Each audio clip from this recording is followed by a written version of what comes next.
Chapter 1 of Rainbow Valley by Lucy Maud Montgomery. The thoughts of youth are long, long thoughts. Longfellow. To the memory of Goldwin Lapp, Robert Brooks, and Morley Shire, who made the supreme sacrifice that the happy valleys of their homeland might be kept sacred from the ravage of the invader. Chapter 1. Home Again. It was a clear apple-green evening in May, and Four Winds Harbor was mirroring back the clouds of the golden west between its softly dark shores. The sea moaned eerily on the sandbar, sorrowful even in spring, but a sly, jovial wind came piping down the red harbor road along which Miss Cornelia's comfortable, matronly figure was making its way towards the village of Glen St. Mary. Miss Cornelia was rightfully Mrs. Marshall Elliott, and had been Mrs. Marshall Elliott for 13 years, but even yet more people referred to her as Miss Cornelia than as Mrs. Elliott. The old name was dear to her old friends. Only one of them contemptuously dropped it. Susan Baker, the gray and grim and faithful handmaiden of the Blythe family at Ingleside, never lost an opportunity of calling her Mrs. Marshall Elliott, with the most killing and pointed emphasis, as if to say, "You wanted to be Mrs., and Mrs. you shall be with a vengeance as far as I'm concerned." Miss Cornelia was going up to Ingleside to see Dr. and Mrs. Blythe, who were just home from Europe. They had been away for 3 months, having left in February to attend a famous medical congress in London, and certain things which Miss Cornelia was anxious to discuss had taken place in the Glen during their absence. For one thing, there was a new family in the Manse, and such a family! Miss Cornelia shook her head over them several times as she walked briskly along.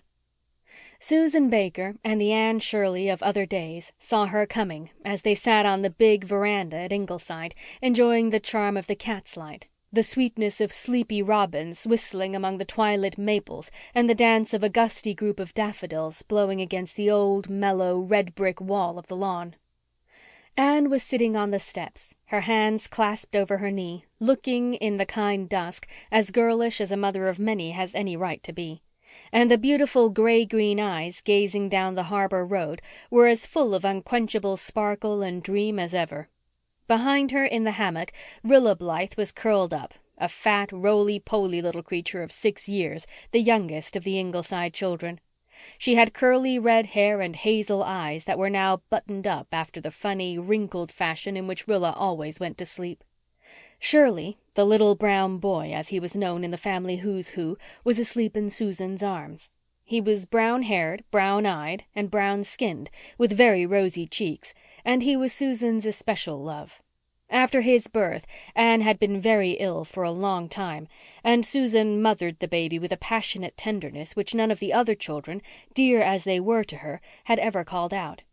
Dr. Blythe had said that but for her he would never have lived.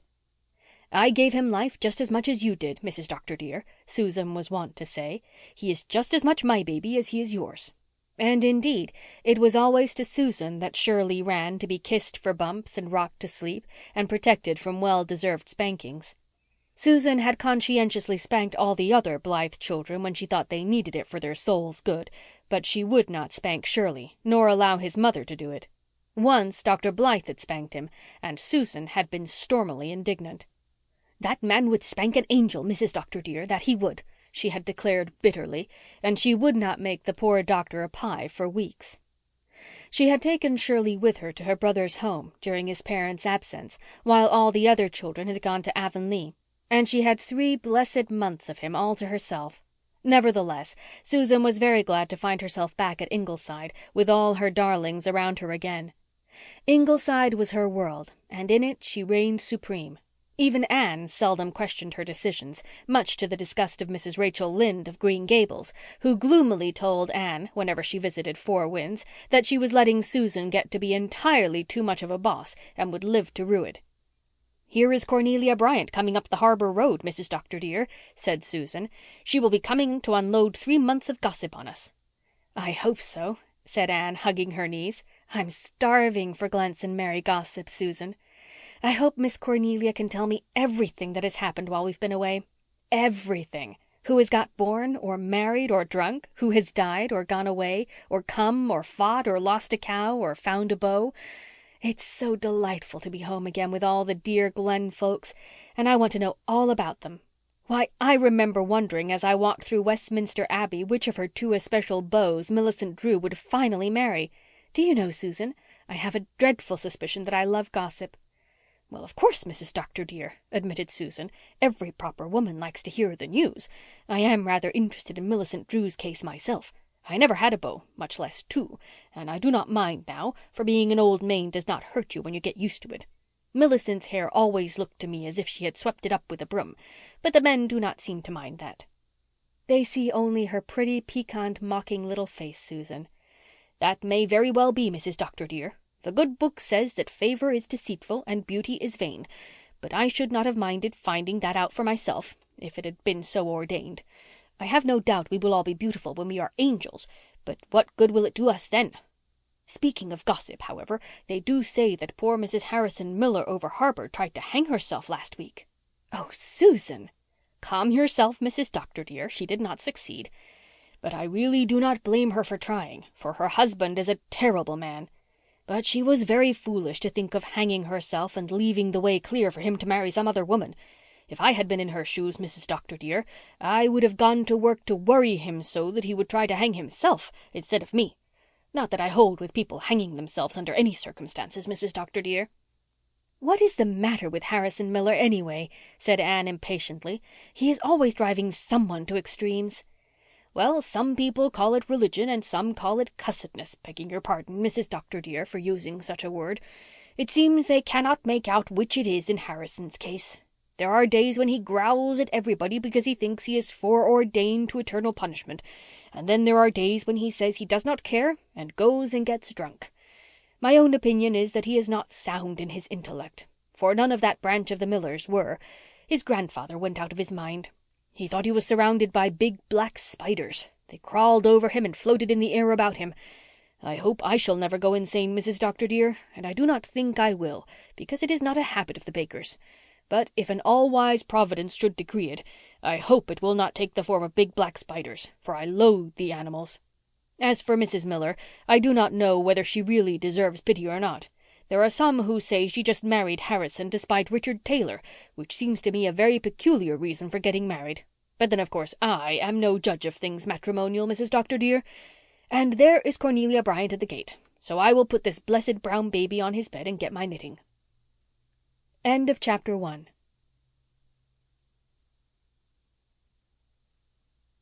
Chapter 2. Sheer Gossip. "Where are the other children?" asked Miss Cornelia when the first greetings, cordial on her side, rapturous on Anne's, and dignified on Susan's, were over. "Shirley is in bed, and Jem and Walter and the twins are down in their beloved Rainbow Valley," said Anne. "They just came home this afternoon, you know, and they could hardly wait until supper was over before rushing down to the valley. They love it above every spot on earth. Even the maple grove doesn't rival it in their affections." "I'm afraid they love it too well," said Susan gloomily. "Little Jem said once he would rather go to Rainbow Valley than to heaven when he died, and that was not a proper remark." "I suppose they had a great time in Avonlea," said Miss Cornelia. "Enormous. Marilla does spoil them terribly. Jem in particular can do no wrong in her eyes." "Miss Cuthbert must be an old lady now," said Miss Cornelia, getting out her knitting so that she could hold her own with Susan. Miss Cornelia held that the woman whose hands were employed always had the advantage over the woman whose hands were not. "Marilla is 85, said Anne with a sigh. "Her hair is snow white, but, strange to say, her eyesight is better than it was when she was 60. "Well, dearie, I'm real glad you're all back. It's been dreadful lonesome, but we haven't been dull in the Glen, believe me. There hasn't been such an exciting spring in my time as far as church matters go. We've got settled with a minister at last, Anne dearie." "The Reverend John Knox Meredith, Mrs. Dr. dear," said Susan, resolved not to let Miss Cornelia tell all the news. "Is he nice?" asked Anne interestedly. Miss Cornelia sighed and Susan groaned. "Yes, he's nice enough if that were all," said the former. "He is very nice and very learned and very spiritual. But, oh, Anne dearie, he has no common sense." "How was it you called him then?" "Well, there's no doubt he is by far the best preacher we ever had in Glen St. Mary's Church," said Miss Cornelia, veering a tack or two. "I suppose it is because he is so moony and absent-minded that he never got a town call. His trial sermon was simply wonderful, believe me. Everyone went mad about it, and his looks." "He is very comely, Mrs. Dr. dear, and when all is said and done I do like to see a well-looking man in the pulpit," broke in Susan, thinking it was time she asserted herself again. "Besides," said Miss Cornelia, "we were anxious to get settled, and Mr. Meredith was the first candidate we were all agreed on. Somebody had some objection to all the others. There was some talk of calling Mr. Folsom. He was a good preacher too, but somehow people didn't care for his appearance. He was too dark and sleek." "He looked exactly like a great black tomcat, that he did, Mrs. Dr. dear," said Susan. "I never could abide such a man in the pulpit every Sunday." "Then Mr. Rogers came, and he was like a chip in porridge, neither harm nor good," resumed Miss Cornelia. "But if he had preached like Peter and Paul it would have profited him nothing, for that was the day old Caleb Ramsey's sheep strayed into church and gave a loud baa just as he announced his text. Everybody laughed, and poor Rogers had no chance after that. Some thought we ought to call Mr. Stewart because he was so well educated. He could read the New Testament in 5 languages. But I do not think he was any surer than other men of getting to heaven because of that," interjected Susan. "Most of us didn't like his delivery," said Miss Cornelia, ignoring Susan. "He talked in grunts, so to speak. And Mr. Arnett couldn't preach at all. And he picked about the worst candidating text there is in the Bible, 'Curse ye Meroz.' Whenever he got stuck for an idea he would bang the Bible and shout very bitterly, 'Curse ye Meroz.' Poor Meroz got thoroughly cursed that day, whoever he was, Mrs. Dr. dear," said Susan. "The minister who is candidating can't be too careful about what text he chooses," said Miss Cornelia solemnly. "I believe Mr. Pierson would have got the call if he had picked a different text. But when he announced, 'I will lift my eyes to the hills,' he was done for. Everyone grinned, for everyone knew that those 2 Hill girls from the Harbour Head have been setting their caps for every single minister who came to the Glen for the last 15 years. And Mr. Newman had too large a family." "He stayed with my brother-in-law, James Clow," said Susan. "How many children have you got?" I asked him. "9 boys and a sister for each of them," he said. 18, said I. "Dear me, what a family!" And then he laughed and laughed. But I do not know why, Mrs. Dr. dear, and I am certain that 18 children would be too many for any manse." "He had only 10 children, Susan," explained Miss Cornelia with contemptuous patience. "And 10 good children would not be much worse for the manse and the congregation than the 4 who are there now. Though I wouldn't say, Anne dearie, that they are so bad either. I like them. Everybody likes them. It's impossible to help liking them. They would be real nice little souls if there were anyone to look after their manners and teach them what is right and proper. For instance, at school the teacher says they are model children. But at home they simply run wild." "What about Mrs. Meredith?" asked Anne. "There's no Mrs. Meredith. That is just the trouble. Mr. Meredith is a widower. His wife died 4 years ago. If we had known that, I don't suppose we would have called him, for a widower is even worse in a congregation than a single man. But he was heard to speak of his children, and we all supposed there was a mother too. And when they came there was nobody but old Aunt Martha, as they call her. She's a cousin of Mr. Meredith's mother, I believe, and he took her in to save her from the poorhouse. She is 75 years old, half blind, and very deaf and very cranky." "And a very poor cook, Mrs. Dr. dear." "The worst possible manager for a manse," said Miss Cornelia bitterly. "Mr. Meredith won't get any other housekeeper because he says it would hurt Aunt Martha's feelings. Anne dearie, believe me, the state of that manse is something terrible. Everything is thick with dust and nothing is ever in its place. And we had painted and papered it all so nice before they came." "There are 4 children, you say?" asked Anne, beginning to mother them already in her heart. "Yes. They run up just like the steps of a stair. Gerald's the oldest. He's 12 and they call him Jerry. He's a clever boy. Faith is 11. She is a regular tomboy, but pretty as a picture, I must say." "She looks like an angel, but she is a holy terror for mischief, Mrs. Dr. dear," said Susan solemnly. I was at the manse one night last week, and Mrs. James Millison was there too. She had brought them up a dozen eggs and a little pail of milk, a very little pail, Mrs. Dr. dear. Faith took them and whisked down the cellar with them. Near the bottom of the stairs she caught her toe and fell the rest of the way, milk and eggs and all. You can imagine the result, Mrs. Dr. dear. But that child came up laughing. 'I don't know whether I'm myself or a custard pie,' she said. And Mrs. James Millison was very angry. She said she would never take another thing to the manse if it was to be wasted and destroyed in that fashion." "Maria Millison never hurt herself taking things to the manse," sniffed Miss Cornelia. "She just took them that night as an excuse for curiosity. But poor Faith is always getting into scrapes. She is so heedless and impulsive." "Just like me. I'm going to like your Faith," said Anne decidedly. "She is full of spunk, and I do like spunk, Mrs. Dr. dear," admitted Susan. "There's something taking about her," conceded Miss Cornelia. "You never see her but she's laughing, and somehow it always makes you want to laugh too. She can't even keep a straight face in church. Una is 10. She's a sweet little thing. Not pretty, but sweet. And Thomas Carlyle is 9. They call him Carl, and he has a regular mania for collecting toads and bugs and frogs and bringing them into the house." "I suppose he was responsible for the dead rat that was lying on a chair in the parlour the afternoon Mrs. Grant called? It gave her a turn," said Susan. "And I do not wonder, for manse parlours are no places for dead rats. To be sure, it may have been the cat who left it there. He is as full of the old Nick as he can be stuffed, Mrs. Dr. dear. A manse cat should at least look respectable, in my opinion, whatever he really is. But I never saw such a rakish-looking beast. And he walks along the ridgepole of the manse almost every evening at sunset, Mrs. Dr. dear, and waves his tail, and that is not becoming."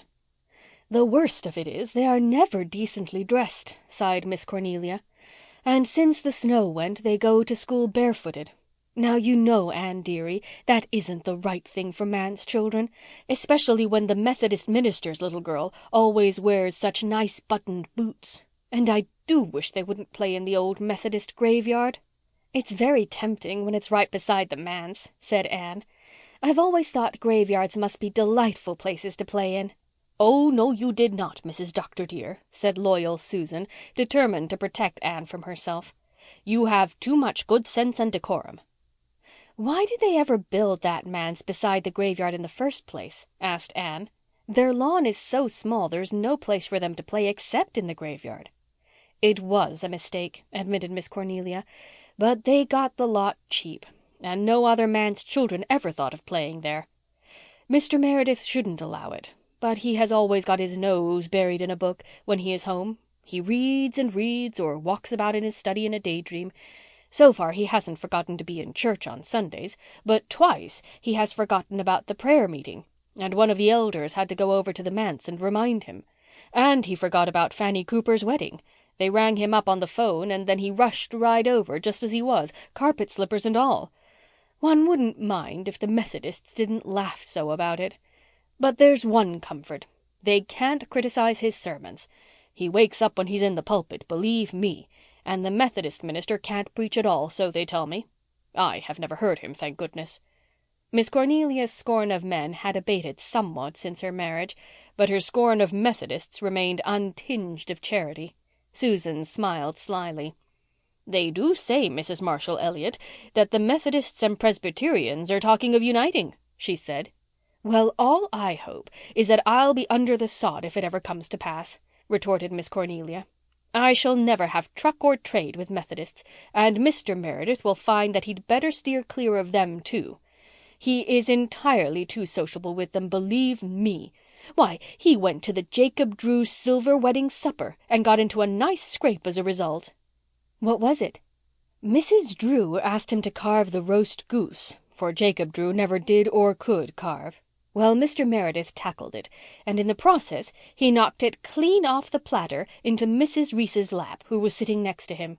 And he just said dreamily, 'Mrs. Reese, will you kindly return me that goose?' Mrs. Reese returned it as meek as Moses, but she must have been furious, for she had on her new silk dress. The worst of it is, she was a Methodist." "But I think that is better than if she was a Presbyterian," interjected Susan.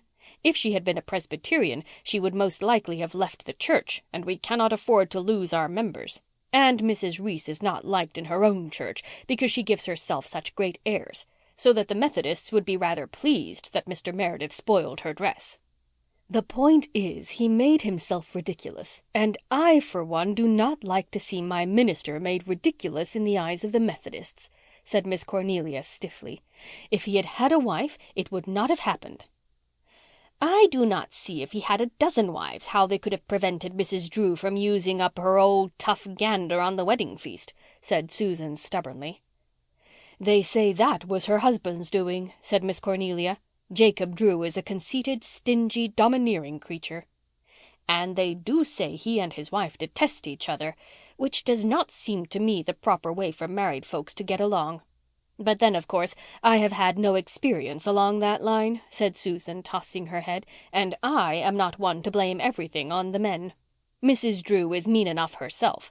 They say that the only thing she was ever known to give away was a crock of butter made out of cream a rat had fell into. She contributed it to a church social. Nobody found out about the rat until afterwards." "Fortunately, all the people the Merediths have offended so far are Methodists," said Miss Cornelia. "That Jerry went to the Methodist prayer meeting one night about a fortnight ago and sat beside old William Marsh, who got up as usual and testified with fearful groans.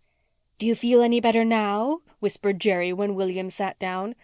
Poor Jerry meant to be sympathetic, but Mr. Marsh thought he was impertinent and is furious at him.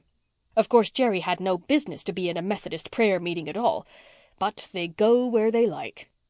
"I hope they will not offend Mrs. Alec Davis of the Harbour Head," said Susan. "She is a very touchy woman, I understand, but she is very well off and pays the most of anyone to the salary. I have heard that she says the Merediths are the worst brought-up children she ever saw."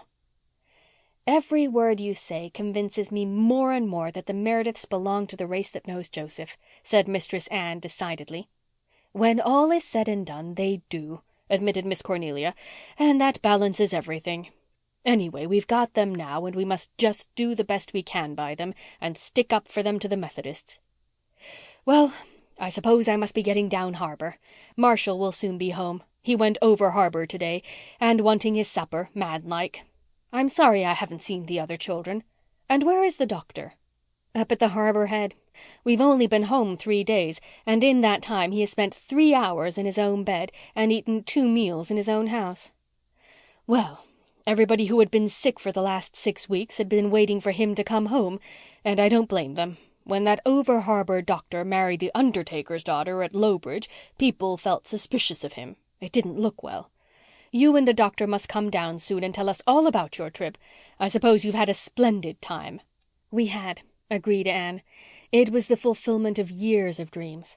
The old world is very lovely and very wonderful, but we have come back very well satisfied with our own land. Canada is the finest country in the world, Miss Cornelia." "Nobody ever doubted that," said Miss Cornelia complacently. "And old PEI is the loveliest province in it, and Four Winds the loveliest spot in PEI," laughed Anne, looking adoringly out over the sunset splendor of glen and harbor and gulf. She waved her hand at it. "I saw nothing more beautiful than that in Europe, Miss Cornelia. Must you go? The children will be sorry to have missed you." "They must come and see me soon. Tell them the doughnut jar is always full." "Oh, at supper they were planning a descent on you. They'll go soon. But they must settle down to school again now. And the twins are going to take music lessons." "Not from the Methodist minister's wife, I hope," said Miss Cornelia anxiously. "No, from Rosemary West. I was up last evening to arrange it with her. What a pretty girl she is." "Rosemary holds her own well. She isn't as young as she once was." "I thought her very charming. I've never had any real acquaintance with her, you know. Their house is so out of the way, and I've seldom ever seen her except at church." "People have always liked Rosemary West, though they don't understand her," said Miss Cornelia, quite unconscious of the high tribute she was paying to Rosemary's charm. "Ellen has always kept her down, so to speak.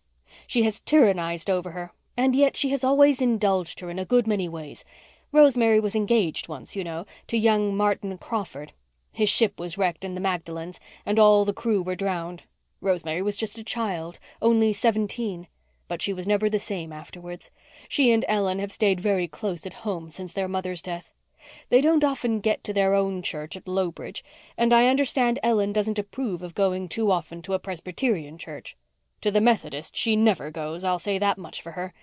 That family of Wests have always been strong Episcopalians. Rosemary and Ellen are pretty well off. Rosemary doesn't really need to give music lessons. She does it because she likes to.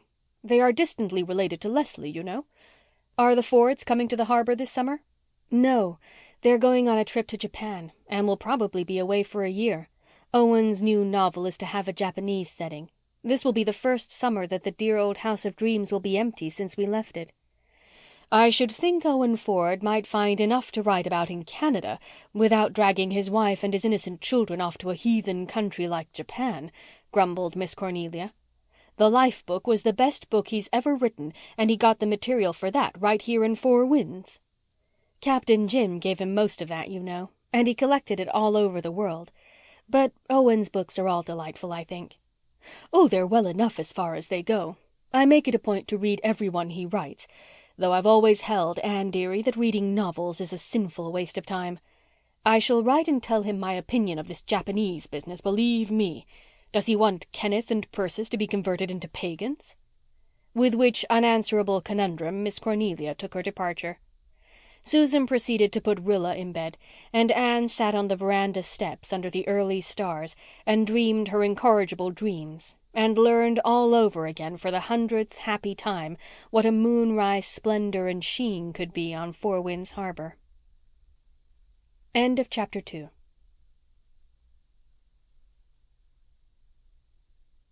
Chapter 3. The Ingleside Children. In daytime the Blythe children liked very well to play in the rich, soft greens and glooms of the big maple grove between Ingleside and Glen St. Mary Pond. But for evening revels there was no place like the little valley behind the maple grove. It was a fairy realm of romance to them. Once, looking from the attic windows of Ingleside through the mist and aftermath of a summer thunderstorm, they had seen the beloved spot arched by a glorious rainbow, one end of which seemed to dip straight down to where a corner of the pond ran up into the lower end of the valley. "Let us call it Rainbow Valley," said Walter delightedly. And Rainbow Valley thenceforth it was.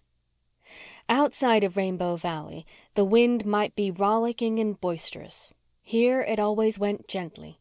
Little winding fairy paths ran here and there over spruce roots cushioned with moss.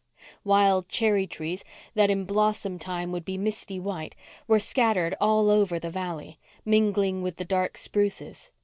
A little brook with amber waters ran through it from the Glen village. The houses of the village were comfortably far away. Only at the upper end of the valley was a little tumble-down, deserted cottage, referred to as the Old Bailey House. It had not been occupied for many years, but a grass-grown dyke surrounded it, and inside was an ancient garden where the Ingleside children could find violets and daisies and June lilies still blooming in season. For the rest, the garden was overgrown with caraway that swayed and foamed in the moonshine of summer eves like seas of silver. To the south lay the pond, and beyond it the ripened distance lost itself in purple woods, save where on a high hill a solitary old grey homestead looked down on glen and harbour. There was a certain wild woodsiness and solitude about Rainbow Valley, in spite of its nearness to the village, which endeared it to the children of Ingleside. The valley was full of dear, friendly hollows, and the largest of these was their favourite stamping ground. Here they were assembled on this particular evening. There was a grove of young spruces in this hollow, with a tiny grassy glade in its heart, opening on the bank of the brook. By the brook grew a silver birch tree, a young, incredibly straight thing, which Walter had named the White Lady. In this glade, too, were the tree lovers, as Walter called a spruce and maple, which grew so closely together that their boughs were inextricably intertwined. Jem had hung an old string of sleigh bells given him by the Glen blacksmith on the tree lovers, and every visitant breeze called out sudden fairy tinkles from it. "How nice it is to be back," said Nan. "After all, none of the Avonlea places are quite as nice as Rainbow Valley." But they were very fond of the Avonlea places for all that. A visit to Green Gables was always considered a great treat. Aunt Marilla was very good to them, and so was Mrs. Rachel Lynde, who was spending the leisure of her old age in knitting cotton warp quilts against the day when Anne's daughter should need a setting out. There were jolly playmates there, too, Uncle Davy's children and Aunt Diana's children. They knew all the spots their mother had loved so well in her girlhood at old Green Gables.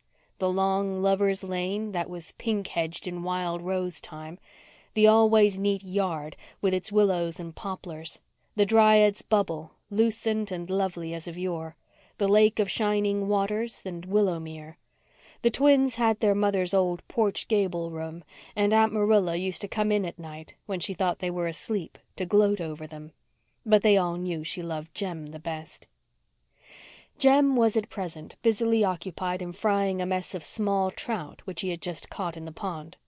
His stove consisted of a circle of red stones with a fire kindled in it, and his culinary utensils were an old tin can, hammered out flat, and a fork with only one tine left.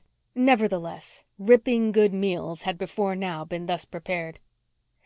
Jem was the child of the House of Dreams. All the others had been born at Ingleside. He had curly red hair like his mother's and frank hazel eyes like his father's. He had his mother's fine nose and his father's steady, humorous mouth. And he was the only one of the family who had ears nice enough to please Susan. But he had a standing feud with Susan because she would not give up calling him Little Jem. It was outrageous, thought 13-year-old Jem. Mother had more sense. "I'm not little any more, Mother," he had cried indignantly on his 8th birthday. "I'm awful big." Mother had sighed and laughed and sighed again, and she never called him Little Jem again, in his hearing at least. He was, and always had been, a sturdy, reliable little chap. He never broke a promise. He was not a great talker. His teachers did not think him brilliant, but he was a good, all-around student. He never took things on faith. He always liked to investigate the truth of a statement for himself. Once Susan had told him that if he touched his tongue to a frosty latch, all the skin would tear off it. Jem had promptly done it just to see if it was so. He found it was so, at the cost of a very sore tongue for several days. But Jem did not grudge suffering in the interests of science. By constant experiment and observation he learned a great deal, and his brothers and sisters thought his extensive knowledge of their little world quite wonderful. Jem always knew where the first and ripest berries grew, where the first pale violets shyly awakened from their winter's sleep, and how many blue eggs were in a given robin's nest in the maple grove. He could tell fortunes from daisy petals, and suck honey from red clovers, and grub up all sorts of edible roots on the banks of the pond, while Susan went in daily fear that they would all be poisoned. He knew where the finest spruce gum was to be found, in pale amber knots on the lichened bark. He knew where the nuts grew thickest in the beech woods around the harbour head, and where the best trouting places up the brooks were. He could mimic the call of any wild bird or beast in 4 winds, and he knew the haunt of every wild flower from spring to autumn. Walter Blythe was sitting under the White Lady with a volume of poems lying beside him, but he was not reading. He was gazing now at the emerald-misted willows by the pond, and now at a flock of clouds, like little silver sheep herded by the wind, that were drifting over Rainbow Valley, with rapture in his wide, splendid eyes. Walter's eyes were very wonderful. All the joy and sorrow and laughter and loyalty and aspiration of many generations lying under the sod looked out of their dark gray depths. Walter was a hop out of kin as far as looks went. He did not resemble any known relative.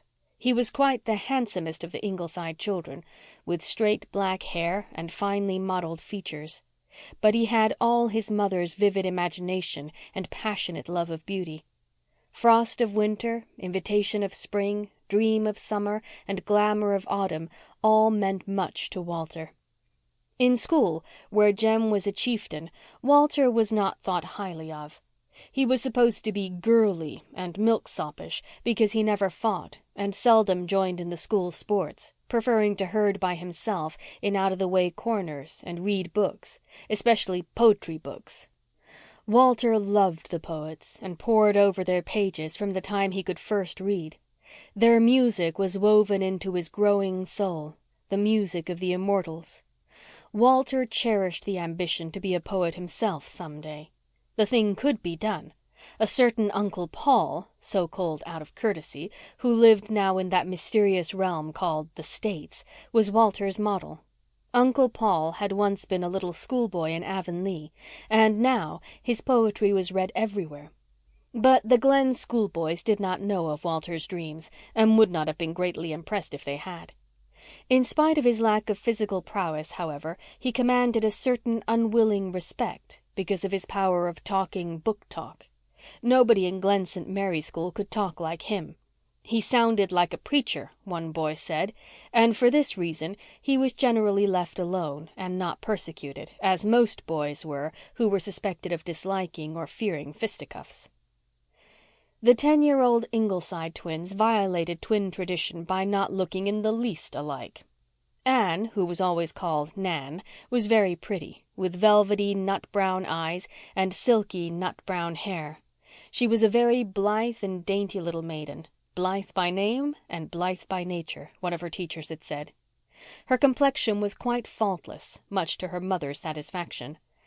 "I'm so glad to have one daughter who can wear pink," Mrs. Blythe was wont to say jubilantly. Diana Blythe, known as Di, was very like her mother, with grey-green eyes that always shone with a peculiar lustre and brilliancy in the dusk, and red hair. Perhaps this was why she was her father's favourite. She and Walter were especial chums. Di was the only one to whom he would ever read the verses he wrote himself, the only one who knew that he was secretly hard at work on an epic, strikingly resembling Marmion in some things, if not in others. She kept all his secrets, even from Nan, and told him all hers. "Won't you soon have those fish ready, Jem?" said Nan, sniffing with her dainty nose. "The smell makes me awfully hungry." "They're nearly ready," said Jem, giving one a dexterous turn. "Get out the bread and the plates, girls. Walter, wake up." "How the air shines tonight," said Walter dreamily. Not that he despised fried trout either, by any means.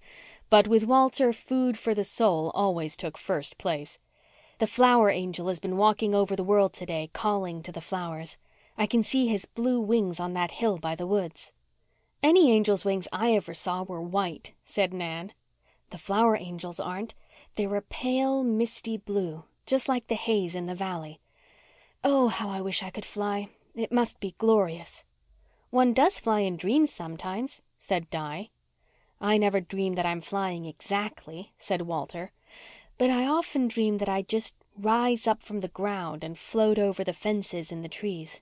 It's delightful, and I always think, this isn't a dream, like it's always been before. This is real. And then I wake up after all, and it's heartbreaking." "Hurry up, Nan," ordered Jem.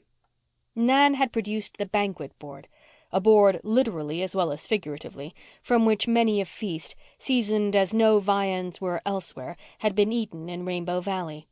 It was converted into a table by propping it on 2 large mossy stones. Newspapers served as tablecloth, and broken plates and handleless cups from Susan's discard furnished the dishes.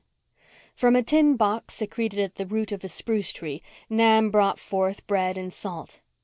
The brook gave Adam's ale of unsurpassed crystal. For the rest, there was a certain sauce, compounded of fresh air and appetite of youth, which gave to everything a divine flavour. To sit in Rainbow Valley, steeped in a twilight half gold, half amethyst, rife with the odours of balsam fir and woodsy growing things in their springtime prime, with the pale stars of wild strawberry blossoms all around you, and with the sough of the wind and tinkle of bells in the shaking treetops, and eat fried trout and dry bread, was something which the mighty of earth might have envied them. "Sit in," invited Nan, as Jem placed his sizzling tin platter of trout on the table. "It's your turn to say grace, Jem." "I've done my part frying the trout," protested Jem, who hated saying grace. "Let Walter say it. He likes saying grace. And cut it short, too, Walt. I'm starving." But Walter said no grace, short or long, just then. An interruption occurred. "Who's coming down from the manse hill?" said Di. End of chapter 3.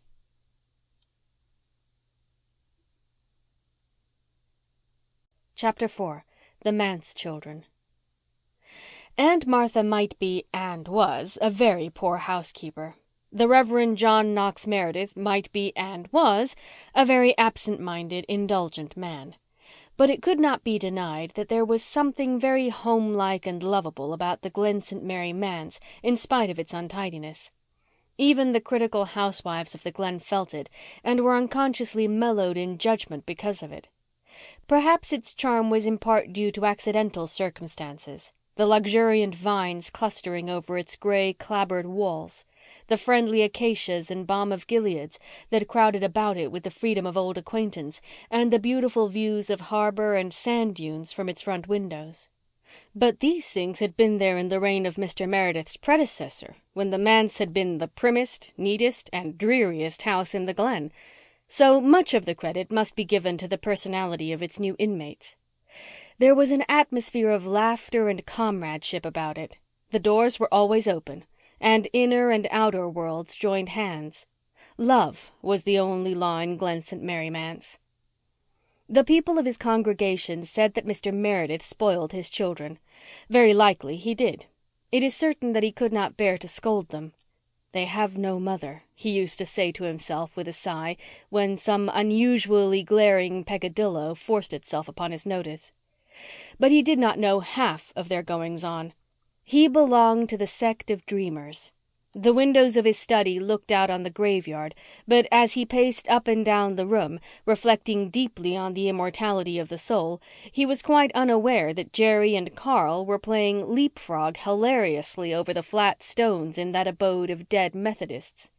Mr. Meredith had occasional acute realizations that his children were not so well looked after, physically or morally, as they had been before his wife died. And he had always a dim subconsciousness that house and meals were very different under Aunt Martha's management from what they had been under Cecilia's. For the rest, he lived in a world of books and abstractions, and therefore, although his clothes were seldom brushed, and although the Glen housewives concluded from the ivory-like pallor of his clear-cut features and slender hands that he never got enough to eat, he was not an unhappy man. If ever a graveyard could be called a cheerful place, the old Methodist graveyard at Glen St. Mary might be so called. The new graveyard, at the other side of the Methodist church, was a neat and proper and doleful spot, but the old one had been left so long to nature's kindly and gracious ministries that it had become very pleasant.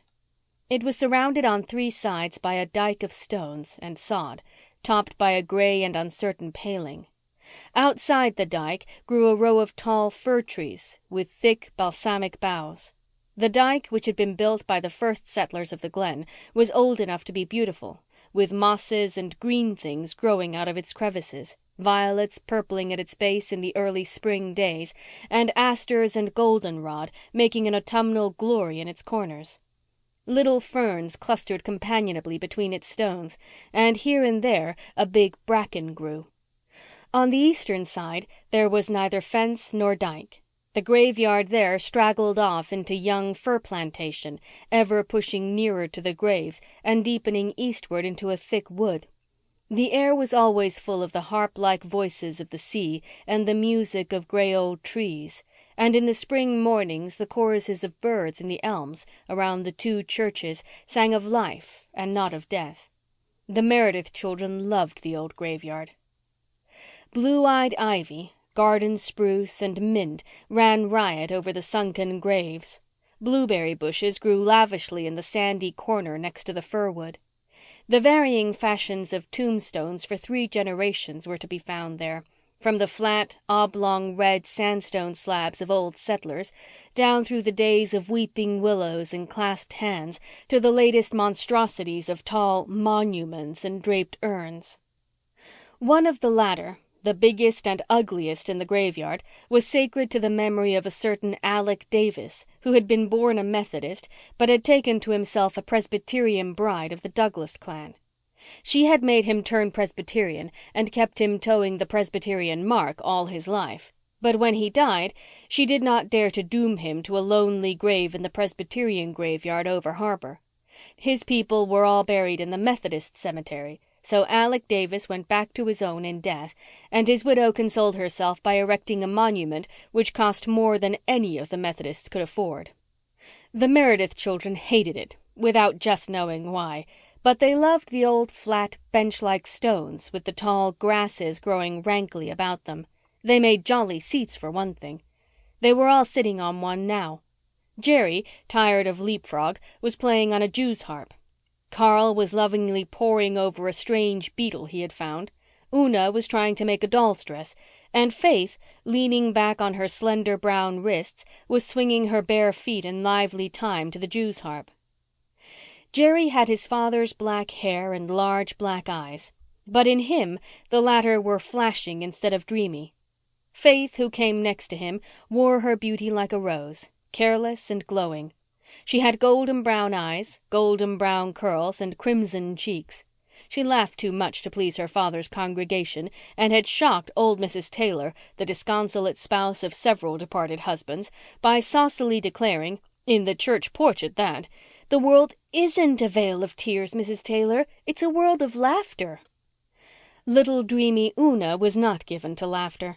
Her braids of straight, dead black hair betrayed no lawless kinks, and her almond-shaped dark blue eyes had something wistful and sorrowful in them. Her mouth had a trick of falling open over her tiny white teeth, and a shy, meditative smile occasionally crept over her small face. She was much more sensitive to public opinion than Faith, and had an uneasy consciousness that there was something askew in their way of living. She longed to put it right, but did not know how. Now and then she dusted the furniture, but it was so seldom she could find the duster because it was never in the same place twice. And when the clothes brush was to be found, she tried to brush her father's best suit on Saturdays, and once sewed on a missing button with coarse white thread. When Mr. Meredith went to church next day, every female eye saw that button, and the peace of the Ladies' Aid was upset for weeks. Carl had the clear, bright, dark blue eyes, fearless and direct, of his dead mother, and her brown hair with its glints of gold. He knew the secrets of bugs and had a sort of freemasonry with bees and beetles. Una never liked to sit near him because she never knew what uncanny creature might be secreted about him. Jerry refused to sleep with him because Carl had once taken a young garter snake to bed with him. So Carl slept in his old cot, which was so short that he could never stretch out, and had strange bedfellows. Perhaps it was just as well that Aunt Martha was half blind when she made that bed. Altogether they were a jolly, lovable little crew, and Cecilia Meredith's heart must have ached bitterly when she faced the knowledge that she must leave them. "Where would you like to be buried if you were a Methodist?" asked Faith cheerfully. This opened up an interesting field of speculation. "There isn't much choice. The place is full," said Jerry. "I'd like that corner near the road, I guess. I could hear the teams going past and the people talking." "I'd like that little hollow under the weeping birch," said Una. "That birch is such a place for birds, and they sing like mad in the mornings." "I'd take the Porter lot, where there's so many children buried. I like lots of company," said Faith. "Carl, where'd you?" "I'd rather not be buried at all," said Carl. "But if I had to be, I'd like the ant bed. Ants are awfully interesting."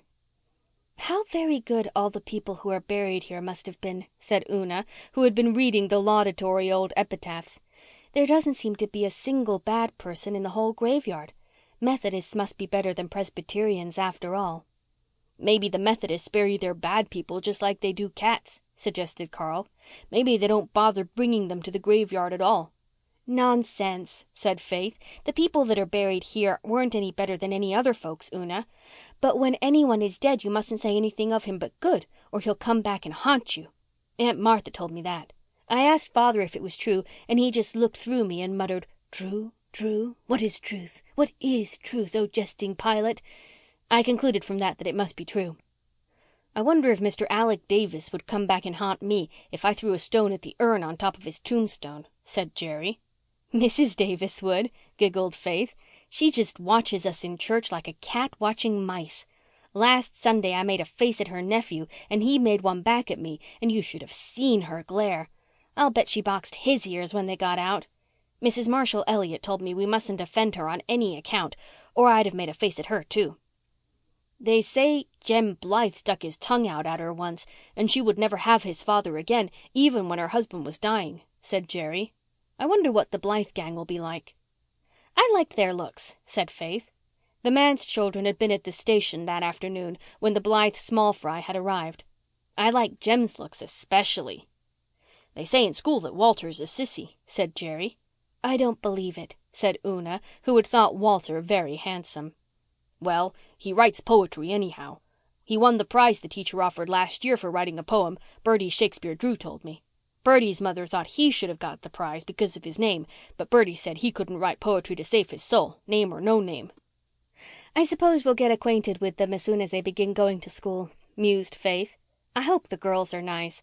I don't like most of the girls around here. Even the nice ones are poky. But the Blythe twins look jolly. I thought twins always looked alike, but they don't. I think the red-haired one is the nicest." "I like their mother's looks," said Una with a little sigh.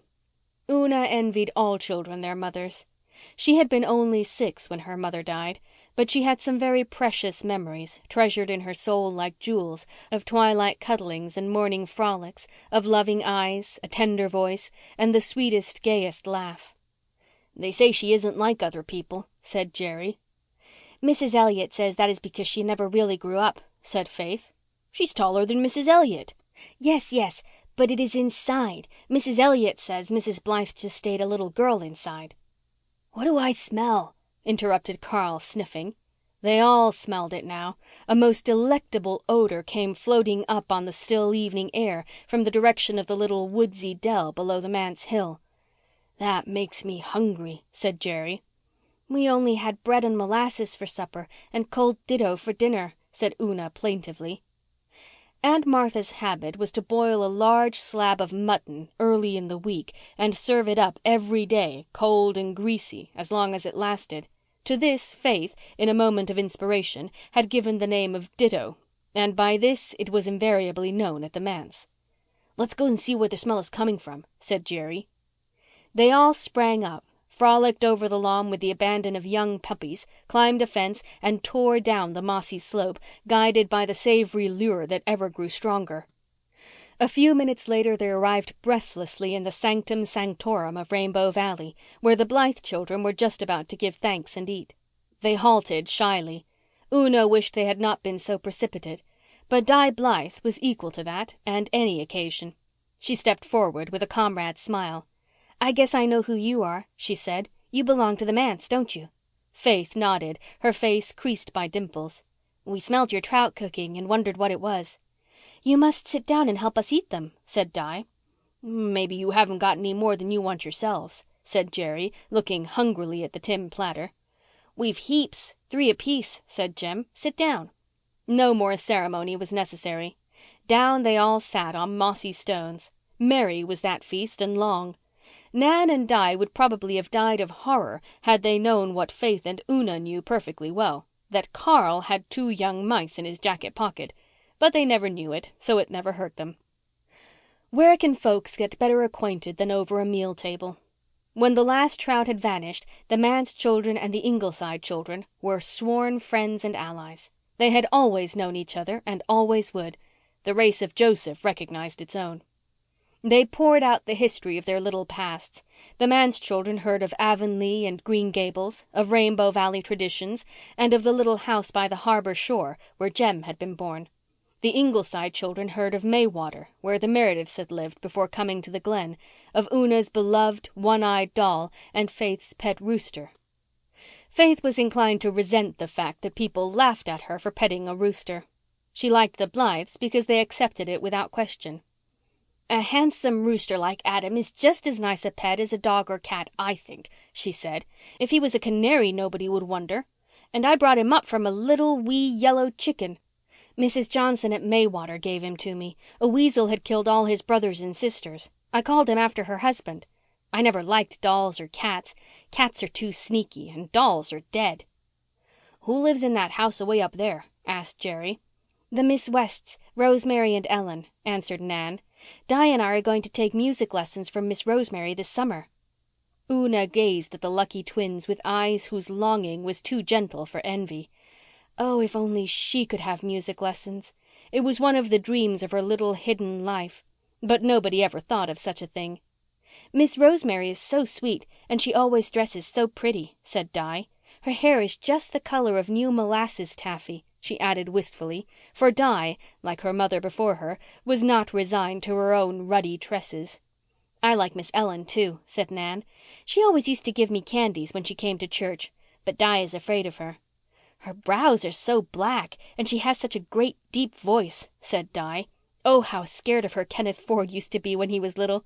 Mother says the first Sunday Mrs. Ford brought him to church Miss Ellen happened to be there sitting right behind them, and the minute Kenneth saw her he just screamed and screamed until Mrs. Ford had to carry him out." "Who is Mrs. Ford?" asked Una wonderingly. "Oh, the Fords don't live here. They only come here in the summer. And they're not coming this summer. They live in that little house way down on the harbor shore where Father and Mother used to live. I wish you could see Persis Ford. She's just like a picture." "I've heard of Mrs. Ford," broke in Faith. "Bertie Shakespeare Drew told me about her. She was married 14 years to a dead man and then he came to life." "Nonsense," said Nan. "That isn't the way it goes at all. Bertie Shakespeare can never get anything straight. I know the whole story and I'll tell it to you sometime, but not now, for it's too long and it's time for us to go home. Mother doesn't like us to be out late these damp evenings." Nobody cared whether the Manse children were out in the damp or not. Aunt Martha was already in bed and the minister was still too deeply lost in speculations concerning the immortality of the soul to remember the mortality of the body. But they went home too, with visions of good times coming in their heads. "I think Rainbow Valley is even nicer than the graveyard," said Una. "And I just love those dear Blythes. It's so nice when you can love people because so often you can't. Father said in his sermon last Sunday that we should love everybody, but how can we? How could we love Mrs. Alec Davis?" "Oh, Father only said that in the pulpit," said Faith airily. "He has more sense than to really think it outside." The Blythe children went up to Ingleside, except Jem, who slipped away for a few moments on a solitary expedition to a remote corner of Rainbow Valley. Mayflowers grew there, and Jem never forgot to take his mother a bouquet as long as they lasted. End of chapter 4.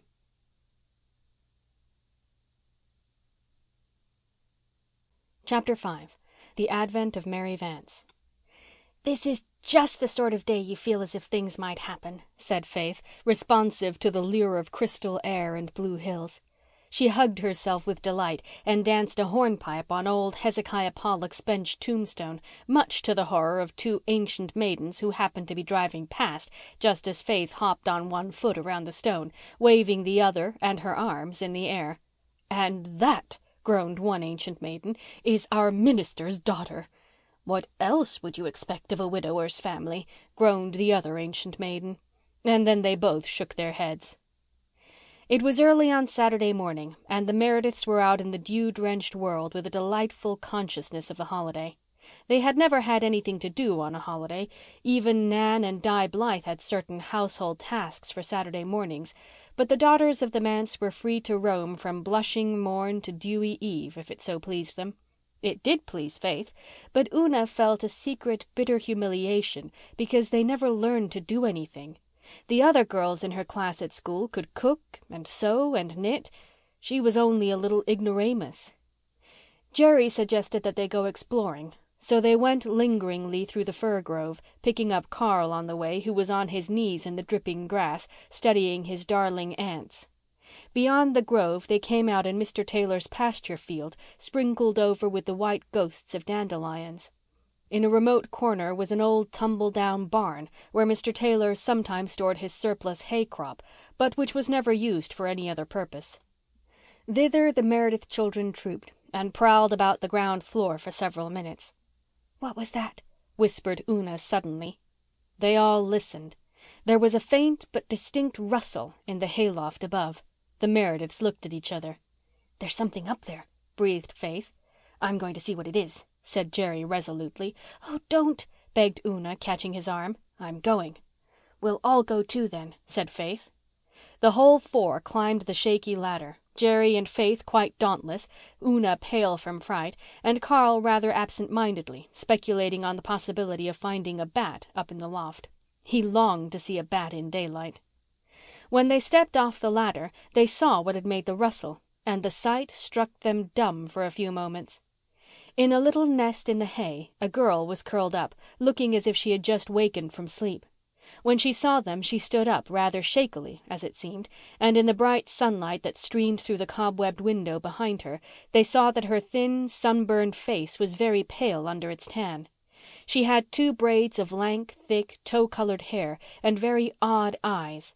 White eyes, the manse children thought, as she stared at them half defiantly, half piteously.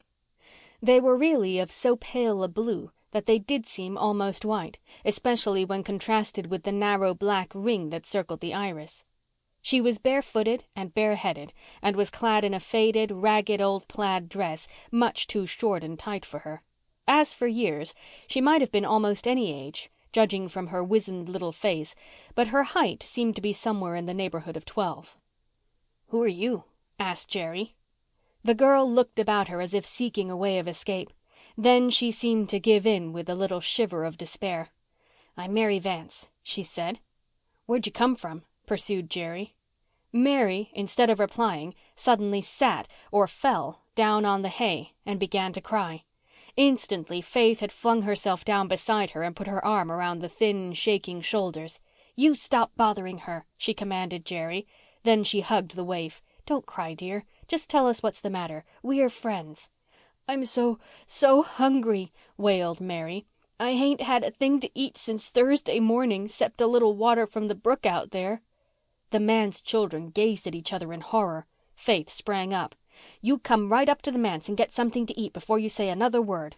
Mary shrank. "Oh, I can't. What will your pa and ma say? Besides, they'd send me back." "We've no mother, and father won't bother about you. Neither will Aunt Martha. Come, I say." Faith stamped her foot impatiently. Was this queer girl going to insist on starving to death almost at their very door? Mary yielded. She was so weak that she could hardly climb down the ladder, but somehow they got her down and over the field and into the manse kitchen. Aunt Martha, muddling through her Saturday cooking, took no notice of her. Faith and Una flew to the pantry and ransacked it for such eatables as it contained, some ditto, bread, butter, milk, and a doubtful pie. Mary Vanse attacked the food ravenously and uncritically, while the manse children stood around and watched her. Jerry noticed that she had a pretty mouth and very nice, even, white teeth. Faith decided with secret horror that Mary had not one stitch on her except that ragged, faded dress. Una was full of pure pity, Carl of amused wonder, and all of them of curiosity. "Now come out to the graveyard and tell us about yourself," ordered Faith, when Mary's appetite showed signs of failing her. Mary was now nothing loath. Food had restored her natural vivacity and unloosed her by no means reluctant tongue. "You won't tell your pa or anybody if I tell you," she stipulated when she was enthroned on Mr. Pollock's tombstone. Opposite her the manse children lined up on another. Here was spice and mystery and adventure. Something had happened. "No, we won't." "Cross your hearts?" "Cross our hearts." "Well, I've run away. I was living with Mrs. Wiley over harbour. Do you know Mrs. Wiley?" "No."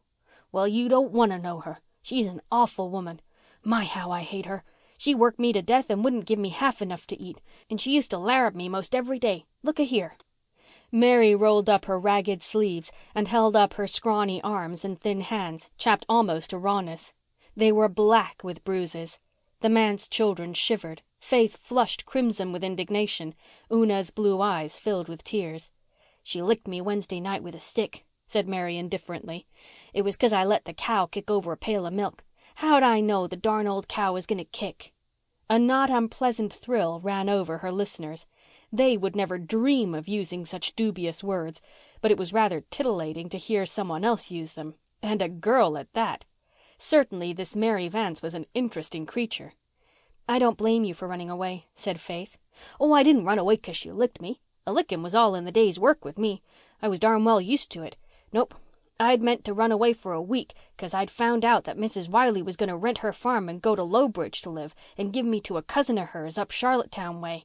I wasn't going to stand for that. She was a worse sort than Mrs. Wiley even. Mrs. Wiley lent me to her for a month last summer, and I'd rather live with the devil himself. Sensation number 2. But Una looked doubtful. So I made up my mind I'd beat it. I had 70 cents saved up that Mrs. John Crawford give me in the spring for planting potatoes for her. Mrs. Wiley didn't know about it. She was away visiting her cousin when I planted them. I thought I'd sneak up here to the Glen and buy a ticket to Charlottetown and try to get work there. I'm a hustler, let me tell you. There ain't a lazy bone in my body. So I lit out Thursday morning 'fore Mrs. Wiley was up and walked to the Glen, 6 miles.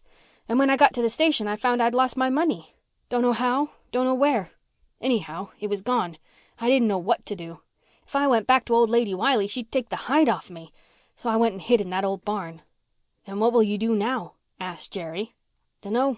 I suppose I'll have to go back and take my medicine. Now that I got some grub in my stomach I guess I can stand it." But there was fear behind the bravado in Mary's eyes.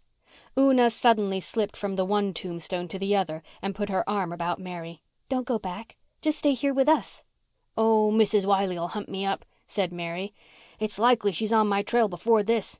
I might stay here till she finds me, I suppose, if your folks don't mind. I was a darn fool ever to think of skipping out. She'd run a weasel to earth. But I was so miserable." Mary's voice quivered, but she was ashamed of showing her weakness. "I hain't had the life of a dog for these 4 years," she explained defiantly. "You've been 4 years with Mrs. Wiley?" "Yep. She took me out of the asylum over in Hopetown when I was 8. "That's the same place Mrs. Blythe came from," exclaimed Faith. "I was 2 years in the asylum. I was put there when I was 6. My ma'd hung herself and my pa'd cut his throat." "Holy cats! Why?" said Jerry. "Booze," said Mary laconically. "And you've no relations?" "Not a darn one that I know of. Must have had some once, though. I was called after half a dozen of them.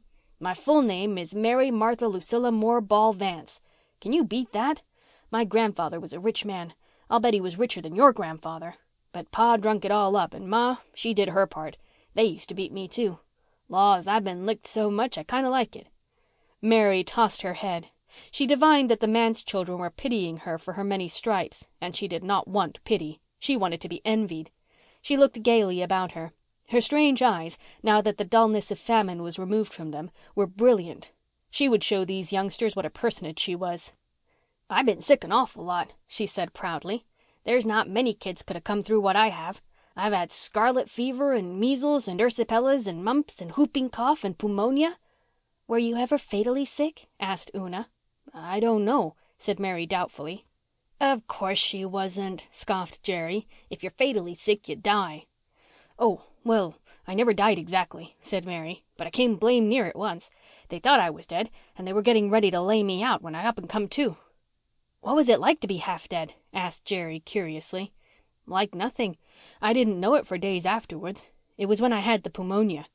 Mrs. Wiley wouldn't have the doctor. She said she wasn't going to no such expense for a home girl. Old Aunt Christina McAllister nursed me with poultices. She brung me round. But sometimes I wish I'd just died the other half and done with it. I'd have been better off." "If you went to heaven I suppose you would," said Faith rather doubtfully. "Well, what other place is there to go?" demanded Mary in a puzzled voice. "There's hell, you know," said Una, dropping her voice and hugging Mary to lessen the awfulness of the suggestion. "Hell? What's that?" "Why, it's where the devil lives," said Jerry. "You've heard of him. You spoke about him." "Oh, yes, but I didn't know he lived anywhere. I thought he just roamed around. Mr. Wiley used to mention hell when he was alive. He was always telling folks to go there. I thought it was some place over in New Brunswick where he come from." "Hell is an awful place," said Faith, with the dramatic enjoyment that is born of telling dreadful things. "Bad people go there when they die and burn in fire for ever and ever and ever." "Who told you that?" demanded Mary incredulously. "It's in the Bible. And Mr. Isaac Crothers at Maywater told us too in Sunday school.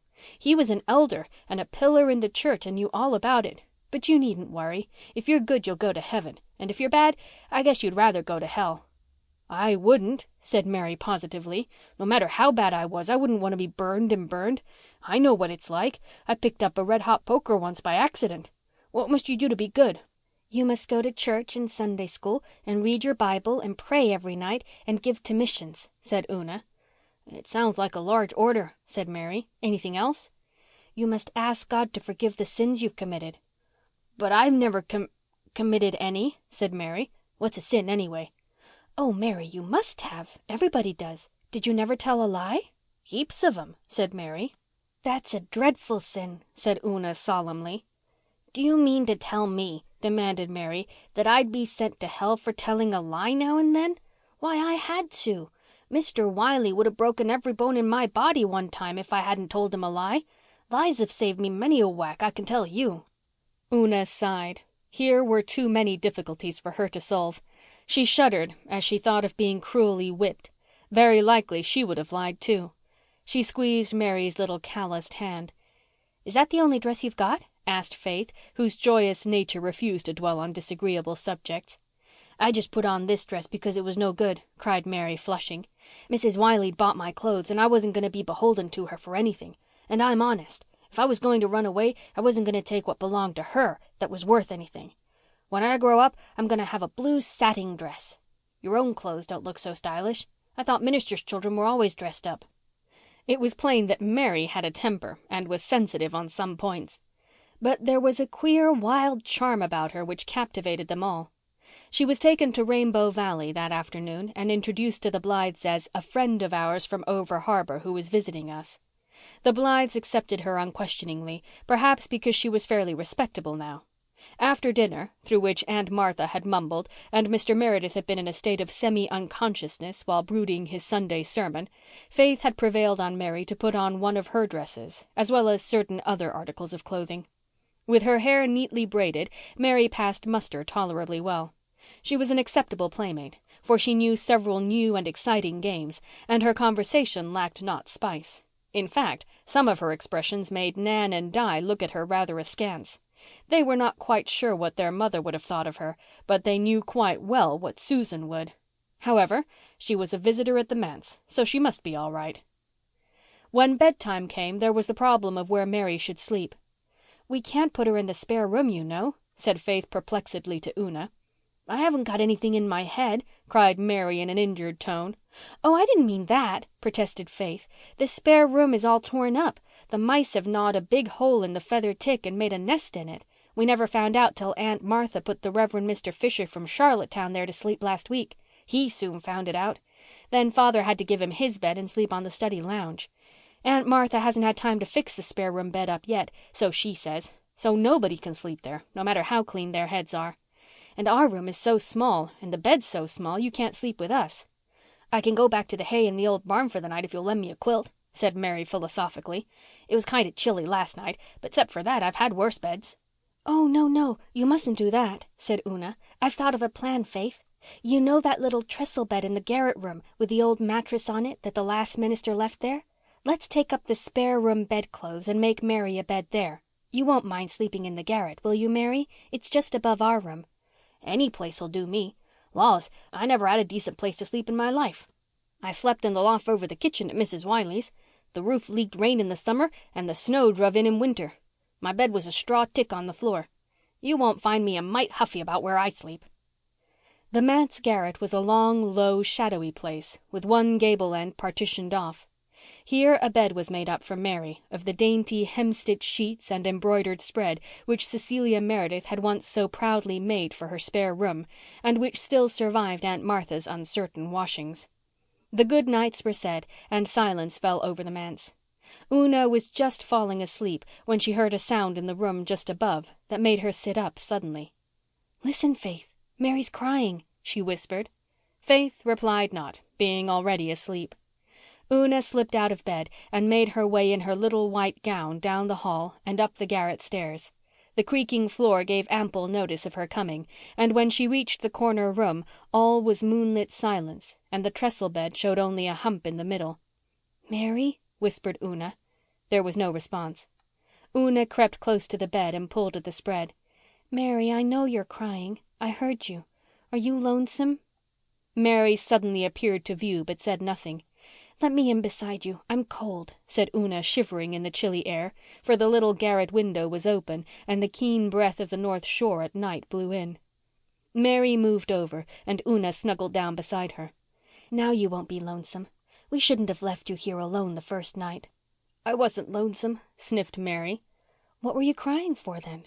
"Oh, I just got to thinking of things when I was here alone. I thought of having to go back to Mrs. Wiley, and of being licked for running away, and of going to hell for telling lies. It all worried me something scandalous." "Oh, Mary," said poor Una in distress. "I don't believe God will send you to hell for telling lies when you didn't know it was wrong. He couldn't. Why, he's kind and good. Of course, you mustn't tell any more now that you know it's wrong." "If I can't tell lies, what's to become of me?" said Mary with a sob. "You don't understand. You don't know anything about it. You've got a home and a kind father, though it does seem to me that he isn't more'n about half there. But anyway, he doesn't lick you, and you get enough to eat, such as it is, though that old aunt of yours doesn't know anything about cooking. Why, this is the first day I ever remember feeling as if I'd had enough to eat. I've been knocked about all my life, except for the 2 years I was at the asylum. They didn't lick me there, and it wasn't too bad, though the matron was cross. She always looked ready to bite the head off a nail. But Mrs. Wiley's a holy terror. That's what she is, and I'm just scared stiff when I think of going back to her." "Perhaps you won't have to. Perhaps we'll be able to think of a way out. Let's both ask God to keep you from having to go back to Mrs. Wiley. You say your prayers, don't you, Mary?" "Oh, yes. I always go over an old rhyme before I get into bed," said Mary indifferently. "I never thought of asking for anything in particular, though. Nobody in this world ever bothered themselves about me, so I didn't s'pose God would. He might take more trouble for you, seeing you're a minister's daughter." "He'd take every bit as much trouble for you, Mary, I'm sure," said Una. "It doesn't matter whose child you are. You just ask him, and I will too." "All right," agreed Mary. "It won't do any harm if it doesn't do much good. If you knew Mrs. Wiley as well as I do, you wouldn't think God would want to meddle with her. Anyhow, I won't cry any more about it. This is a big sight better'n last night down in that old barn with the mice running about. Look at the Four Winds light. Ain't it pretty?" "This is the only window we can see it from," said Una. "I love to watch it." "Do you? So do I. I could see it from the Wiley loft, and it was the only comfort I had. When I was all sore from being licked, I'd watch it and forget about the places that hurt. I'd think of the ships sailing away and away from it and wish I was on one of them, sailing far away too, away from everything. On winter nights when it didn't shine, I just felt real lonesome. Say, Una, what makes all you folks so kind to me when I'm just a stranger?" "Because it's right to be. The Bible tells us to be kind to everybody." "Does it? Well, I guess most folks just don't mind it much then. I never remember anyone being kind to me before. True as you live, I don't." "Say, Una, ain't them shadows on the walls pretty? They look just like a flock of little dancing birds. And say, Una, I like all you folks and them Blythe boys and Di, but I don't like that Nan. She's a proud one." "Oh, no, Mary, she isn't a bit proud," said Una eagerly. "Not a single bit." "Don't tell me. Anyone that holds her head like that is proud. I don't like her." "We all like her very much." "Oh, I s'pose you like her better'n me," said Mary jealously. "Do you?"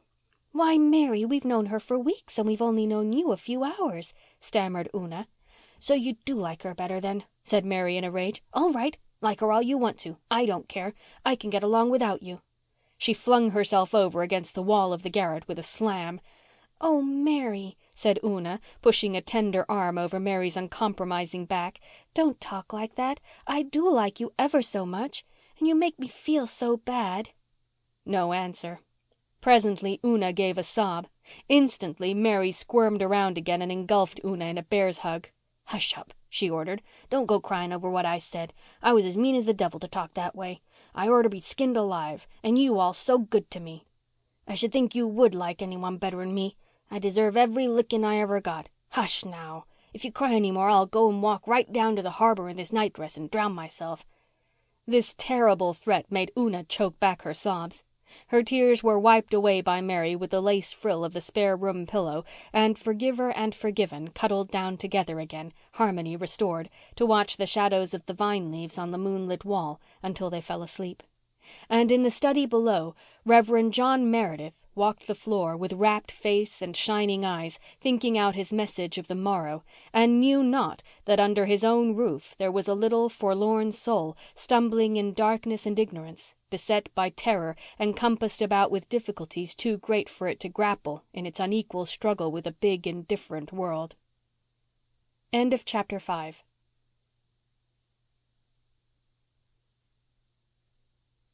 Chapter 6. Mary stays at the Manse. The Manse children took Mary Vanse to church with them the next day. At first Mary objected to the idea. "Didn't you go to church over harbour?" asked Una. "You bet. Mrs. Wiley never troubled church much, but I went every Sunday I could get off. I was mighty thankful to go someplace I could sit down for a spell. But I can't go to church in this old ragged dress." This difficulty was removed by Faith offering the loan of her second-best dress. "It's faded a little and 2 of the buttons are off, but I guess it'll do." "I'll sew the buttons on in a jiffy," said Mary. "Not on Sunday," said Una, shocked. "Sure. The better the day, the better the deed. You just give me a needle and thread and look the other way if you're squeamish." Faith's school boots and an old black velvet cap that had once been Cecilia Meredith's completed Mary's costume, and to church she went. Her behaviour was quite conventional, and though some wondered who the shabby little girl with the Manse children was, she did not attract much attention. She listened to the sermon with outward decorum and joined lustily in the singing. She had, it appeared, a clear, strong voice and a good ear. "His blood can make the violets clean," caroled Mary blithely. Mrs. Jimmy Milgrave, whose pew was just in front of the Manse pew, turned suddenly and looked the child over from top to toe. Mary, in a mere superfluity of naughtiness, stuck her tongue out at Mrs. Milgrave, much to Una's horror. "I couldn't help it," she declared after church. "What did she want to stare at me like that for? Such manners. I'm glad I stuck my tongue out at her. I wish I'd stuck it further out. Say, I saw Rob McAllister from over harbour there. Wonder if he'll tell Mrs. Wiley on me." No Mrs. Wiley appeared, however, and in a few days the children forgot to look for her. Mary was apparently a fixture at the Manse, but she refused to go to school with the others. "Nope, I've finished my education," she said when Faith urged her to go. "I went to school 4 winters since I came to Mrs. Wiley's, and I've had all I want of that. I'm sick and tired of being everlastingly jawed at because I didn't get my home lessons done. I'd no time to do home lessons." "Our teacher won't jaw you. He's awfully nice," said Faith. "Well, I ain't going. I can read and write and cipher up to fractions. That's all I want. You fellas go and I'll stay home. You needn't be scared I'll steal anything. I swear I'm honest." Mary employed herself while the others were at school in cleaning up the Manse. In a few days it was a different place. Floors were swept, furniture dusted, everything straightened out. She mended the spare room bed tick, she sewed on missing buttons, she patched clothes neatly, she even invaded the study with broom and dustpan and ordered Mr. Meredith out while she put it to rights. But there was one department with which Aunt Martha refused to let her interfere.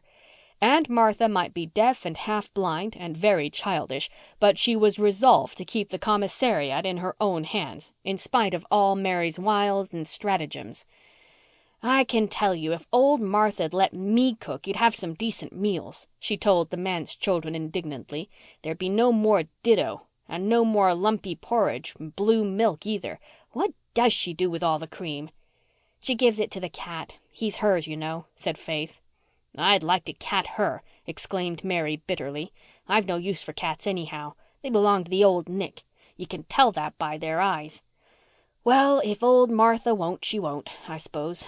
But it gets on my nerves to see good victuals spoiled." When school came out, they always went to Rainbow Valley. Mary refused to play in the graveyard. She declared she was afraid of ghosts. "There's no such thing as ghosts," declared Jem Blythe. "Oh, ain't there?" "Did you ever see any?" "Hundreds of 'em," said Mary promptly. "What are they like?" said Carl. "Awful looking. Dressed all in white with skeleton hands and heads," said Mary. "What did you do?" asked Una. "Run like the devil," said Mary. Then she caught Walter's eyes and blushed. Mary was a good deal in awe of Walter. She declared to the Manse girls that his eyes made her nervous. "I think of all the lies I've ever told when I look into them," she said, "and I wish I hadn't." Jem was Mary's favourite. When he took her to the attic at Ingleside and showed her the museum of curios that Captain Jim Boyd had bequeathed to him, she was immediately pleased and flattered. She also won Carl's heart entirely by her interest in his beetles and ants. It could not be denied that Mary got on rather better with the boys than with the girls. She quarrelled bitterly with Nan Blythe the second day. "Your mother's a witch," she told Nan scornfully. "Red-haired women are always witches." Then she and Faith fell out about the rooster. Mary said its tail was too short. Faith angrily retorted that she guessed God knew what length to make a rooster's tail. They did not speak for a day over this. Mary treated Una's hairless, one-eyed doll with consideration, but when Una showed her other prized treasure, a picture of an angel carrying a baby, presumably to heaven, Mary declared that it looked too much like a ghost for her. Una crept away to her room and cried over this, but Mary hunted her out, hugged her repentantly, and implored forgiveness. No one could keep up a quarrel long with Mary, not even Nan, who was rather prone to hold grudges and never quite forgave the insult to her mother. Mary was jolly. She could and did tell the most thrilling ghost stories. Rainbow Valley seances were undeniably more exciting after Mary came. She learned to play on the Jew's harp and soon eclipsed Jerry. "Never struck anything yet I couldn't do if I put my mind to it," she declared. Mary seldom lost a chance of tooting her own horn. She taught them how to make blow bags out of the thick leaves of the live forever that flourished in the old Bailey garden. She initiated them into the toothsome qualities of the sours that grew in the niches of the graveyard dyke, and she could make the most wonderful shadow pictures on the walls with her long, flexible fingers. And when they all went picking gum in Rainbow Valley, Mary always got the biggest chew and bragged about it. There were times when they hated her and times when they loved her, but at all times they found her interesting. So they submitted quite meekly to her bossing, and by the end of a fortnight had come to feel that she must always have been with them. "It's the queerest thing that Mrs. Wiley hain't been after me," said Mary. "I can't understand it." "Maybe she isn't going to bother about you at all," said Una. "Then you can just go on staying here." "This house ain't hardly big enough for me and old Martha," said Mary darkly. "It's a very fine thing to have enough to eat. I've often wondered what it would be like. But I'm particular about my cooking. And Mrs. Wiley'll be here yet. She's got a rod in pickle for me, all right. I don't think about it so much in daytime, but say, girls, up there in that garret at night, I get to thinking and thinking of it, till I almost just wish she'd come and have it over with. I don't know as one real good whipping would be much worse than all the dozen I've lived through in my mind ever since I run away. Were any of you ever licked?" "No, of course not," said Faith indignantly. "Father would never do such a thing." "You don't know you're alive," said Mary, with a sigh half of envy, half of superiority. "You don't know what I've come through. And I s'pose the Blythes were never licked either." "No, I guess not. But I think they were sometimes spanked when they were small." "A spanking doesn't amount to anything," said Mary contemptuously. "If my folks had just spanked me, I'd have thought they were petting me. Well, it ain't a fair world. I wouldn't mind taking my share of wallopings, but I've had a darn sight too many." "It isn't right to say that word, Mary," said Una reproachfully. "You promised me you wouldn't say it." "G'way," responded Mary. "If you knew some of the words I could say if I liked, you wouldn't make such a fuss over darn. And you know very well I hain't ever told any lies since I come here." "What about all those ghosts you said you saw?" asked Faith. Mary blushed. "That was different," she said defiantly. "I knew you wouldn't believe them yarns and I didn't intend you to. And I really did see something queer one night when I was passing the over harbour graveyard, true's you live. I don't know whether 'twas a ghost or Sandy Crawford's old white nag, but it looked blamed queer, and I tell you I scooted at the rate of no man's business." End of chapter 6.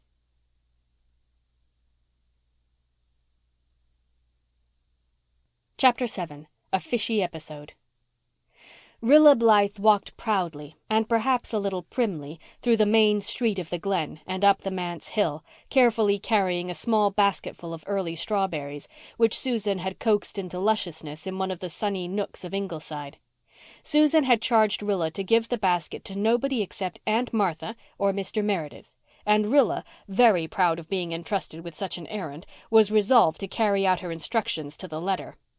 Susan had dressed her daintily in a white, starched and embroidered dress with sash of blue and beaded slippers. Her long, ruddy curls were sleek and round, and Susan had let her put on her best hat out of compliment to the manse. It was a somewhat elaborate affair, wherein Susan's taste had had more to say than Anne's, and Rilla's small soul gloried in its splendors of silk and lace and flowers. She was very conscious of her hat, and I am afraid she strutted up the Manse hill. The strut, or the hat, or both, got on the nerves of Mary Vanse, who was swinging on the lawn gate. Mary's temper was somewhat ruffled just then into the bargain. Aunt Martha had refused to let her peel the potatoes and had ordered her out of the kitchen. "Yah, you'll bring the potatoes to the kitchen with strips of skin hanging to them and half boiled as usual. My, but it'll be nice to go to your funeral," shrieked Mary. She went out of the kitchen, giving the door such a bang that even Aunt Martha heard it, and Mr. Meredith in his study felt the vibration and thought absently that there must have been a slight earthquake shock. Then he went on with his sermon. Mary slipped from the gate and confronted the spick-and-span damsel of Ingleside. "What you got there?" she demanded, trying to take the basket. Rilla resisted. "It's for Mr. Meredith," she lisped. "Give it to me. I'll give it to him," said Mary. "No, Susan said that I wasn't to give it to anybody but Mr. Meredith or Aunt Martha," insisted Rilla. Mary eyed her sourly. "You think you're something, don't you, all dressed up like a doll? Look at me. My dress is all rags and I don't care. I'd rather be ragged than a doll baby. Go home and tell them to put you in a glass case. Look at me, look at me, look at me." Mary executed a wild dance around the dismayed and bewildered Rilla, flirting her ragged skirt and vociferating, "Look at me," until poor Rilla was dizzy. But as the latter tried to edge away towards the gate, Mary pounced on her again. "You give me that basket," she ordered with a grimace. Mary was past mistress of the art of making faces. She could give her countenance a most grotesque and unearthly appearance out of which her strange, brilliant white eyes gleamed with weird effect. "I won't," gasped Rilla, frightened but staunch. "You let me go, Mary Vance." Mary let go for a minute and looked around her. Just inside the gate was a small flake on which half a dozen large codfish were drying. One of Mr. Meredith's parishioners had presented him with these one day, perhaps in lieu of the subscription he was supposed to pay to the stipend and never did. Mr. Meredith had thanked him and then forgotten all about the fish, which would have promptly spoiled had not the indefatigable Mary prepared them for drying and rigged up the flake herself on which to dry them. Mary had a diabolical inspiration. She flew to the flake, seized the largest fish there, a huge, flat thing nearly as big as herself. With a whoop she swooped down on the terrified Rilla, brandishing her weird missile. Rilla's courage gave way. To be lambasted with a dried codfish was such an unheard-of thing that Rilla could not face it. With a shriek she dropped her basket and fled. The beautiful berries which Susan had so tenderly selected for the minister rolled in a rosy torrent over the dusty road and were trodden on by the flying feet of pursuer and pursued. The basket and contents were no longer in Mary's mind. She thought only of the delight of giving Rilla Blythe the scare of her life. She would teach her to come giving herself airs because of her fine clothes. Rilla flew down the hill and along the street. Terror lent wings to her feet, and she just managed to keep ahead of Mary, who was somewhat hampered by her own laughter, but who had breath enough to give occasional blood-curdling whoops as she ran, flourishing her codfish in the air. Through the Glen street they swept, while everybody ran to the windows and gates to see them. Mary felt she was making a tremendous sensation and enjoyed it. Rilla, blind with terror and spent of breath, felt that she could run no longer. In another instant that terrible girl would be on her with the codfish. At this point the poor mite stumbled and fell into the mud puddle at the end of the street just as Miss Cornelia came out of Carter Flagg's store. Miss Cornelia took the whole situation in at a glance. So did Mary. The latter stopped short in her mad career, and before Miss Cornelia could speak, she had whirled around and was running up as fast as she had run down. Miss Cornelia's lips tightened ominously, but she knew it was no use to think of chasing her. So she picked up poor, sobbing, disheveled Rilla instead and took her home. Rilla was heartbroken. Her dress and slippers and hat were ruined, and her 6-year-old pride had received terrible bruises. Susan, white with indignation, heard Miss Cornelia's story of Mary Vance's exploit. "Oh, the hussy! Oh, the little hussy!" she said, as she carried Rilla away for purification and comfort. "This thing has gone on far enough, Anne dearie," said Miss Cornelia resolutely. "Something must be done. Who is this creature who is staying at the manse, and where does she come from?" "I understood she was a little girl from over harbour who was visiting at the manse," answered Anne, who saw the comical side of the codfish chase and secretly thought Rilla was rather vain and needed a lesson or two. "I know all the over-harbour families who come to our church, and that imp doesn't belong to any of them," retorted Miss Cornelia. She is almost in rags, and when she goes to church she wears Faith Meredith's old clothes. There's some mystery here, and I'm going to investigate it, since it seems nobody else will. I believe she was at the bottom of their goings-on in Warren Mead's spruce bush the other day. Did you hear of their frightening his mother into a fit?" "No. I knew Gilbert had been called to see her, but I did not hear what the trouble was." "Well, you know she has a weak heart. And one day last week, when she was all alone on the veranda, she heard the most awful shrieks of murder and help coming from the bush. Positively frightful sounds, Anne dearie. Her heart gave out at once. Warren heard them himself at the barn and went straight to the bush to investigate, and there he found all the Manse children sitting on a fallen tree and screaming murder at the top of their lungs. They told him they were only in fun and didn't think anyone could hear them. They were just playing Indian ambush. Warren went back to the house and found his poor mother unconscious on the veranda." Susan, who had returned, sniffed contemptuously. "I think she was very far from being unconscious, Mrs. Marshall Elliott, and that you may tie to. I have been hearing of Amelia Warren's weak heart for 40 years. She had it when she was 20. She enjoys making a fuss and having the doctor, and any excuse will do." "I don't think Gilbert thought her attack very serious," said Anne. "Oh, that very well may be," said Miss Cornelia, "but the matter has made an awful lot of talk, and the Meads being Methodists makes it that much worse.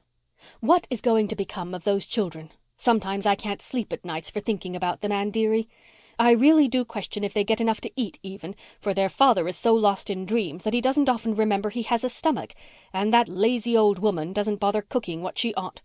They are just running wild, and now that school is closing they'll be worse than ever."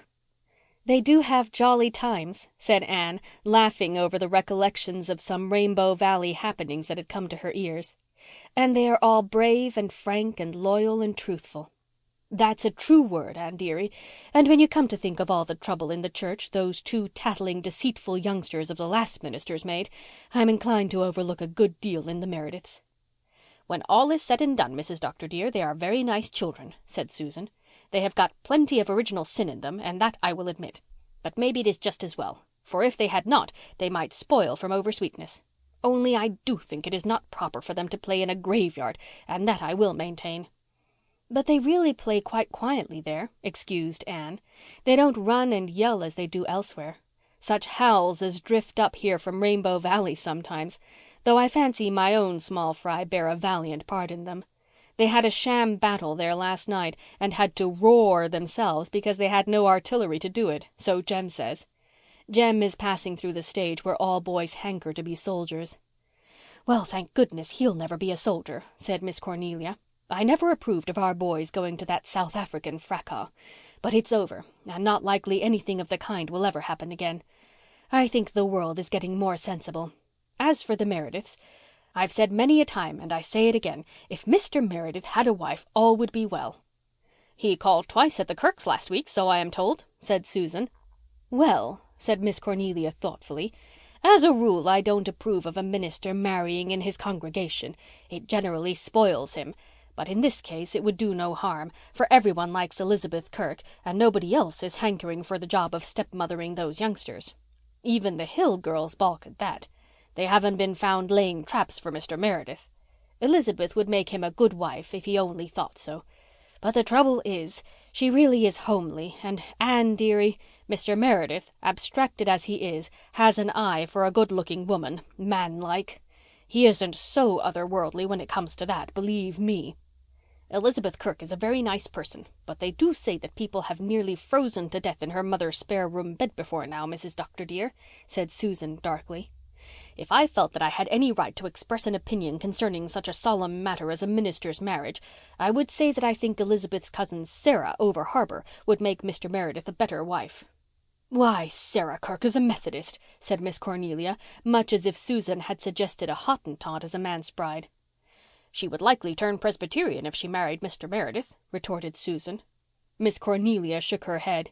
Evidently with her it was once a Methodist, always a Methodist. "Sarah Kirk is entirely out of the question," she said positively. "And so is Emmeline Drew, though the Drews are all trying to make the match. They are literally throwing poor Emmeline at his head, and he hasn't the least idea of it." "Emmeline Drew has no gumption, I must allow," said Susan. "She is the kind of woman, Mrs. Dr. dear, who would put a hot water bottle in your bed on a dog night and then have her feelings hurt because you were not grateful. And her mother was a very poor housekeeper. Did you ever hear the story of her dishcloth? She lost her dishcloth one day, but the next day she found it. Oh, yes, Mrs. Dr. dear, she found it in the goose at the dinner table, mixed up with the stuffing. Do you think a woman like that would do for a minister's mother-in-law? I do not. But no doubt I would be better employed in mending little Jem's trousers than in talking gossip about my neighbours. He tore them something scandalous last night in Rainbow Valley." "Where is Walter?" asked Anne. "He is up to no good, I fear, Mrs. Dr. dear. He is in the attic writing something in an exercise book. And he has not done as well in arithmetic this term as he should, so the teacher tells me. Too well I know the reason why. He has been writing silly rhymes when he should have been doing his sums. I am afraid that boy is going to be a poet, Mrs. Dr. dear." "He is a poet now, Susan." "Well, you take it real calm, Mrs. Dr. dear. I suppose it is the best way when a person has the strength. I had an uncle who began by being a poet and ended up by being a tramp. Our family were dreadfully ashamed of him." "You don't seem to think very highly of poets, Susan," said Anne, laughing. "Who does, Mrs. Dr. dear?" asked Susan in genuine astonishment. "What about Milton and Shakespeare and the poets of the Bible?" "They tell me Milton could not get along with his wife, and Shakespeare was no more than respectable by times. As for the Bible, of course things were different in those sacred days. Although I never had a high opinion of King David, say what you will. I never knew any good to come of writing poetry, and I hope and pray that blessed boy will outgrow the tendency. If he does not, we must see what emulsion of cod liver oil will do." End of chapter 7.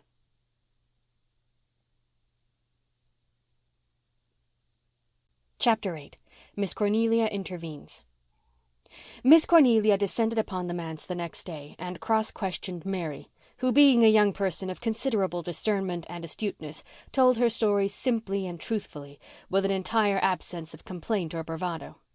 Miss Cornelia was more favourably impressed than she had expected to be, but deemed it her duty to be severe. "Do you think," she said sternly, "that you showed your gratitude to this family, who have been far too kind to you, by insulting and chasing one of their little friends as you did yesterday?" "Say, it was rotten mean of me," admitted Mary easily. "I don't know what possessed me. That old codfish seemed to come in so blamed handy. But I was awful sorry. I cried last night after I went to bed about it. Honest I did. You ask Una if I didn't. I wouldn't tell her what for, 'cause I was ashamed of it, and then she cried too because she was afraid someone had hurt my feelings. Laws, I ain't got no feelings to hurt worth speaking of. What worries me is why Mrs. Wiley hain't been hunting for me. It ain't like her." Miss Cornelia herself thought it rather peculiar, but she merely admonished Mary sharply not to take any further liberties with the minister's codfish, and went to report progress at Ingleside. "If the child's story is true, the matter ought to be looked into," she said. "I know something about that Wiley woman, believe me. Marshall used to be well acquainted with her when he lived over harbour. I heard him say something last summer about her and a home child she had. Likely this very Mary creature. He said someone told him she was working the child to death and not half feeding and clothing it. You know, Anne dearie, it has always been my habit neither to make nor meddle with those over harbour folks. But I shall send Marshall over tomorrow to find out the rights of this if he can. And then I'll speak to the minister. Mind you, Anne dearie, the Merediths found this girl literally starving in James Taylor's old hay barn. She had been there all night, cold and hungry and alone, and us sleeping warm in our beds after our good suppers." "That poor little thing," said Anne, picturing one of her own dear babies, cold and hungry and alone in such circumstances. "If she has been ill-used, Miss Cornelia, she mustn't be taken back to such a place. I was an orphan once in a very similar situation." "We'll have to consult the Hopetown Asylum folks," said Miss Cornelia. "Anyway, she can't be left at the manse. Dear knows what those poor children might learn from her. I understand that she has been known to swear. But just think of her being there 2 whole weeks and Mr. Meredith never waking up to it. What business has a man like that to have a family? Why, Anne dearie, he ought to be a monk." 2 evenings later Miss Cornelia was back at Ingleside. "It's the most amazing thing," she said. "Mrs. Wiley was found dead in her bed the very morning after this Mary creature ran away. She has had a bad heart for years, and the doctor had warned her it might happen at any time. She had sent away her hired man, and there was nobody in the house. Some neighbours found her the next day. They missed the child, it seems, but supposed Mrs. Wiley had sent her to her cousin near Charlottetown, as she had said she was going to do. The cousin didn't come to the funeral, and so nobody ever knew that Mary wasn't with her. The people Marshall talked to told him some things about the way Mrs. Wiley used this Mary that made his blood boil, so he declares. You know, it puts Marshall in a regular fury to hear of a child being ill-used. They said she whipped her mercilessly for every little fault or mistake. Some folks talked of writing to the asylum authorities, but everybody's business is nobody's business, and it was never done. "I am sorry that Wiley person is dead," said Susan fiercely. "I should like to go over harbour and give her a piece of my mind. Starving and beating a child, Mrs. Dr. dear. As you know, I hold with lawful spanking, but I go no further. And what is to become of this poor child now, Mrs. Marshall Elliott?"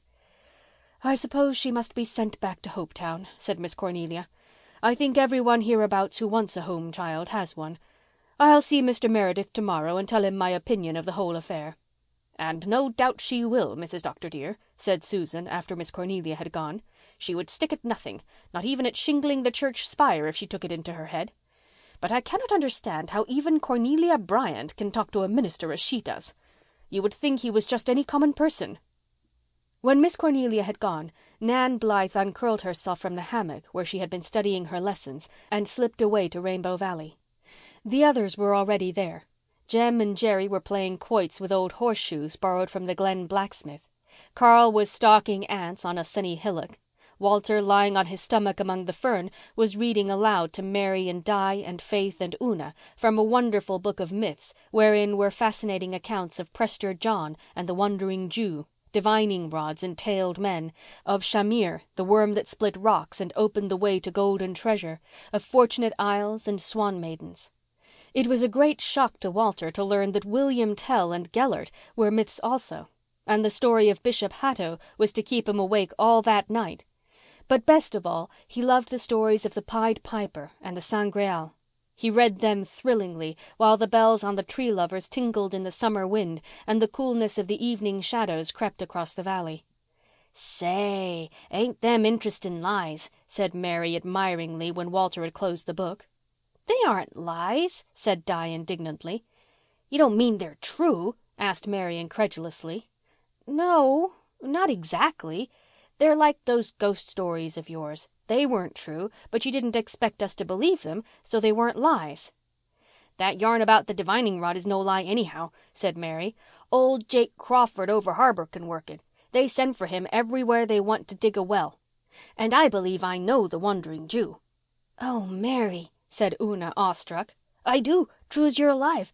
There was an old man at Mrs. Wiley's one day last fall. He looked old enough to be anything. She was asking him about cedar posts, if he thought they'd last well. And he said, 'Last well? They'll last 1,000 years. I know, for I've tried 'em twice.' Now, if he was 2,000 years old, who was he but your Wandering Jew?" "I don't believe the Wandering Jew would associate with a person like Mrs. Wiley," said Faith decidedly. "I love the Pied Piper story," said Di, "and so does Mother. I always feel so sorry for the poor little lame boy who couldn't keep up with the others and got shut out of the mountain. He must have been so disappointed. I think all the rest of his life he'd be wondering what wonderful thing he had missed and wishing he could have got in with the others." "But how glad his mother must have been," said Una softly. "I think she had been sorry all her life that he was lame. Perhaps she even used to cry about it. But she would never be sorry again, ever. She would be glad he was lame because that was why she hadn't lost him." "Someday," said Walter dreamily, looking afar into the sky, "the Pied Piper will come over the hill up there and down Rainbow Valley, piping merrily and sweetly, and I will follow him down to the shore, down to the sea, away from you all. I don't think I'll want to go. Jem will want to go. It will be such an adventure. But I won't. Only I'll have to. The music will call and call and call me until I must follow." "We'll all go," cried Di, catching fire at the flame of Walter's fancy and half believing she could see the mocking, retreating figure of the mystic Piper in the far, dim end of the valley. "No, you'll sit here and wait," said Walter, his great, splendid eyes full of strange glamour. "You'll wait for us to come back, and we may not come, for we cannot come as long as the Piper plays. He may pipe us around the world, and still you'll sit here and wait and wait." "Oh, dry up," said Mary, shivering. "Don't look like that, Walter Blythe. You give me the creeps. Do you want to set me bawling? I could just see that horrid old Piper going away on, and you boys following him, and us girls sitting here waiting all alone. I don't know why it is. I never was one of the blubbering kind, but as soon as you start your spieling, I always want to cry." Walter smiled in triumph. He liked to exercise this power of his over his companions, to play on their feelings, waken their fears, thrill their souls. It satisfied some dramatic instinct in him. But under his triumph was a queer little chill of some mysterious dread. The Pied Piper had seemed very real to him, as if the fluttering veil that hid the future had for a moment been blown aside in the starlit dusk of Rainbow Valley, and some dim glimpse of coming years granted to him. Carl, coming up to their group with a report of the doings in Antland, brought them all back to the realm of facts. "Ants are darned interesting," exclaimed Mary, glad to escape the shadowy Piper's thrall. "Carl and me watched that bed in the graveyard all Saturday afternoon. I never thought there was so much in bugs. Say, but they're quarrelsome little cusses. Some of 'em like to start a fight without any reason, as far as we could see. And some of 'em are cowards. They got so scared they just doubled theirselves up into a ball and let the other fellows bang 'em. They wouldn't put up a fight at all. Some of them are lazy and won't work. We watched 'em shirking. And there was one ant died of grief 'cause another ant got killed. Wouldn't work, wouldn't eat, just died. It did. Honest to goodness." A shocked silence prevailed. Everyone knew that Mary had not started out to say goodness. Faith and Di exchanged glances that would have done credit to Miss Cornelia herself. Walter and Carl looked uncomfortable and Una's lip trembled. Mary squirmed uncomfortably. "That slipped out 'fore I thought. It did, honest to... true's you live, and I swallowed half of it. You folks over here are mighty squeamish, seems to me. Wish you could have heard the Wileys when they had a fight." "Ladies don't say such things," said Faith, very primly for her. "It isn't right," whispered Una. "I ain't a lady," said Mary. "What chance have I ever had of being a lady? But I won't say that again if I can help it. I promise you." "Besides," said Una, "you can't expect God to answer your prayers if you take his name in vain, Mary." "I don't expect him to answer 'em anyhow," said Mary of little faith. "I've been asking him for a week to clear up this Wiley affair and he hasn't done a thing. I'm going to give up." At this juncture Nan arrived breathless. "Oh, Mary, I've news for you. Mrs. Elliott has been over harbour and what do you think she found out? Mrs. Wiley is dead. She was found dead in bed the morning after you ran away, so you'll never have to go back to her." "Dead?" said Mary, stupefied. Then she shivered.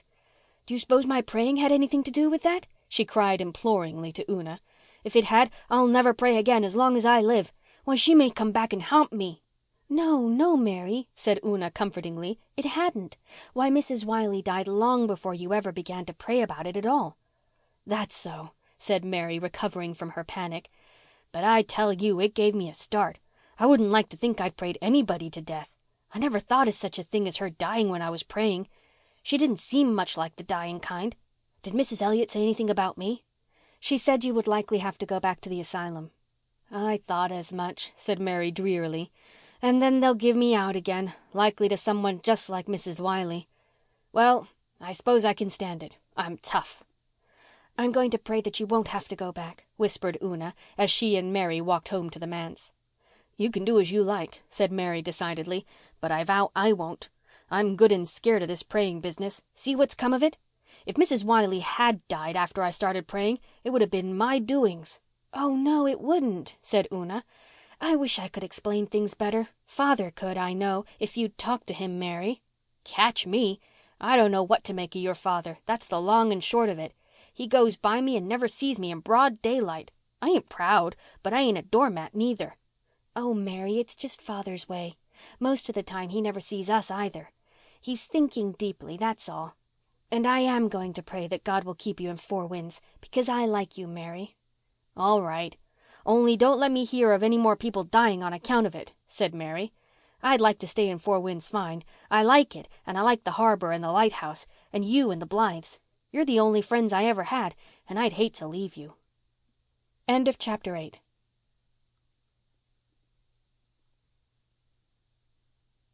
Chapter 9. Una intervenes.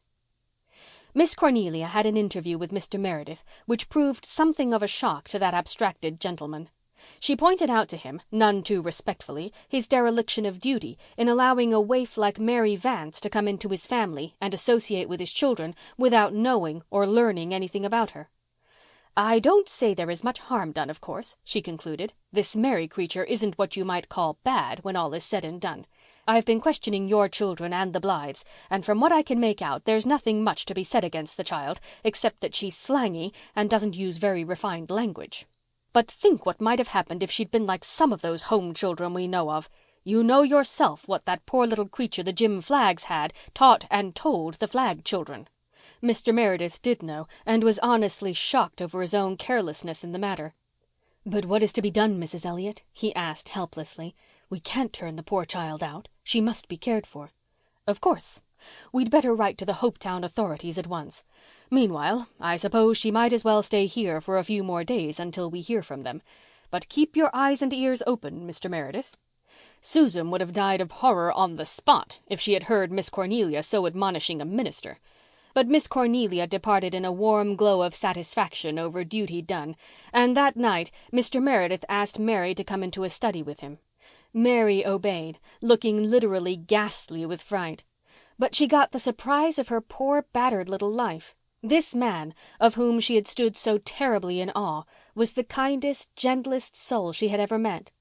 Before she knew what happened, Mary found herself pouring all her troubles into his ear and receiving in return such sympathy and tender understanding as it had never occurred to her to imagine. Mary left the study with her face and eyes so softened that Una hardly knew her. "Your father's all right when he does wake up," she said with a sniff that just escaped being a sob. "It's a pity he doesn't wake up oftener. He said I wasn't to blame for Mrs. Wiley dying, but that I must try to think of her good points and not of her bad ones. I don't know what good points she had, unless it was keeping her house clean and making first-class butter. I know I most wore my arms out scrubbing her old kitchen floor with the knots in it. But anything your father says goes with me after this."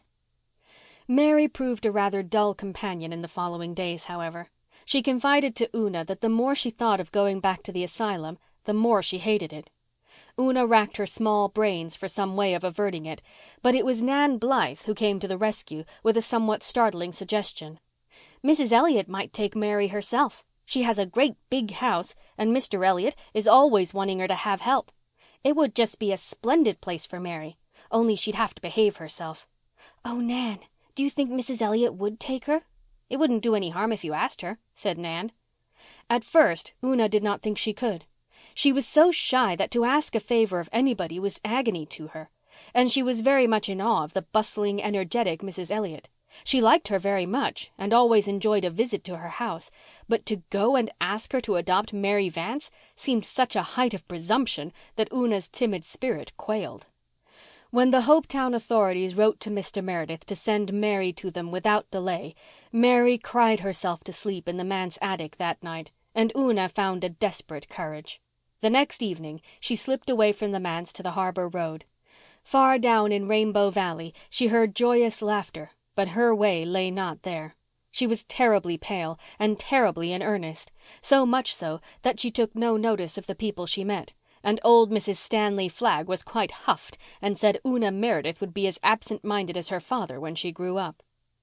Miss Cornelia lived halfway between the Glen and Four Winds Point, in a house whose original glaring green hue had mellowed down to an agreeable greenish gray. Marshall Elliott had planted trees about it and set out a rose garden and a spruce hedge. It was quite a different place from what it had been in years agone. The Manse children and the Ingleside children liked to go there. It was a beautiful walk down the old harbour road, and there was always a well-filled cookie jar at the end. The misty sea was lapping softly far down on the sands. 3 big boats were skimming down the harbour like great white seabirds.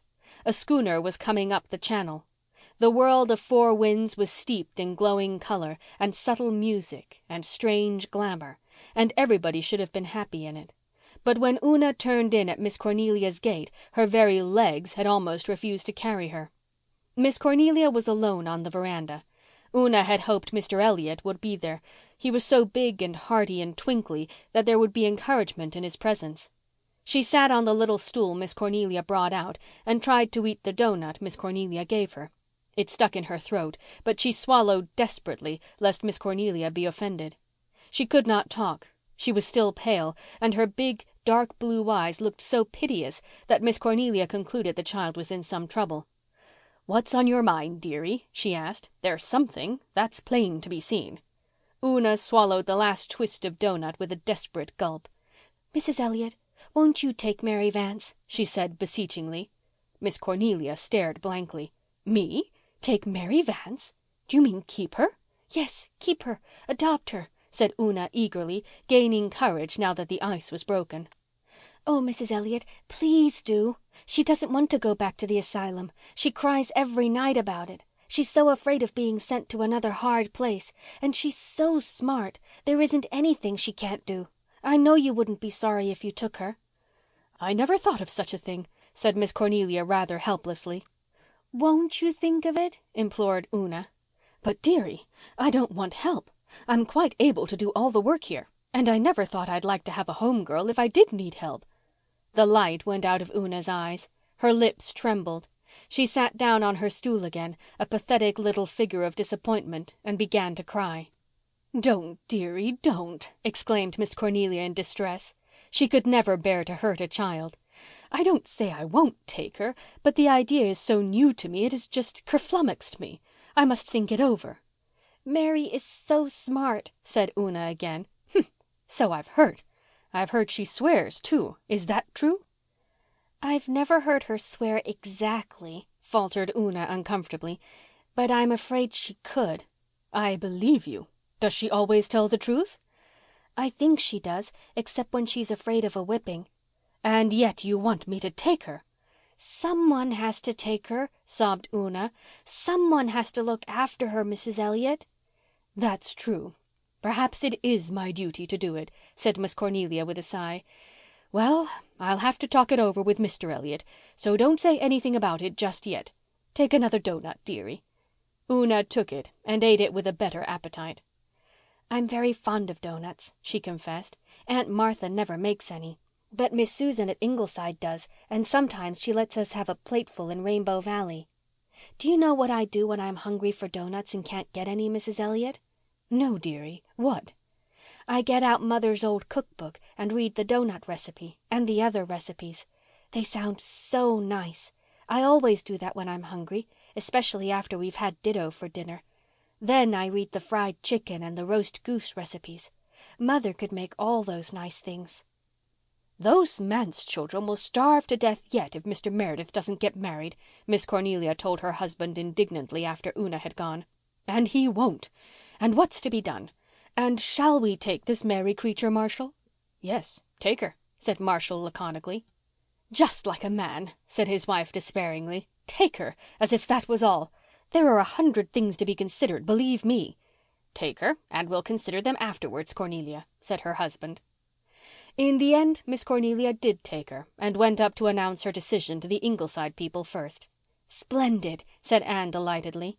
"I've been hoping you would do that very thing, Miss Cornelia. I want that poor child to get a good home. I was a homeless little orphan just like her once." "I don't think this Mary creature is or ever will be much like you," retorted Miss Cornelia gloomily. "She's a cat of another colour. But she's also a human being with an immortal soul to save. I've got a shorter catechism and a small tooth comb, and I'm going to do my duty by her, now that I've set my hand to the plough, believe me." Mary received the news with chastened satisfaction. "It's better luck than I expected," she said. "You'll have to mind your P's and Q's with Mrs. Elliott," said Nan.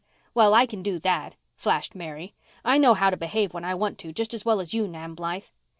"You mustn't use bad words, you know, Mary," said Una anxiously. "I s'pose she'd die of horror if I did," grinned Mary, her white eyes shining with unholy glee over the idea. "But you needn't worry, Una. Butter won't melt in my mouth after this. I'll be all prunes and prisms." "Nor tell lies," added Faith. "Not even to get off from a whipping?" pleaded Mary. "Mrs. Elliott will never whip you, never," exclaimed Di. "Won't she?" said Mary skeptically. "If I ever find myself in a place where I ain't licked, I'll think it's heaven all right. No fear of me telling lies then. I ain't fond of telling 'em. I'd rather not, if it comes to that."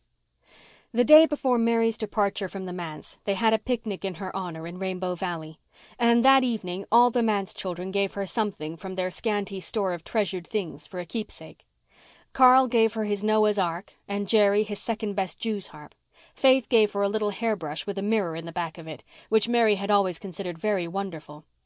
Una hesitated between an old beaded purse and a gay picture of Daniel in the lion's den, and finally offered Mary her choice.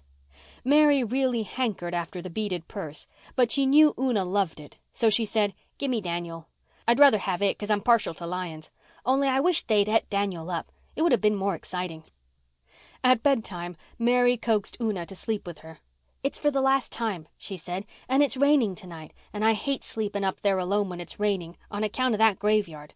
I don't mind it on fine nights, but a night like this I can't see anything but the rain pouring down on them old white stones, and the wind round the window sounds as if them dead people were trying to get in and crying 'cause they couldn't." "I like rainy nights," said Una, when they were cuddled down together in the little attic room, "and so do the Blythe girls." "I don't mind 'em when I'm not handy to graveyards," said Mary. "If I was alone here I'd cry my eyes out, I'd be so lonesome. I feel awful bad to be leaving you all." "Mrs. Elliott will let you come up and play in Rainbow Valley quite often, I'm sure," said Una. "And you will be a good girl, won't you, Mary?" "Oh, I'll try," sighed Mary. "But it won't be as easy for me to be good, inside I mean, as well as outside, as it is for you. You hadn't such scallywags of relations as I had." "But your people must have had some good qualities as well as bad ones," argued Una. "You must live up to them and never mind their bad ones." "I don't believe they had any good qualities," said Mary gloomily. "I never heard of any. My grandfather had money, but they say he was a rascal. Nope, I'll just have to start out on my own hook and do the best I can." "And God will help you, you know, Mary, if you ask him." "I don't know about that." "Oh, Mary, you know we asked God to get a home for you and he did." "I don't see what he had to do with it," retorted Mary. "It was you put it into Mrs. Elliott's head." "But God put it into her heart to take you. All my putting it into her head wouldn't have done any good if he hadn't." "Well, there may be something in that," admitted Mary. "Mind you, I haven't got anything against God, Una. I'm willing to give him a chance. But honest, I think he's an awful lot like your father, just absent-minded and never taking any notice of a body most of the time, but sometimes waking up all of a sudden and being awful good and kind and sensible." "Oh, Mary, no," exclaimed horrified Una. "God isn't a bit like father. I mean, he's 1,000 times better and kinder." "If he's as good as your father he'll do for me," said Mary. "When your father was talking to me I felt as if I never could be bad any more." "I wish you'd talk to father about him," sighed Una. "He can explain it all so much better than I can."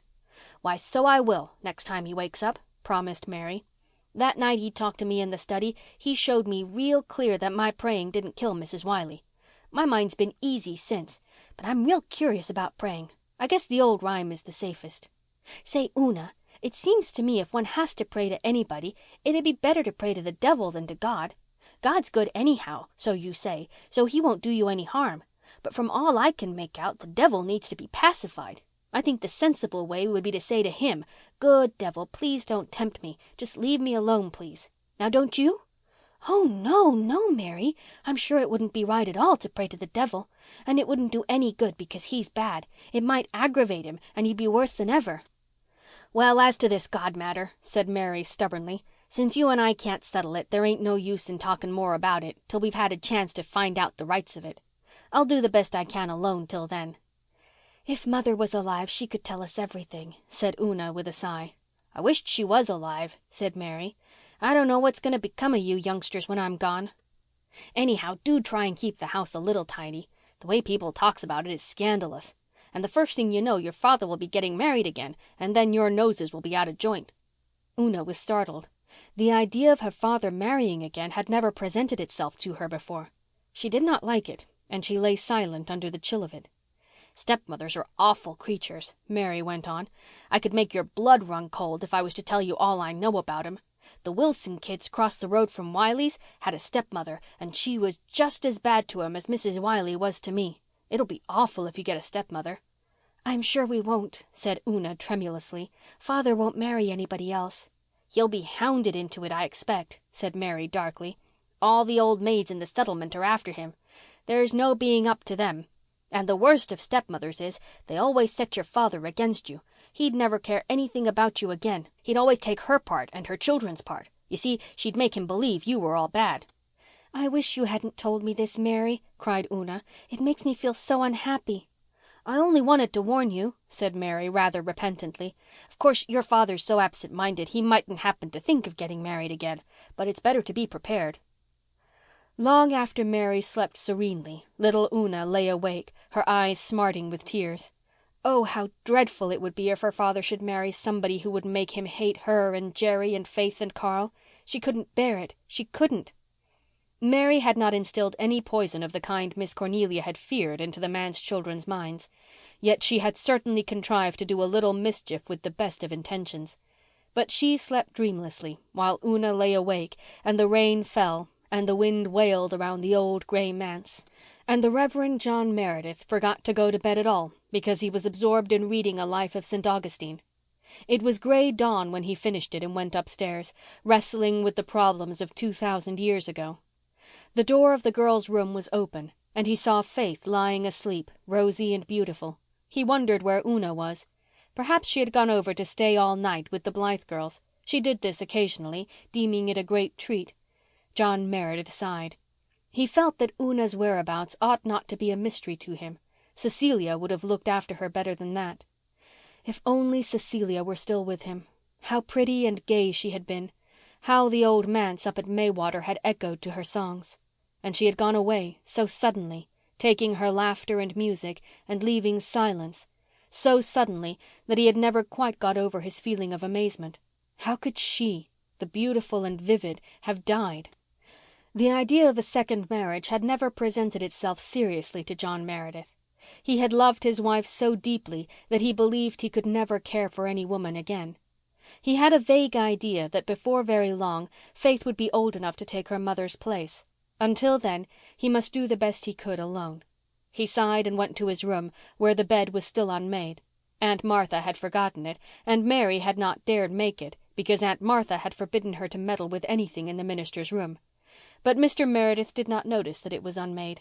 His last thoughts were of St. Augustine. End of chapter 9.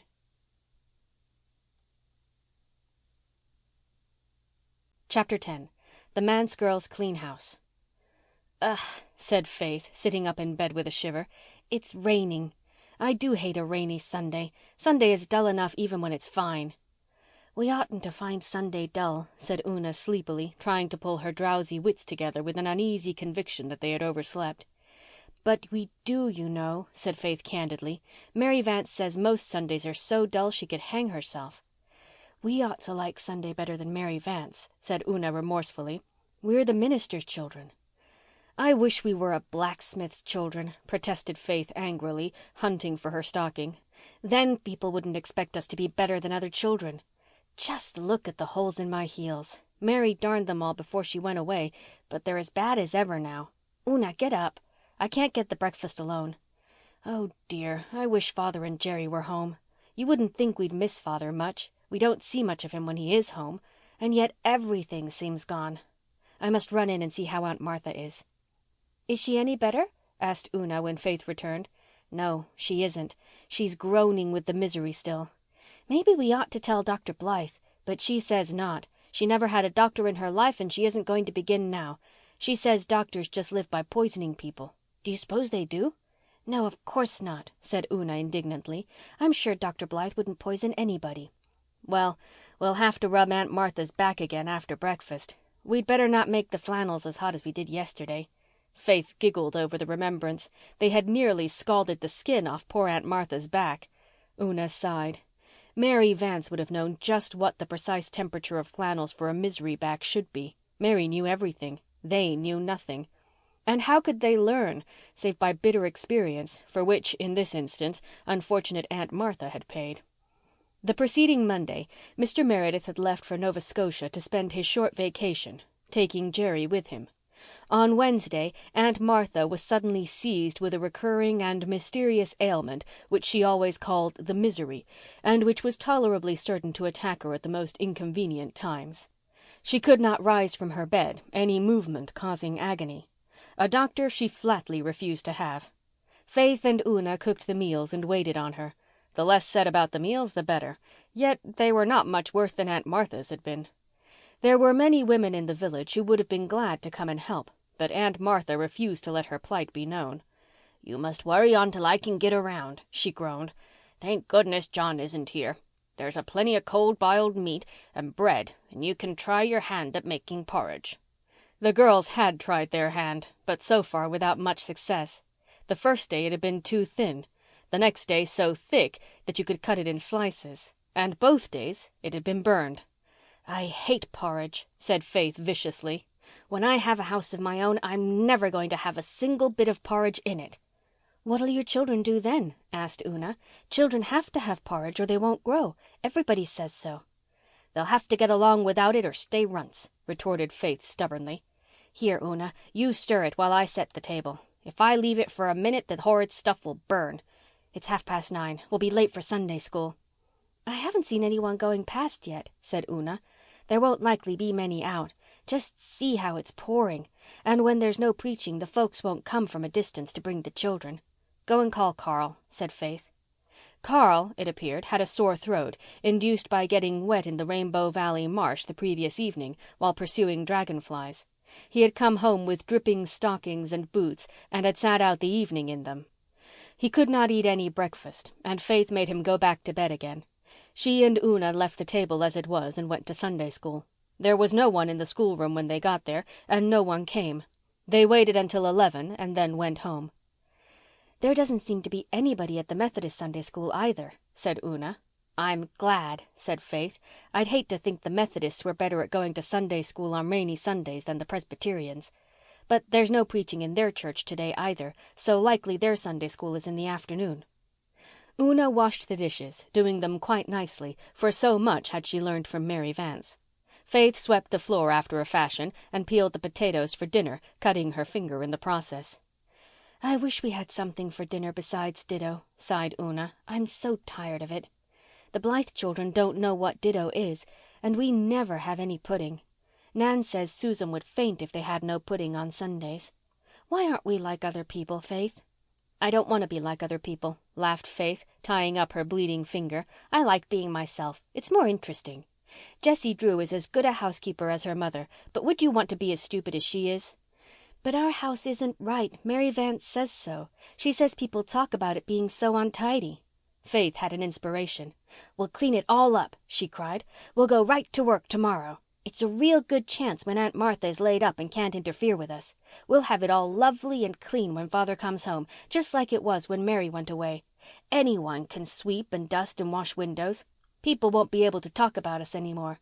Jem Blythe says it's only old cats that talk, but their talk hurts just as much as anybody's." "I hope it will be fine tomorrow," said Una, fired with enthusiasm. "Oh, Faith, it will be splendid to be all cleaned up and like other people." "I hope Aunt Martha's misery will last over tomorrow," said Faith. "If it doesn't, we won't get a single thing done." Faith's amiable wish was fulfilled. The next day found Aunt Martha still unable to rise. Carl, too, was still sick and easily prevailed on to stay in bed. Neither Faith nor Una had any idea how sick the boy really was. A watchful mother would have had a doctor without delay, but there was no mother, and poor little Carl, with his sore throat and aching head and crimson cheeks, rolled himself up in his twisted bedclothes and suffered alone, somewhat comforted by the companionship of a small green lizard in the pocket of his ragged nightie. The world was full of summer sunshine after the rain. It was a peerless day for house cleaning, and Faith and Una went gaily to work. "We'll clean the dining room and the parlor," said Faith. "It wouldn't do to meddle with the study, and it doesn't matter much about the upstairs. The first thing is to take everything out." Accordingly, everything was taken out. The furniture was piled on the veranda and lawn, and the Methodist graveyard fence was gaily draped with rugs. An orgy of sweeping followed, with an attempt at dusting on Una's part, while Faith washed the windows of the dining room, breaking one pane and cracking two in the process. Una surveyed the streaked result dubiously. "They don't look right somehow," she said. "Mrs. Elliott's and Susan's windows just shine and sparkle." "Never mind. They let the sunshine through just as well," said Faith cheerfully. They must be clean after all the soap and water I've used, and that's the main thing. Now it's past 11, so I'll wipe up this mess on the floor and we'll go outside. You dust the furniture and I'll shake the rugs. I'm going to do it in the graveyard. I don't want to send dust flying all over the lawn." Faith enjoyed the rug shaking. To stand on Hezekiah Pollock's tombstone, flapping and shaking rugs, was real fun. To be sure, Elder Abraham Clow and his wife, driving past in their capacious double-seated buggy, seemed to gaze at her in grim disapproval. "Isn't that a terrible sight?" said Elder Abraham solemnly. "I would never have believed it if I hadn't seen it with my own eyes," said Mrs. Elder Abraham, more solemnly still. Faith waved a doormat cheerily at the Clow party. It did not worry her that the elder and his wife did not return her greeting. Everybody knew that Elder Abraham had never been known to smile since he had been appointed superintendent of the Sunday school 14 years previously. But it hurt her that Minnie and Adella Clow did not wave back.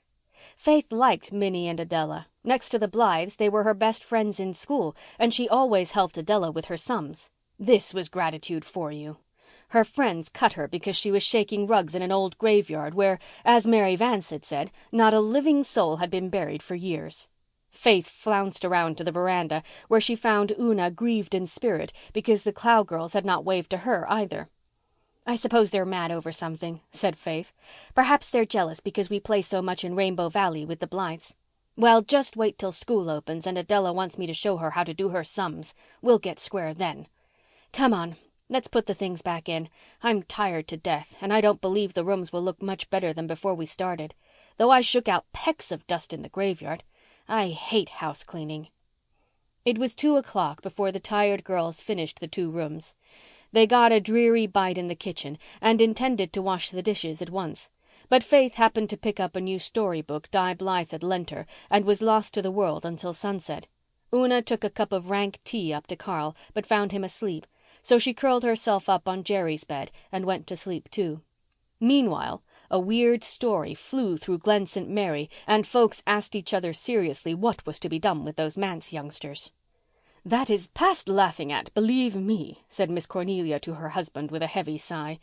"I couldn't believe it at first. Miranda Drew brought the story home from the Methodist Sunday school this afternoon and I simply scoffed at it. But Mrs. Elder Abraham says she and the elder saw it with their own eyes." "Saw what?" asked Marshall. "Faith and Una Meredith stayed home from Sunday school this morning and cleaned house," said Miss Cornelia in accents of despair. "When Elder Abraham went home from the church, he had stayed behind to straighten out the library books. He saw them shaking rugs in the Methodist graveyard. I can never look a Methodist in the face again. Just think what a scandal it will make." A scandal it assuredly did make, growing more scandalous as it spread until the over-harbour people heard that the Manse children had not only cleaned house and put out a washing on Sunday, but had wound up with an afternoon picnic in the graveyard while the Methodist Sunday school was going on. The only household which remained in blissful ignorance of the terrible thing was the Manse itself. On what Faith and Una fondly believed to be Tuesday, it rained again. For the next 3 days it rained. Nobody came near the Manse. The Manse folk went nowhere. They might have waded through the misty Rainbow Valley up to Ingleside, but all the Blythe family, save Susan and the doctor, were away on a visit to Avonlea. "This is the last of our bread," said Faith, "and the ditto is done. If Aunt Martha doesn't get better soon, what will we do?" "We can buy some bread in the village, and there's the codfish Mary dried," said Una, "but we don't know how to cook it." "Oh, that's easy," laughed Faith. "You just boil it." Boil it they did, but as it did not occur to them to soak it beforehand, it was too salty to eat. That night they were very hungry, but by the following day their troubles were over. Sunshine returned to the world, Carl was well, and Aunt Martha's misery left her as suddenly as it had come. The butcher called at the manse and chased famine away.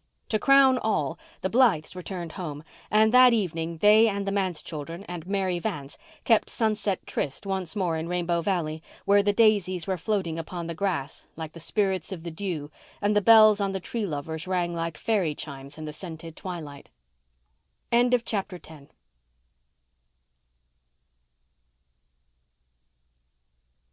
Chapter 11. A Dreadful Discovery. "Well, you kids have gone and done it now," was Mary's greeting as she joined them in the valley. Miss Cornelia was up at Ingleside, holding agonized conclave with Anne and Susan, and Mary hoped that the session might be a long one, for it was all of 2 weeks since she had been allowed to revel with her chums in the dear Valley of Rainbows. "Done what?" demanded everybody but Walter, who was daydreaming as usual. "It's you Manse young ones, I mean," said Mary. "It was just awful of you. I wouldn't have done such a thing for the world, and I weren't brought up in a manse, weren't brought up anywhere, just come up." "What have we done?" asked Faith blankly. "Done? You'd better ask. The talk is something terrible. I expect it's ruined your father and his congregation. He'll never be able to live it down, poor man.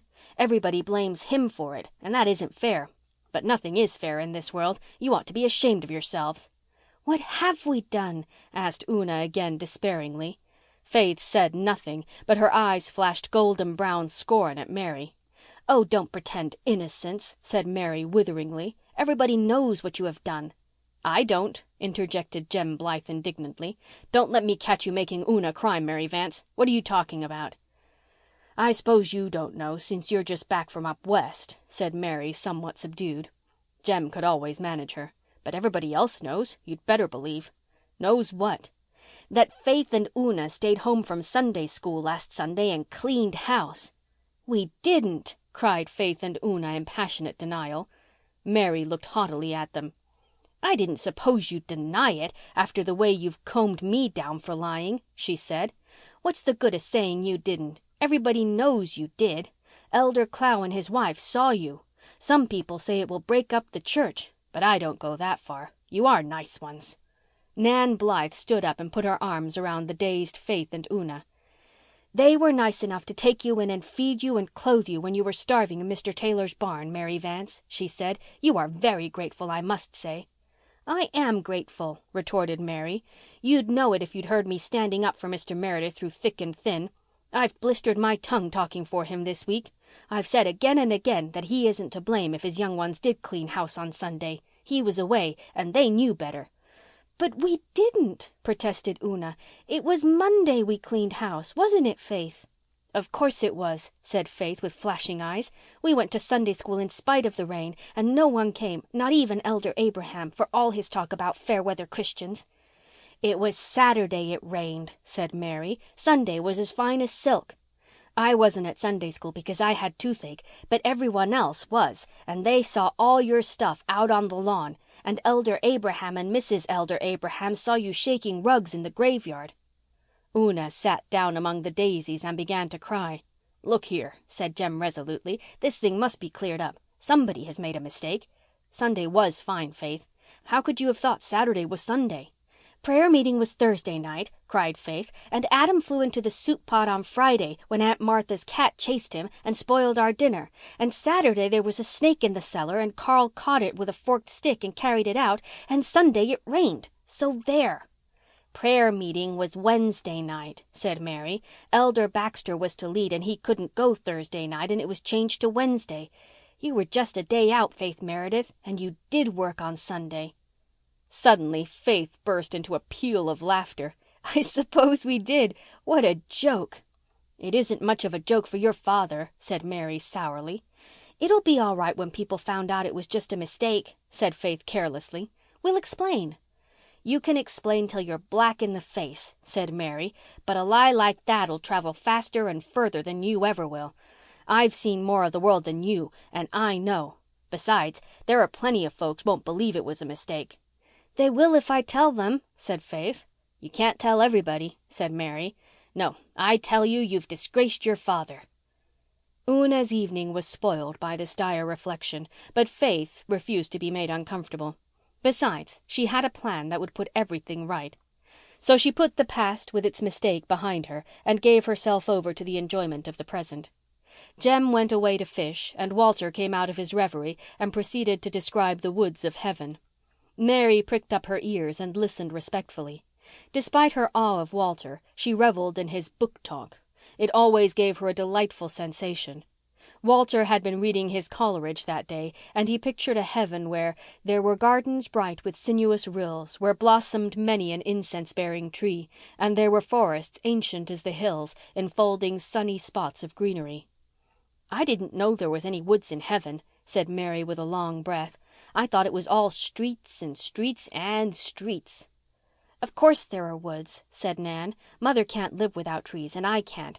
So what would be the use of going to heaven if there weren't any trees?" "There are cities, too," said the young dreamer. "Splendid cities, coloured just like the sunset, with sapphire towers and rainbow domes. They're built out of gold and diamonds, whole streets of diamonds, flashing like the sun. In the squares there are crystal fountains kissed by the light, and everywhere the asphodel blooms, the flower of heaven." "Fancy," said Mary. "I saw the main street in Charlottetown once and I thought it was real grand, but I suppose it's nothing to heaven." "Well, it all sounds gorgeous the way you tell it, but won't it be kind of dull too?" "Oh, I guess we can have some fun when the angels' backs are turned," said Faith comfortably. "Heaven is all fun," declared Di. "The Bible doesn't say so," cried Mary, who had read so much of the Bible on Sunday afternoons under Miss Cornelia's eye that she now considered herself quite an authority on it. "Mother says the Bible language is figurative," said Nan. "Does that mean that it isn't true?" asked Mary hopefully. "No, not exactly, but I think it means that heaven will be just like what you'd like it to be." "I'd like it to be just like Rainbow Valley," said Mary, "with all you kids to gas and play with. That's good enough for me. Anyhow, we can't go to heaven till we're dead, and maybe not then, so what's the use of worrying? Here's Jem with a string of trout, and it's my turn to fry them." "We ought to know more about heaven than Walter does when we're the minister's family," said Una as they walked home that night. "We know just as much, but Walter can imagine," said Faith. "Mrs. Elliott says he gets it from his mother." "I do wish we hadn't made that mistake about Sunday," sighed Una. "Don't worry over that. I've thought of a great plan to explain so that everybody will know," said Faith. "Just wait till tomorrow night." End of chapter 11.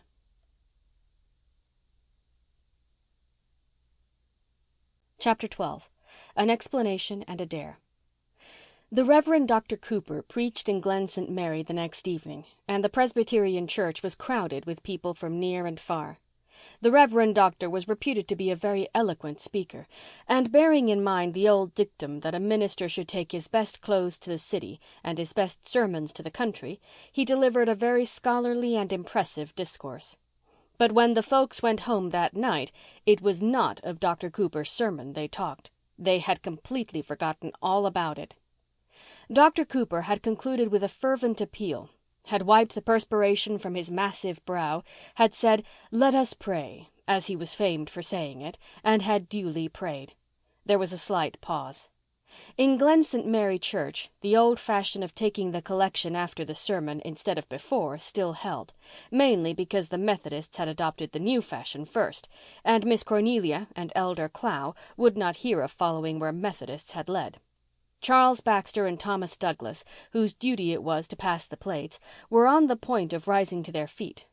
The organist had got out the music of her anthem and the choir had cleared its throat. Suddenly Faith Meredith rose in the manse pew, walked up to the pulpit platform, and faced the amazed audience. Miss Cornelia half rose in her seat and then sat down again. Her pew was far back, and it occurred to her that whatever Faith meant to do or say would be half done or said before she could reach her. There was no use making the exhibition worse than it had to be. With an anguished glance at Mrs. Dr. Blythe and another at Deacon Warren of the Methodist Church, Miss Cornelia resigned herself to another scandal. "If the child was only dressed decently itself," she groaned in spirit. Faith, having spilled ink on her good dress, had serenely put on an old one of faded pink print. A catty-cornered rent in the skirt had been darned with scarlet tracing cotton, and the hem had been let down, showing a bright strip of unfaded pink around the skirt. But Faith was not thinking of her clothes at all.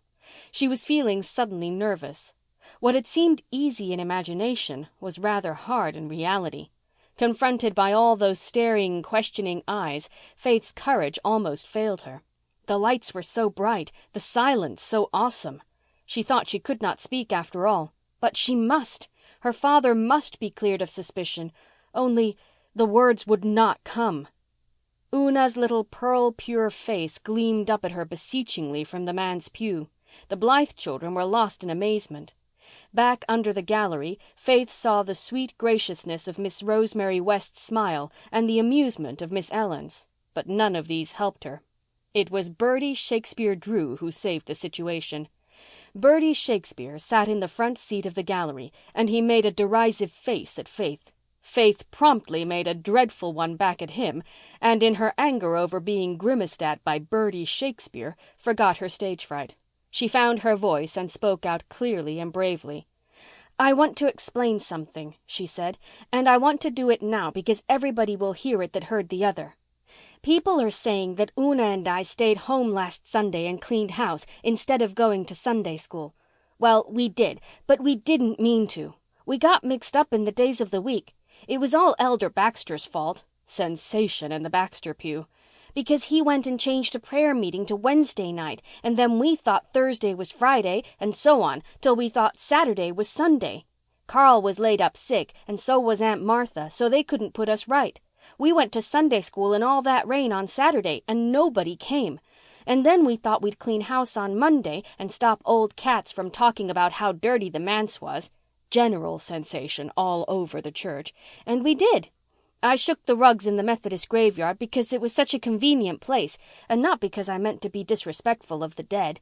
It isn't the dead folks who have made the fuss over this. It's the living folks. And it isn't right for any of you to blame my father for this, because he was away and didn't know, and anyhow we thought it was Monday. He's just the best father that ever lived in the world, and we love him with all our hearts." Faith's bravado ebbed out in a sob. She ran down the steps and flashed out of the side door of the church. There the friendly starlit summer night comforted her, and the ache went out of her eyes and throat. She felt very happy. The dreadful explanation was over, and everybody knew now that her father wasn't to blame, and that she and Una were not so wicked as to have cleaned house knowingly on Sunday. Inside the church, people gazed blankly at each other. But Thomas Douglas rose and walked up the aisle with a set face. His duty was clear. The collection must be taken if the skies fell. Taken it was. The choir sang the anthem with a dismal conviction that it fell terribly flat, and Dr. Cooper gave out the concluding hymn and pronounced the benediction with considerably less unction than usual. The Reverend Doctor had a sense of humor, and Faith's performance tickled him. Besides, John Meredith was well known in Presbyterian circles. Mr. Meredith returned home the next afternoon, but before his coming Faith contrived to scandalize Glen St. Mary again. In the reaction from Sunday evening's intensity and strain, she was especially full of what Miss Cornelia would have called devilment on Monday. This led her to dare Walter Blythe to ride through Main Street on a pig while she rode another one. The pigs in question were two tall, lank animals, supposed to belong to Bertie Shakespeare Drew's father, which had been haunting the roadside by the manse for a couple of weeks. Walter did not want to ride a pig through Glen St. Mary, but whatever Faith Meredith dared him to do must be done. They tore down the hill and through the village, Faith bent double with laughter over her terrified courser, Walter crimson with shame. They tore past the minister himself, just coming home from the station. He, being a little less dreamy and abstracted than usual, owing to have had a talk on the train with Miss Cornelia, who always wakened him up temporarily, noticed them and thought he really must speak to Faith about it and tell her that such conduct was not seemly. But he had forgotten the trifling incident by the time he reached home. They passed Mrs. Alec Davis, who shrieked in horror, and they passed Miss Rosemary West, who laughed and sighed. Finally, just before the pigs swooped into Bertie Shakespeare Drew's backyard, never to emerge therefrom again, so great had been the shock to their nerves, Faith and Walter jumped off as Dr. and Mrs. Blythe drove swiftly by. "So that is how you bring up your boys," said Gilbert with mock severity. "Perhaps I do spoil them a little," said Anne contritely. "But, oh, Gilbert, when I think of my own childhood before I came to Green Gables, I haven't the heart to be very strict. How hungry for love and fun I was, an unloved little drudge with never a chance to play. They do have such good times with the Manse children." "What about the poor pigs?" asked Gilbert. Anne tried to look sober and failed. "Do you really think it hurt them?" she said. "I don't think anything could hurt those animals. They've been the plague of the neighborhood this summer, and the Drews won't shut them up. But I'll talk to Walter, if I can keep from laughing when I do it." Miss Cornelia came up to Ingleside that evening to relieve her feelings over Sunday night. To her surprise, she found that Anne did not view Faith's performance in quite the same light as she did. I thought there was something brave and pathetic in her getting up there before that church full of people to confess," she said. "You could see she was frightened to death, yet she was bound to clear her father. I loved her for it." "Oh, of course, the poor child meant well," sighed Miss Cornelia. "But just the same, it was a terrible thing to do, and is making more talk than the house cleaning on Sunday. That had begun to die away, and this has started it all up again. Rosemary West is like you. She said last night as she left the church that it was a plucky thing for Faith to do, but it made her feel sorry for the child too. Miss Ellen thought it was all a good joke and said she hadn't had as much fun in church for years. Of course, they don't care. They are Episcopalians. But we Presbyterians feel it. And there were so many hotel people there that night and scores of Methodists. Mrs. Leander Crawford cried, she felt so bad, and Mrs. Alec Davis said the little hussy ought to be spanked." "Mrs. Leander Crawford is always crying in church," said Susan contemptuously. "She cries over every affecting thing the minister says. But you do not often see her name on a subscription list, Mrs. Dr. dear. Tears come cheaper. She tried to talk to me one day about Aunt Martha being such a dirty housekeeper, and I wanted to say, 'Everyone knows that you have been mixing up cakes in the kitchen washpan, Mrs. Leander Crawford.' But I did not say it, Mrs. Dr. dear, because I have too much respect for myself to condescend to argue with the likes of her. But I could tell worse things than that of Mrs. Leander Crawford if I was disposed to gossip. And as for Mrs. Alec Davis, if she had said that to me, Mrs. Dr. dear, do you know what I would have said? I would have said, 'I have no doubt that you would like to spank Faith, Mrs. Davis, but you will never have the chance to spank a minister's daughter, either in this world or in that which is to come.'" "If poor Faith had only been decently dressed," lamented Miss Cornelia again, "it wouldn't have been quite that bad. But that dress looked dreadful as she stood there upon the platform." "It was clean, though, Mrs. Dr. dear," said Susan. "They are clean children. They may be very heedless and reckless, Mrs. Dr. dear, and I am not saying they are not, but they never forget to wash behind their ears." "The idea of Faith forgetting what day was Sunday," persisted Miss Cornelia. "She will grow up just as careless and impractical as her father, believe me. I suppose Carl would have known better if he hadn't been sick. I don't know what was wrong with him, but I think it very likely he had been eating those blueberries that grew in the graveyard. No wonder they made him sick. If I was a Methodist, I'd try to keep my graveyard cleaned up at least." "I am of the opinion that Carl only ate the sours that grow on the Dyke," said Susan hopefully. "I do not think any minister's son would eat blueberries that grew on the graves of dead people. You know it would not be so bad, Mrs. Dr. dear, to eat things that grew on the Dyke." "The worst of last night's performance was the face Faith made at somebody in the congregation before she started in," said Miss Cornelia. "Elder Clow declares she made it at him. And did you hear that she was seen riding on a pig today?" "I saw her. Walter was with her. I gave him a very little scolding about it. He did not say much, but he gave me the impression that it had been his idea and that Faith was not to blame."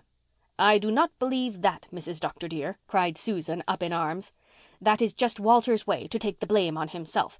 But you know as well as I do, Mrs. Dr. dear, that that blessed child would never have thought of riding on a pig, even if he does write poetry." "Oh, there's no doubt the notion was hatched in Faith Meredith's brain," said Miss Cornelia. "And I don't say that I'm sorry that Amos Drew's old pigs did get their comeuppance for once. But the minister's daughter—" "And the doctor's son," said Anne, mimicking Miss Cornelia's tone. Then she laughed. "Dear Miss Cornelia, they're only little children, and you know they've never yet done anything bad. They're just heedless and impulsive, as I was myself once. They'll grow sedate and sober, as I've done." Miss Cornelia laughed too. "There are times, Anne dearie, when I know by your eyes that your soberness is put on like a garment and you're really aching to do something wild and young again. Well, I feel encouraged. Somehow a talk with you always does have that effect on me.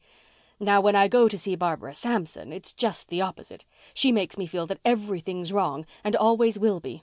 But, of course, living all your life with a man like Joe Sampson wouldn't be exactly cheering." "It is a very strange thing to think that she married Joe Sampson after all her chances," remarked Susan. "She was much sought after when she was a girl. She used to boast to me that she had 21 beaux and Mr. Pethick." "What was Mr. Pethick?" "Well, he was a sort of hanger-on, Mrs. Dr. dear, but you could not exactly call him a beau. He did not really have any intentions. 21 beaux, and me that never had one." But Barbara went through the woods and picked up the crooked stick after all. And yet they say her husband can make better baking powder biscuits than she can, and she always gets him to make them when company comes to tea. Which reminds me that I have company coming to tea tomorrow, and I must go home and set my bread," said Miss Cornelia. "Mary said she could set it, and no doubt she could. But while I live and move and have my being, I set my own bread, believe me." "How is Mary getting on?" asked Anne. "I've no fault to find with Mary," said Miss Cornelia rather gloomily. "She's getting some flesh on her bones, and she's clean and respectful, though there's more in her than I can fathom. She's a sly puss. If you dug for 1,000 years you couldn't get to the bottom of that child's mind, believe me. As for work, I never saw anything like her. She eats it up. Mrs. Wiley may have been cruel to her, but folks needn't say she made Mary work. Mary's a born worker. Sometimes I wonder which will wear out first, her legs or her tongue. I don't have enough to do to keep me out of mischief these days. I'll be real glad when school opens, for then I'll have something to do again. Mary doesn't want to go to school, but I put my foot down and said that go she must. I shall not have the Methodists saying that I kept her out of school while I lolled in idleness." End of chapter 12.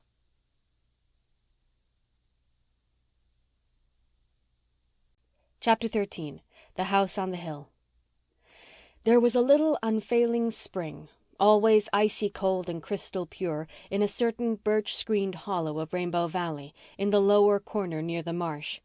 Not a great many people knew of its existence. The Manse and Ingleside children knew, of course, as they knew everything else about the Magic Valley. Occasionally they went there to get a drink, and it figured in many of their plays as a fountain of old romance. Anne knew of it and loved it because somehow it reminded her of the beloved Dryad's Bubble at Green Gables.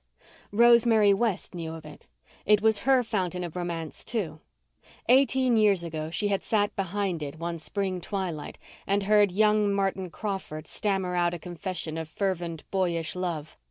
She had whispered her own secret in return, and they had kissed and promised by the wild wood spring. They had never stood together by it again. Martin had sailed on his fatal voyage soon after, but to Rosemary West it was always a sacred spot, hallowed by that immortal hour of youth and love.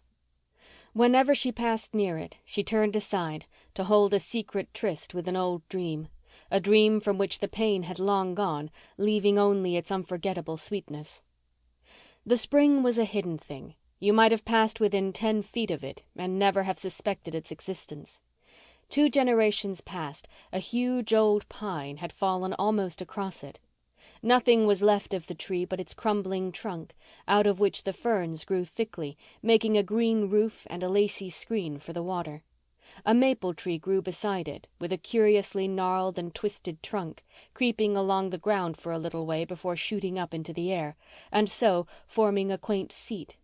And September had flung a scarf of pale smoke-blue asters around the hollow. John Meredith, taking the cross lots through Rainbow Valley on his way home from some pastoral visitations around the Harbour Head one evening, turned aside to drink from the little spring. Walter Blythe had shown it to him one afternoon only a few days before, and they had had a long talk together on the maple seat. John Meredith, under all his shyness and aloofness, had the heart of a boy.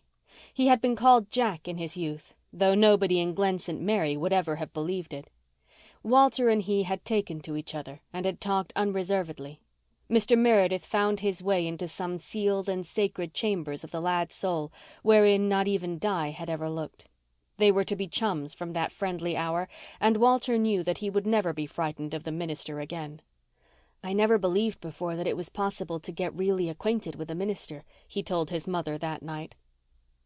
John Meredith drank from his slender white hand, whose grip of steel always surprised people who were unacquainted with it, and then sat down on the maple seat. He was in no hurry to go home.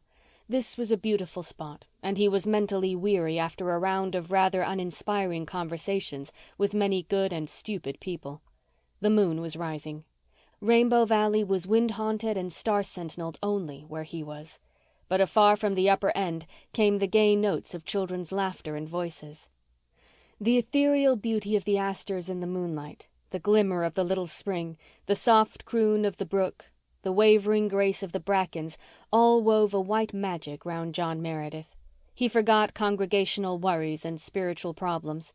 The years slipped away from him.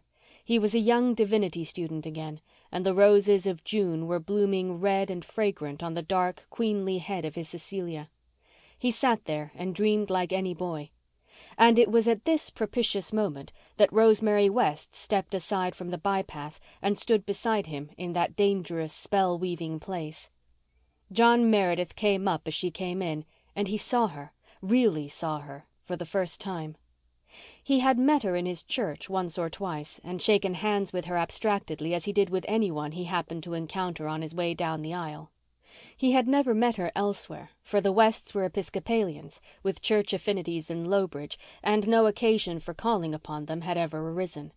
Before tonight, if anyone had asked John Meredith what Rosemary West looked like, he would not have had the slightest notion.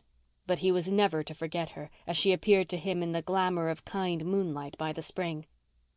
She was certainly not in the least like Cecilia, who had always been his ideal of womanly beauty. Cecilia had been small and dark and vivacious. Rosemary West was tall and fair and placid, yet John Meredith thought he had never seen so beautiful a woman. She was bareheaded, and her golden hair of a warm gold molasses taffy colour, as Blythe had said, was pinned in sleek close coils over her head. She had large, tranquil blue eyes that always seemed full of friendliness, a high white forehead, and a finely shaped face. Rosemary West was always called a sweet woman. She was so sweet that even her high-bred, stately air had never gained for her the reputation of being stuck up, which it would inevitably have done in the case of anyone else in Glen St. Mary. Life had taught her to be brave, to be patient, to love, to forgive. She had watched the ship on which her lover went sailing out of Four Winds Harbour into the sunset. But though she watched long, she had never seen it coming sailing back. That vigil had taken girlhood from her eyes, yet she kept her youth to a marvellous degree.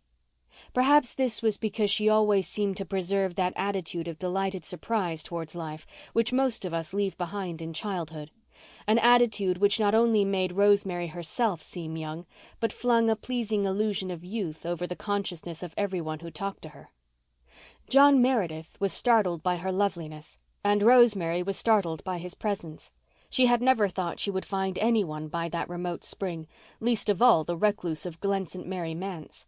She almost dropped the heavy armful of books she was carrying home from the Glen Lending Library, and then, to cover her confusion, she told one of those small fibs which even the best of women do tell at times.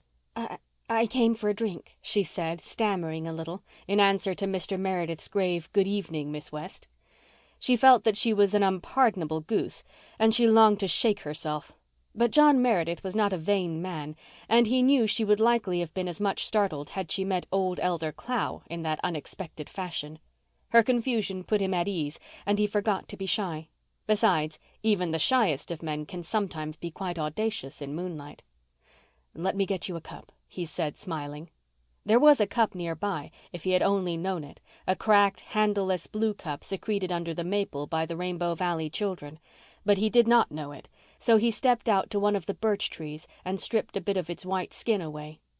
Deftly he fashioned this into a three-cornered cup, filled it from the spring, and handed it to Rosemary. Rosemary took it and drank every drop to punish herself for her fib, for she was not in the least thirsty, and to drink a fairly large cupful of water when you are not thirsty is somewhat of an ordeal. Yet the memory of that draught was to be very pleasant to Rosemary. In after years it seemed to her that there was something sacramental about it. Perhaps this was because of what the minister did when she handed him back the cup. He stooped again and filled it and drank of it himself.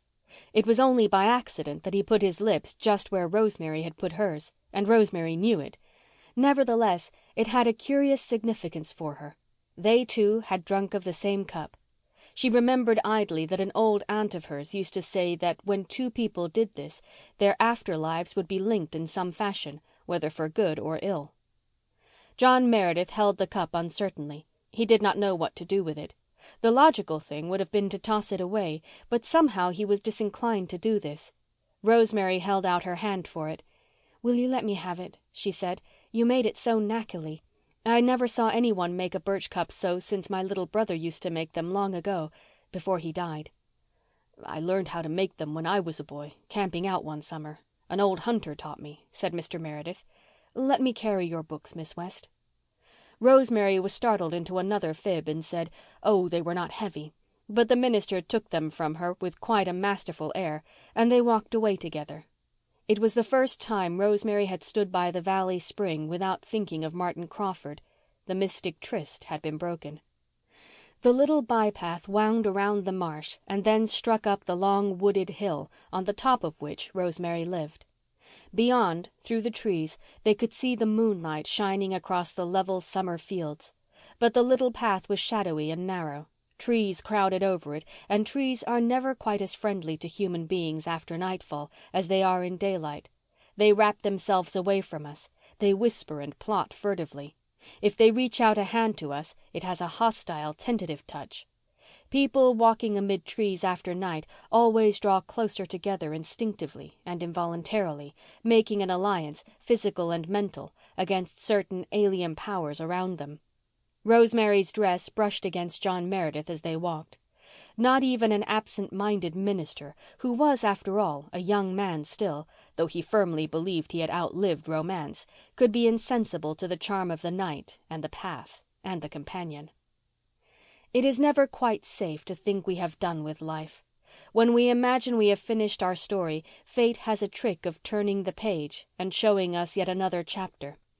These two people each thought their hearts belonged irrevocably to the past, but they both found their walk up that hill very pleasant. Rosemary thought the Glen minister was by no means as shy and tongue-tied as he had been represented. He seemed to find no difficulty in talking easily and freely. Glen housewives would have been amazed had they heard him. But then so many Glen housewives talked only gossip and the price of eggs, and John Meredith was not interested in either. He talked to Rosemary of books and music and wide-world doings and something of his own history, and found that she could understand and respond. Rosemary, it appeared, possessed a book which Mr. Meredith had not read and wished to read. She offered to lend it to him, and when they reached the old homestead on the hill, he went in to get it. The house itself was an old-fashioned grey one, hung with vines, through which the light in the sitting-room winked in friendly fashion. It looked down the glen, over the harbour, silvered in the moonlight, to the sand dunes and the moaning ocean. They walked in through a garden that always seemed to smell of roses, even when no roses were in bloom. There was a sisterhood of lilies at the gate, and a ribbon of asters on either side of the broad walk, and a lacery of fir trees on the hill's edge beyond the house. "You have the whole world at your doorstep here," said John Meredith with a long breath. "What a view! What an outlook! At times I feel stifled down there in the glen. You can breathe up here." "It is calm tonight," said Rosemary, laughing. "If there were a wind it would blow your breath away. We get the arts the wind can blow up here. This place should be called Four Winds instead of the harbour." "I like wind," he said. "A day when there is no wind seems to me dead. A windy day wakes me up." He gave a conscious laugh. "On a calm day I fall into daydreams. No doubt you know my reputation, Miss West. If I cut you dead the next time we meet, don't put it down to bad manners. Please understand that it is only abstraction, and forgive me, and speak to me." They found Ellen West in the sitting-room when they went in. She laid her glasses down on the book she had been reading and looked at them in amazement, tinctured with something else. But she shook hands amiably with Mr. Meredith, and he sat down and talked to her while Rosemary hunted out his book. Ellen West was 10 years older than Rosemary, and so different from her that it was hard to believe they were sisters. She was dark and massive, with black hair, thick black eyebrows, and eyes of the clear, salty blue of the Gulf water in a north wind. She had a rather stern, forbidding look, but she was in reality very jolly, with a hearty, gurgling laugh and a deep, mellow, pleasant voice with a suggestion of masculinity about it. She had once remarked to Rosemary that she would really like to have a talk with that Presbyterian minister at the Glen to see if he could find a word to say to a woman when he was cornered. She had her chance now, and she tackled him on world politics. Miss Ellen, who was a great reader, had been devouring a book on the Kaiser of Germany, and she demanded Mr. Meredith's opinion of him. "A dangerous man," was his answer. "I believe you," Miss Ellen nodded. "Mark my words, Mr. Meredith, that man is going to fight somebody yet. He's aching to. He is going to set the world on fire." "If you mean that he will wantonly precipitate a great war, I hardly think so," said Mr. Meredith. "The day has gone by for that sort of thing." "Bless you, it hasn't," rumbled Ellen. "The day never goes by for men and nations to make asses of themselves and take to the fists. The millennium isn't that near, Mr. Meredith, and you don't think it is any more than I do. As for this Kaiser, mark my words, he is going to make a heap of trouble." And Miss Ellen prodded her book emphatically with her long finger. "Yes, if he isn't nipped in the bud he is going to make trouble. We'll live to see it.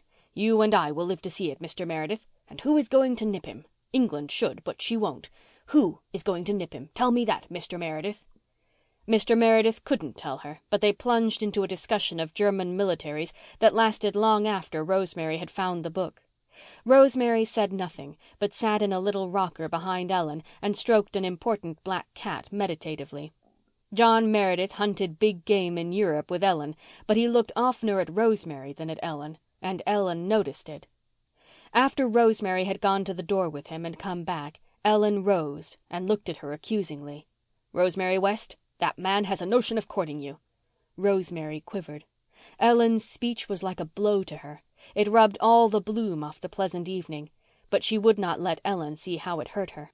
"Nonsense," she said, and laughed a little too carelessly. "You see a beau for me in every bush, Ellen. Why, he told me all about his wife tonight, how much she was to him, how empty her death had left the world." "Well, that may be his way of courting," retorted Ellen. "Men have all kinds of ways, I understand. But don't forget your promise, Rosemary." "There is no need of my either forgetting or remembering it," said Rosemary a little wearily. "You forget that I'm an old maid, Ellen. It's only your sisterly delusion that I am still young and blooming and dangerous. Mr. Meredith merely wants to be a friend, if he wants that much itself. He'll forget us both long before he gets back to the manse." "I've no objection to your being friends with him," conceded Ellen, "but it mustn't go beyond friendship, remember. I'm always suspicious of widowers. They are not given to romantic ideas about friendship. They are apt to mean business. As for this Presbyterian man, what do they call him shy for? He's not a bit shy, though he may be absent-minded. So absent-minded that he forgot to say goodnight to me when you started to go to the door with him. He's got brains, too. There's so few men around here that can talk sense to a body. I've enjoyed the evening. I wouldn't mind seeing more of him. But no philandering, Rosemary, mind you. No philandering." Rosemary was quite used to being warned by Ellen from philandering if she so much as talked 5 minutes to any marriageable man under 80 or over 18. She had always laughed at the warning with unfeigned amusement. This time it did not amuse her. It irritated her a little.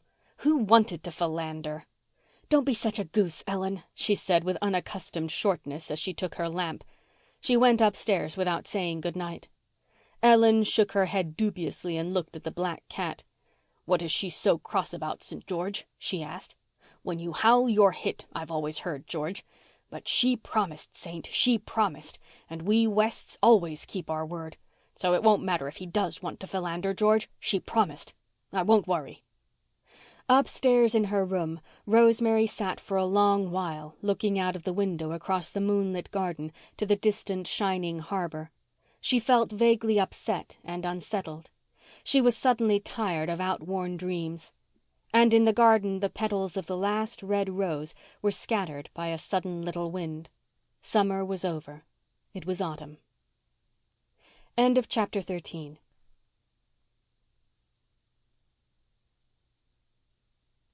Chapter 14. Mrs. Alec Davis Makes a Call.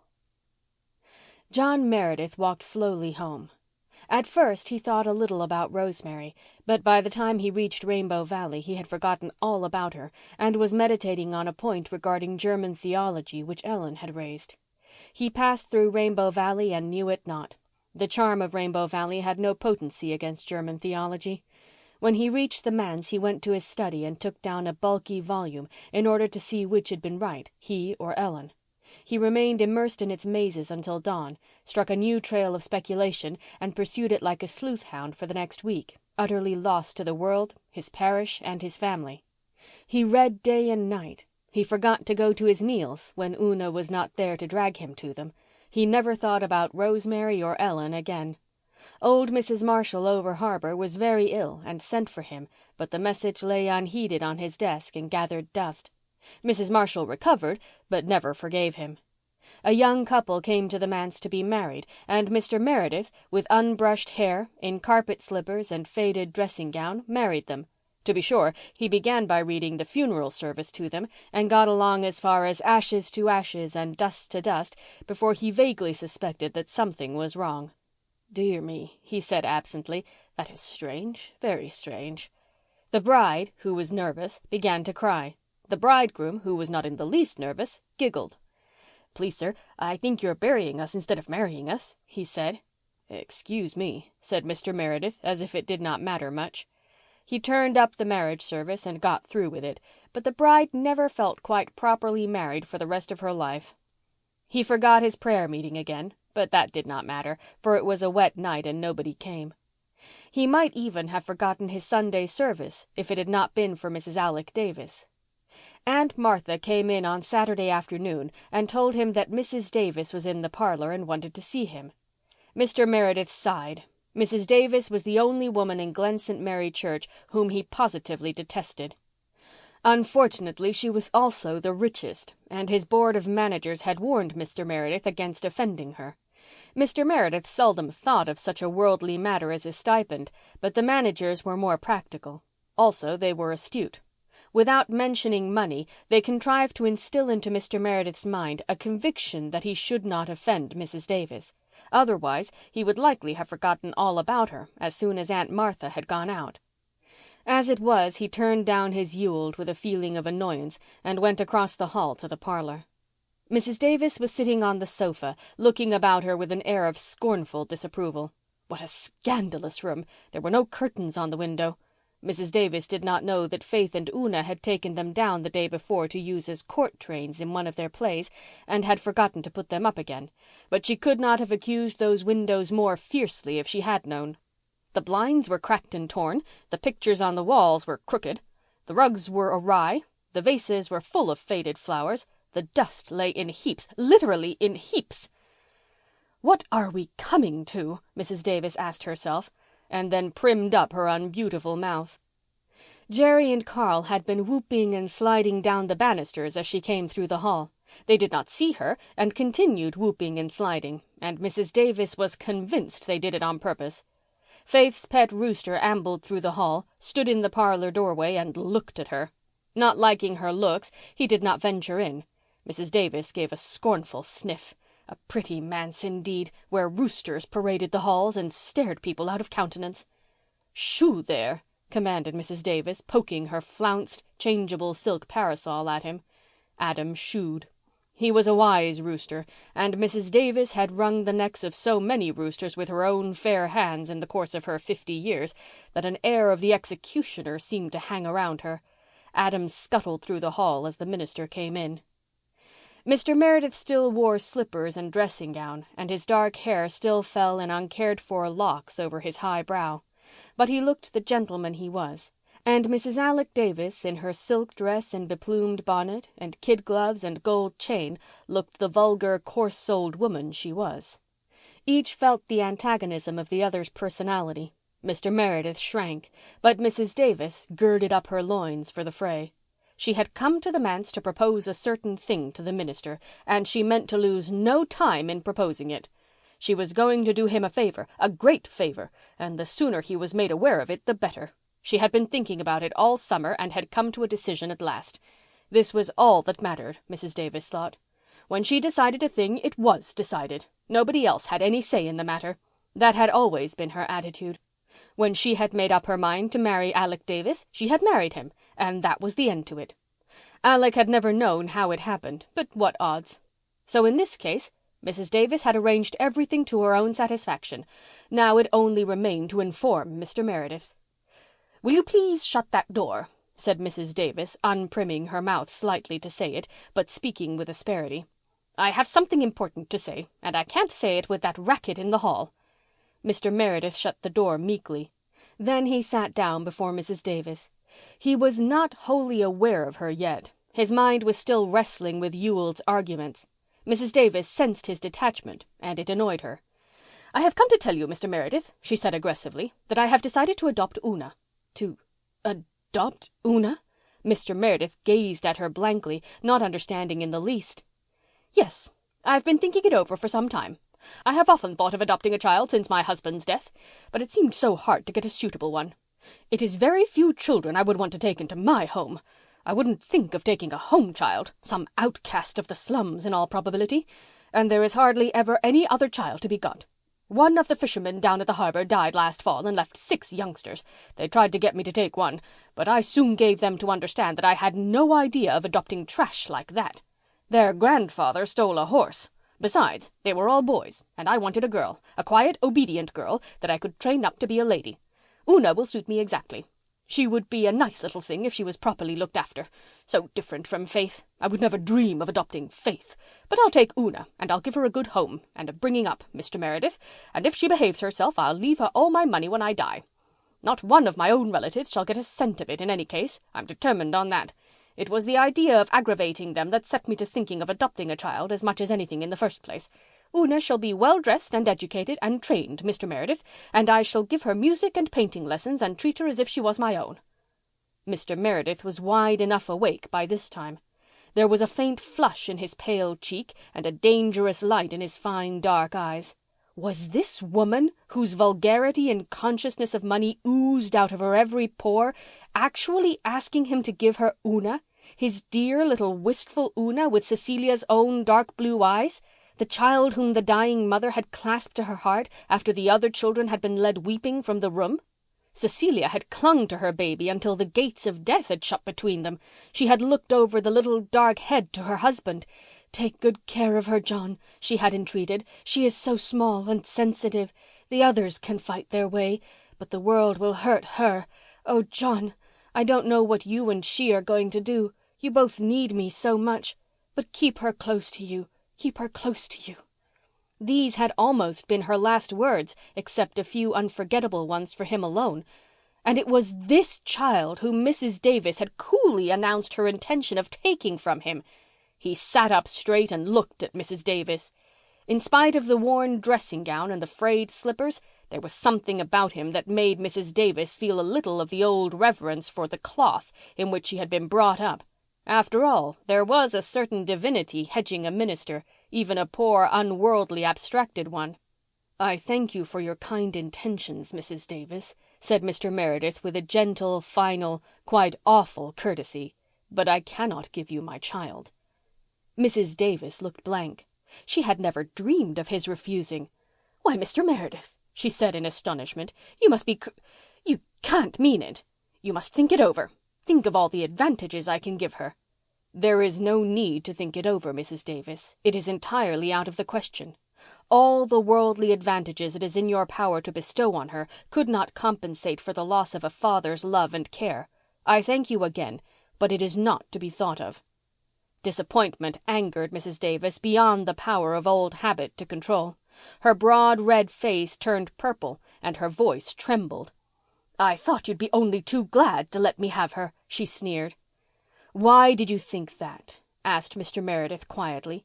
"Because nobody ever supposed you cared anything about any of your children," retorted Mrs. Davis contemptuously. "You neglect them scandalously. It is the talk of the place. They aren't fed and dressed properly, and they're not trained at all. They have no more manners than a pack of wild Indians. You never think of doing your duty as a father. You let a stray child come here among them for a fortnight and never took any notice of her. A child that swore like a trooper, I'm told. You wouldn't have cared if they'd caught smallpox from her. And Faith made an exhibition of herself getting up and preaching and making that speech.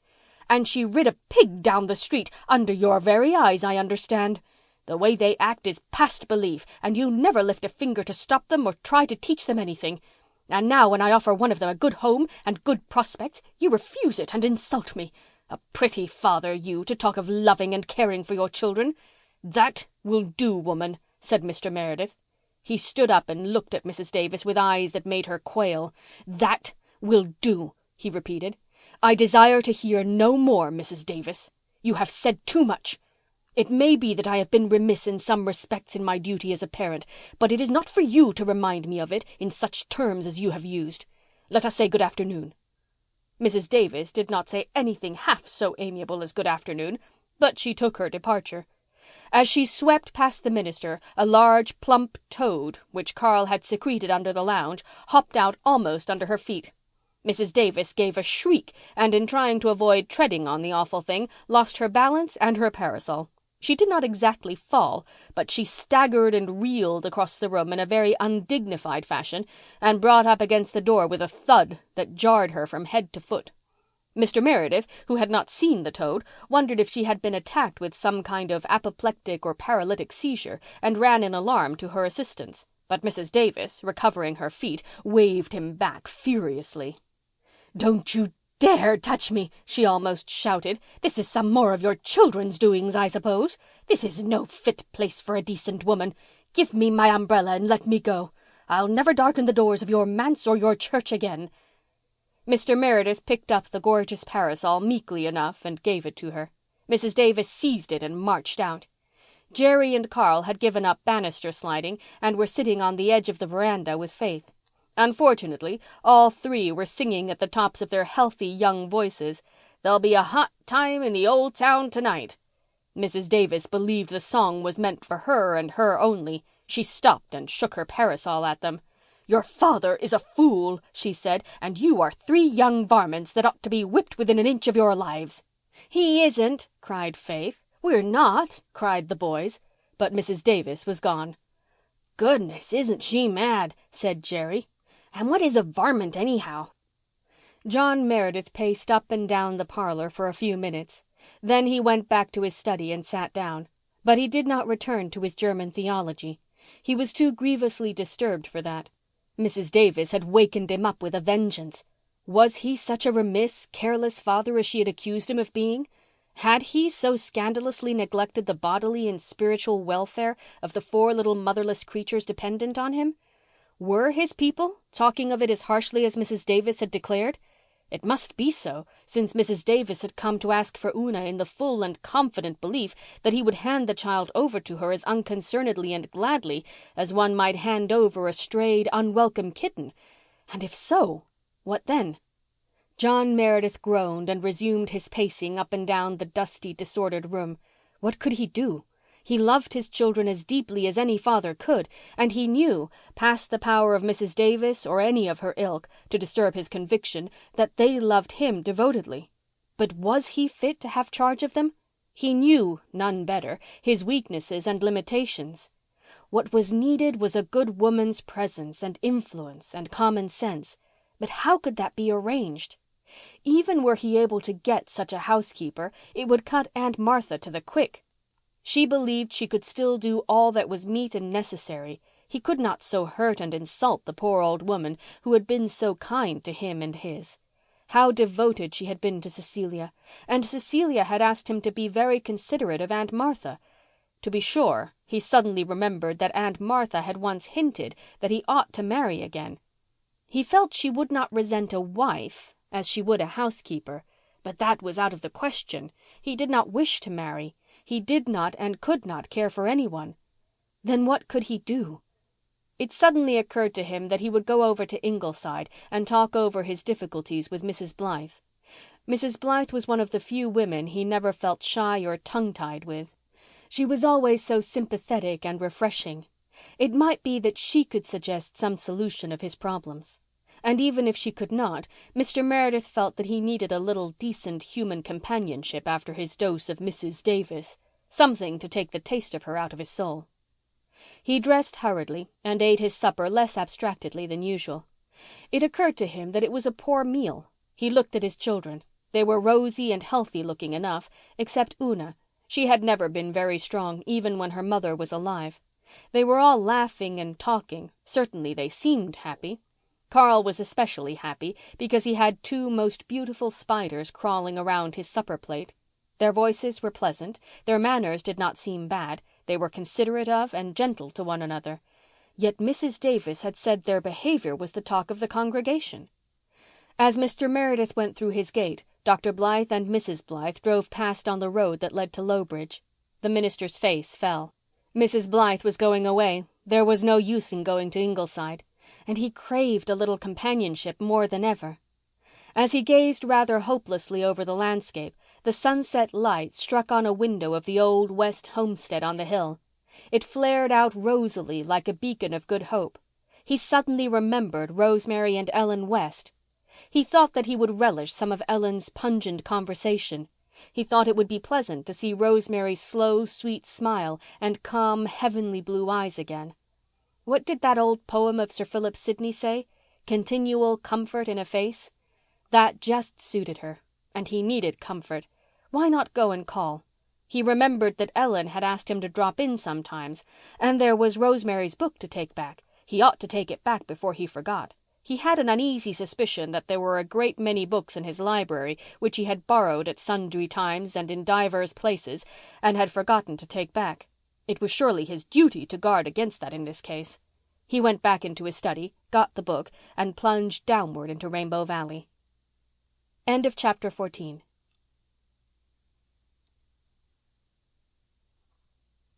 Chapter 15. More Gossip. On the evening after Mrs. Myra Murray of the Over Harbour section had been buried, Miss Cornelia and Mary Vanse came up to Ingleside. There were several things concerning which Miss Cornelia wished to unburden her soul. The funeral had to be all talked over, of course. Susan and Miss Cornelia thrashed this out between them. Anne took no part or delight in such ghoulish conversations. She sat a little apart and watched the autumnal flame of dahlias in the garden and the dreaming, glamorous harbour of the September sunset. Mary Vanse sat beside her, knitting meekly.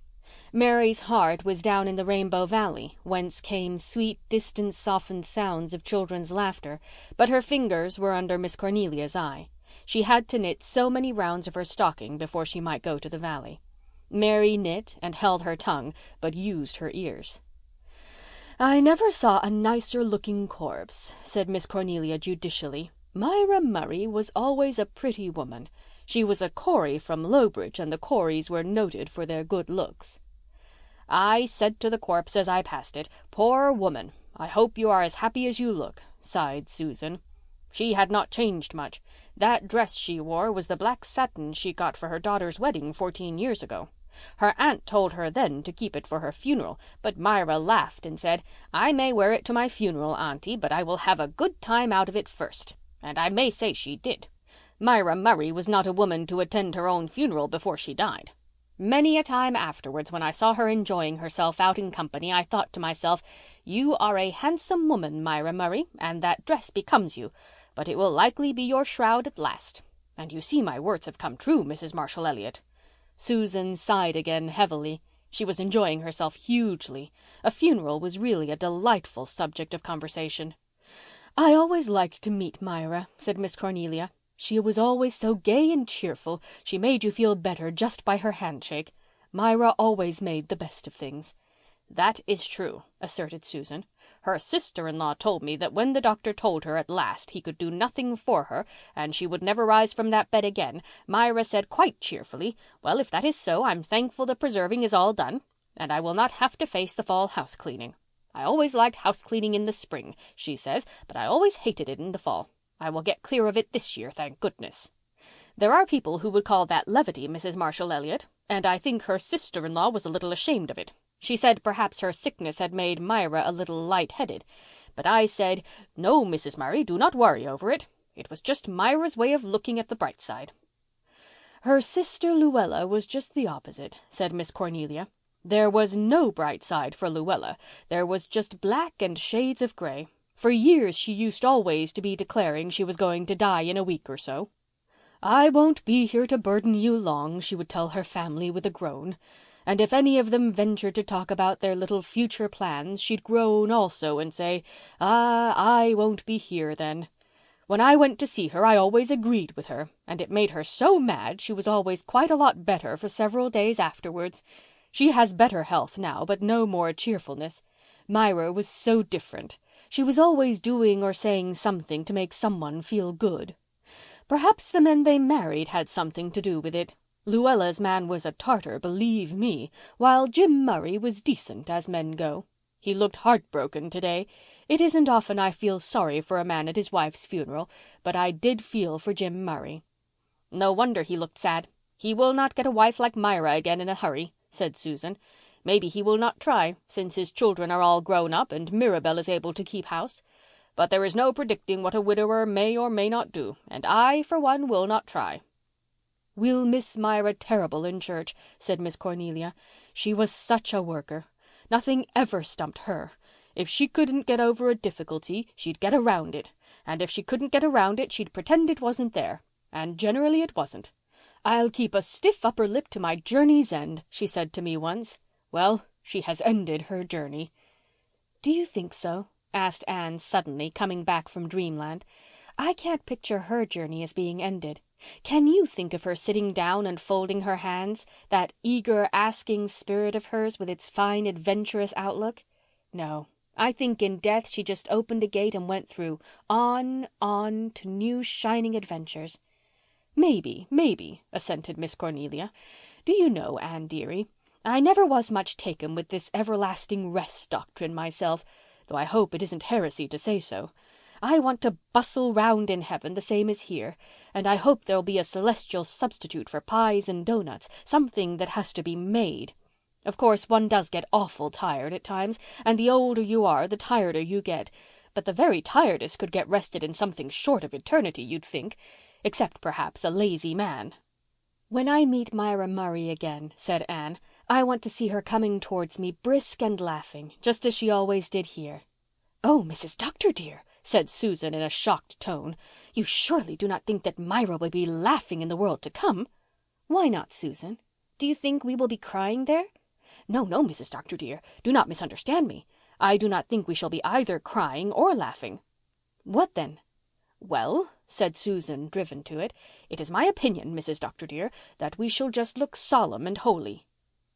"And do you really think, Susan," said Anne, looking solemn enough, "that either Myra Murray or I could look solemn and holy all the time? All the time, Susan?" "Well," admitted Susan reluctantly, "I might go so far as to say that you both would have to smile now and again. But I could never admit that there will be laughing in heaven. The idea seems really irreverent, Mrs. Dr. dear." "Well, to come back to earth," said Miss Cornelia, "who can we get to take Myra's class in Sunday school? Julia Clow has been teaching it since Myra took ill, but she's going to town for the winter and we'll have to get somebody else." "I heard that Mrs. Laurie Jameson wanted it," said Anne. "The Jamesons have come to church very regularly since they moved to the Glen from Lowbridge." "New brooms," said Miss Cornelia dubiously. "Wait till they've gone regularly for a year." "You cannot depend on Mrs. Jameson a bit, Mrs. Dr. dear," said Susan solemnly. "She died once, and when they were measuring her for her coffin, after laying her out just beautiful, did she not go and come back to life? Now, Mrs. Dr. dear, you know you cannot depend on a woman like that." "She might turn Methodist at any moment," said Miss Cornelia.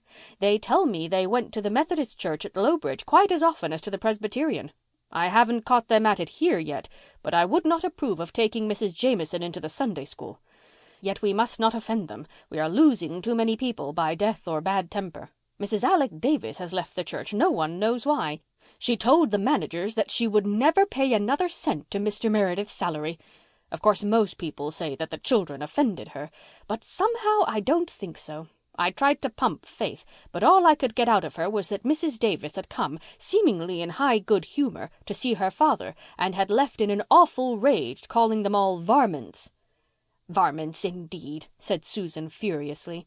"Does Mrs. Alec Davis forget that her uncle on her mother's side was suspected of poisoning his wife? Not that it was ever proved, Mrs. Dr. dear, and it does not do to believe all you hear. But if I had an uncle whose wife died without any satisfactory reason, I would not go about the country calling innocent children varmints." "The point is," said Miss Cornelia, "that Mrs. Davis paid a large subscription, and how its loss is going to be made up is a problem. And if she turns the other Douglases against Mr. Meredith, as she will certainly try to do, he will just have to go." "I do not think Mrs. Alec Davis is very well liked by the rest of the clan," said Susan. "It is not likely she will be able to influence them." "But those Douglases all hang together so. If you touch one, you touch all. We can't do without them, so much is certain. They pay half the salary. They are not mean, whatever else may be said of them. Norman Douglas used to give $100 a year long ago before he left." "What did he leave for?" asked Anne. He declared a member of the session cheated him in a cow deal. He hasn't come to church for 20 years. His wife used to come regular while she was alive, poor thing, but he would never let her pay anything except 1 red cent every Sunday. She felt dreadfully humiliated. I don't know that he was any too good a husband to her, though she was never heard to complain, but she always had a cowed look. Norman Douglas didn't get the woman he wanted 30 years ago, and the Douglases never liked to put up with second best. Who was the woman he did want? Ellen West. They weren't engaged exactly, I believe, but they went about together for 2 years. And then they just broke off. Nobody ever knew why. Just some silly quarrel, I suppose. And Norman went and married Hester Reese before his temper had time to cool. Married her just to spite Ellen, I haven't a doubt. So like a man. Hester was a nice little thing, but she never had much spirit, and he broke what little she had. She was too meek for Norman. He needed a woman who could stand up to him. Ellen would have kept him in fine order, and he would have liked her all the better for it. He despised Hester, that is the truth, just because she always gave in to him. I used to hear him say many a time, long ago when he was a young fella, "Give me a spunky woman, spunk for me every time." And then he went and married a girl who couldn't say boo to a goose, man-like. That family of Reeses were just vegetables. They went through the motions of living, but they didn't live. "Russell Reese used his first wife's wedding ring to marry his second," said Susan reminiscently. "That was too economical in my opinion, Mrs. Dr. dear. And his brother John has his own tombstone put up in the over-harbour graveyard with everything on it but the date of death, and he goes and looks at it every Sunday. Most folks would not consider that much fun, but it is plain he does. People do have such different ideas of enjoyment. As for Norman Douglas, he is a perfect heathen. When the last minister asked him why he never went to church, he said, 'Too many ugly women down there, parson, too many ugly women.' I should like to go to such a man, Mrs. Dr. dear, and say to him solemnly, 'There is a hell.'" "Oh, Norman doesn't believe there is such a place," said Miss Cornelia.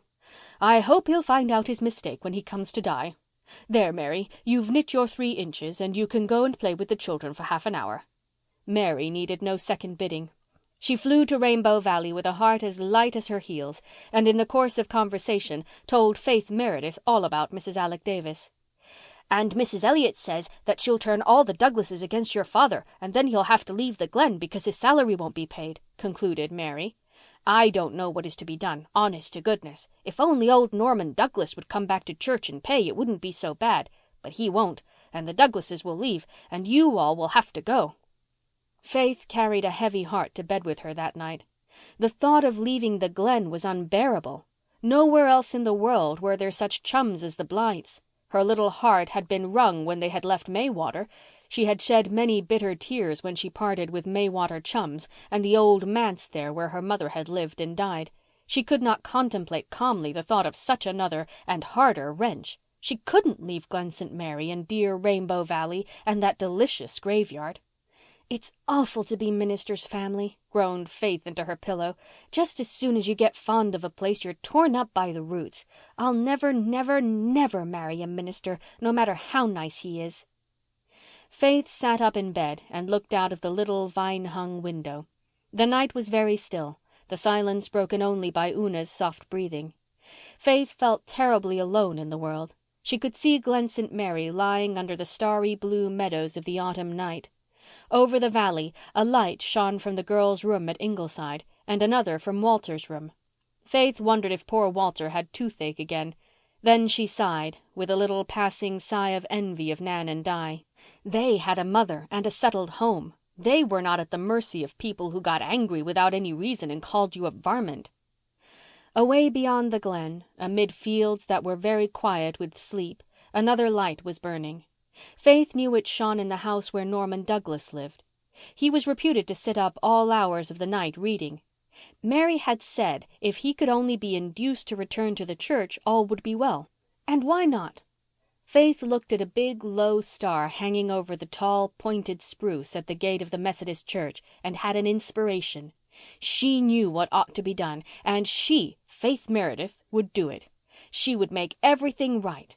With a sigh of satisfaction she turned from the lonely dark world and cuddled down beside Una. End of chapter 15.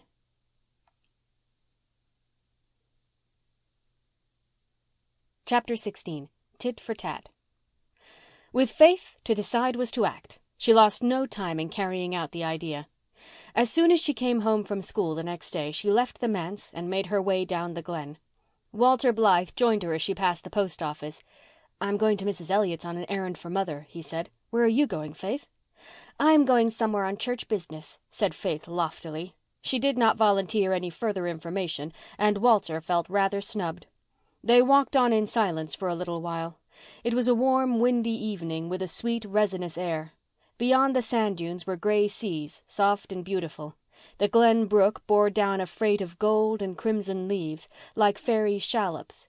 In Mr. James Reese's buckwheat stubble land, with its beautiful tones of red and brown, a crow parliament was being held, whereat solemn deliberations regarding the welfare of crowland were in progress.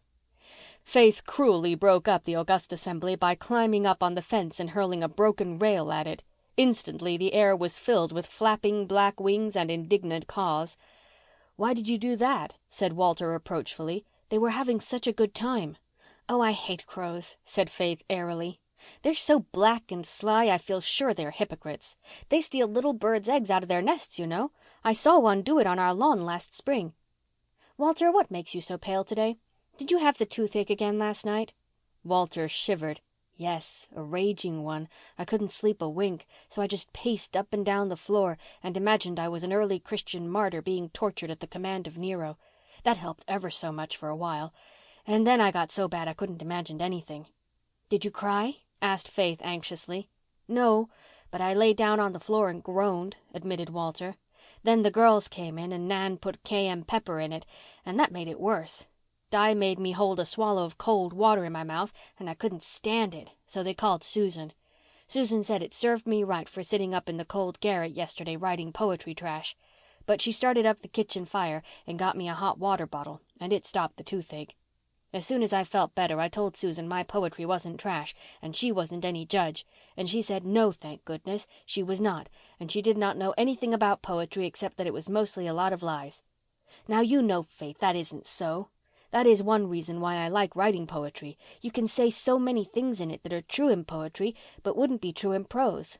I told Susan so, but she said to stop my jawing and go to sleep before the water got cold, or she'd leave me to see if my rhyming would cure toothache, and she hoped it would be a lesson to me." "Why don't you go to the dentist at Lowbridge and get the tooth out?" Walter shivered again. "They want me to, but I can't. It would hurt so." "Are you afraid of a little pain?" asked Faith contemptuously. Walter flushed. "It would be a big pain. I hate being hurt. Father said he wouldn't insist on my going. He'd wait until I made up my own mind to go." "It wouldn't hurt as long as the toothache," argued Faith. "You've had 5 spells of toothache. If you'd just go and have it out there'd be no more bad nights. I had a tooth out once. I yelled for a moment, but it was all over then, only the bleeding." "The bleeding is the worst of all. It's so ugly," cried Walter. "It just made me sick when Jem cut his foot last summer. Susan said I looked more like fainting than Jem did, but I couldn't bear to see Jem hurt either. Somebody is always getting hurt, Faith, and it's awful. I just can't bear to see things hurt. It makes me just want to run and run and run till I can't hear or see them." "There's no use making a fuss over anyone getting hurt," said Faith, tossing her curls. "Of course, if you've hurt yourself very bad you have to yell, and blood is messy, and I don't like seeing other people hurt either. But I don't want to run. I want to go to work and help them. Your father has to hurt people lots of times to cure them. What would they do if he ran away?" "I didn't say I would run. I said I wanted to run. That's a different thing. I want to help people too, but oh, I wish there weren't any ugly, dreadful things in the world. I wish everything was glad and beautiful." "Well, don't let's think of what isn't," said Faith. "After all, there's lots of fun in being alive. You wouldn't have toothache if you were dead, but still, wouldn't you lots rather be alive than dead? I would 100 times. Oh, here's Dan Reese. He's been down to the harbor for fish." "I hate Dan Reese," said Walter. "So do I. All us girls do. I'm just going to walk past and never take the least notice of him. You watch me." Faith accordingly stalked past Dan with her chin out and an expression of scorn that bit into his soul. He turned and shouted after her, "Pig girl, pig girl, pig girl," in a crescendo of insult. Faith walked on, seemingly oblivious, but her lip trembled slightly with a sense of outrage. She knew she was no match for Dan Reese when it came to an exchange of epithets. She wished Jem Blythe had been with her instead of Walter. If Dan Reese had dared to call her a pig girl in Jem's hearing, Jem would have wiped up the dust with him. But it never occurred to Faith to expect Walter to do it, or blame him for not doing it. Walter, she knew, never fought other boys. Neither did Charlie Clow of the North Road. The strange part was that, while she despised Charlie for a coward, it never occurred to her to disdain Walter. It was simply that he seemed to her an inhabitant of a world of his own, where different traditions prevailed. Faith would as soon have expected a starry-eyed young angel to pummel dirty, freckled-faced Dan Reese for her as Walter Blythe. She would not have blamed the angel, and she did not blame Walter Blythe.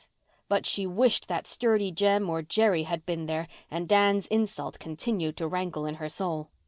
Walter was pale no longer. He had flushed crimson, and his beautiful eyes were clouded with shame and anger. He knew that he ought to have avenged Faith.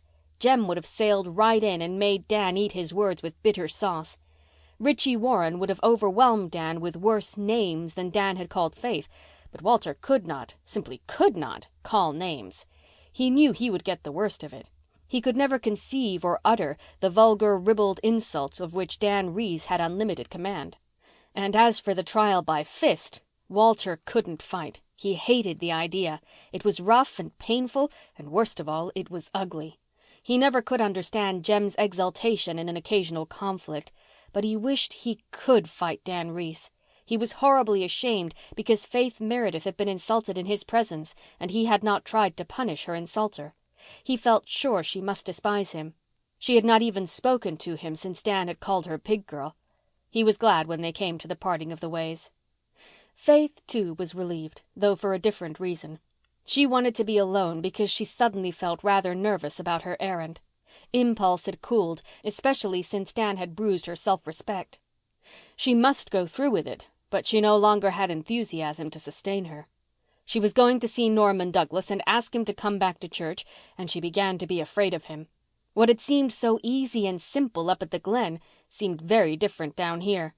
She had heard a good deal about Norman Douglas, and she knew that even the biggest boys in school were afraid of him.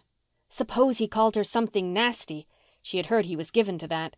Faith could not endure being called names. They subdued her far more quickly than a physical blow. But she would go on. Faith Meredith always went on. If she did not, her father might have to leave the Glen. At the end of the long lane, Faith came to the house, a big old-fashioned one with a row of soldierly Lombardies marching past it. On the back veranda, Norman Douglas himself was sitting reading a newspaper. His big dog was beside him. Behind, in the kitchen, where his housekeeper, Mrs. Wilson, was getting supper, there was a clatter of dishes, an angry clatter, for Norman Douglas had just had a quarrel with Mrs. Wilson, and both were in a very bad temper over it. Consequently, when Faith stepped on the veranda and Norman Douglas lowered his newspaper, she found herself looking into the choleric eyes of an irritated man. Norman Douglas was rather a fine-looking personage in his way. He had a sweep of long red beard over his broad chest and a mane of red hair, ungrizzled by the years, on his massive head. His high white forehead was unwrinkled, and his blue eyes could flash still with all the fire of his tempestuous youth. He could be very amiable when he liked, and he could be very terrible. Poor Faith, so anxiously bent on retrieving the situation in regard to the church, had caught him in one of his terrible moods. He did not know who she was, and he gazed at her with disfavour. Norman Douglas liked girls of spirit and flame and laughter. At this moment Faith was very pale. She was of the type to which colour means everything. Lacking her crimson cheeks, she seemed meek and even insignificant. She looked apologetic and afraid, and the bully in Norman Douglas's heart stirred. "Who the dickens are you, and what do you want here?" he demanded in his great resounding voice with a fierce scowl. For once in her life, Faith had nothing to say. She had never supposed Norman Douglas was like this. She was paralyzed with terror of him. He saw it, and it made him worse. "What's the matter with you?" he boomed. "You look as if you wanted to say something and was scared to say it. What's troubling you? Confound it, speak up, can't you?" Nope, Faith could not speak up. No words would come, but her lips began to tremble. "For heaven's sake, don't cry," shouted Norman. "I can't stand snivelling. If you've anything to say, say it and have done. Great Kitty, is the girl possessed of a dumb spirit?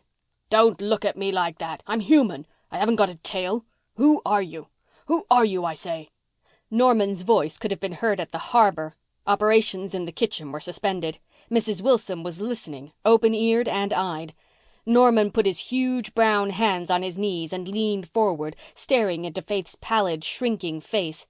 He seemed to loom over her like some evil giant out of a fairy tale. She felt as if he would eat her up next thing, body and bones. "I am Faith Meredith," she said, in little more than a whisper. Meredith, eh? One of the parson's youngsters, eh? I've heard of you. Riding on pigs and breaking the Sabbath. A nice lot. What do you want here, huh? What do you want with the old pagan, eh? I don't ask favours of parsons, and I don't give any. What do you want, I say?" Faith wished herself 1,000 miles away. She stammered out her thought in its naked simplicity. "I came to ask you to go to church and pay to the salary." Norman glared at her. Then he burst forth again. "You impudent hussy, you! Who put you up to it, Jade? Who put you up to it?" "Nobody," said poor Faith. "That's a lie. Don't lie to me. Who sent you here? It wasn't your father. He hasn't the smedum of a flea, but he wouldn't send you to do what he dasn't do himself. I suppose it was some of them confounded old maids at the Glen, was it? Was it, hey?" "No, I just came myself." "Do you take me for a fool?" shouted Norman. "No, I thought you were a gentleman," said Faith faintly, and certainly without any thought of being sarcastic. Norman bounced up. "Mind your own business. I don't want to hear another word from you. If you wasn't such a kid, I'd teach you to interfere in what doesn't concern you. When I want parsons or pill-dosers, I'll send for them. Till I do, I'll have no truck with them. Do you understand? Now get out, cheese-face." Faith got out. She stumbled blindly down the steps, out of the yard gate and into the lane. Halfway up the lane, her daze of fear passed away and a reaction of tingling anger possessed her. By the time she reached the end of the lane, she was in such a furious temper as she had never experienced before. Norman Douglas's insults burned in her soul, kindling a scorching flame.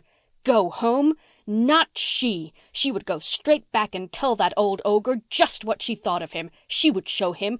Oh, wouldn't she? Cheese-face indeed. Unhesitatingly, she turned and walked back. The veranda was deserted and the kitchen door shut. Faith opened the door without knocking and went in. Norman Douglas had just sat down at the supper table, but he still held his newspaper. Faith walked inflexibly across the room, caught the paper from his hand, flung it on the floor, and stamped on it.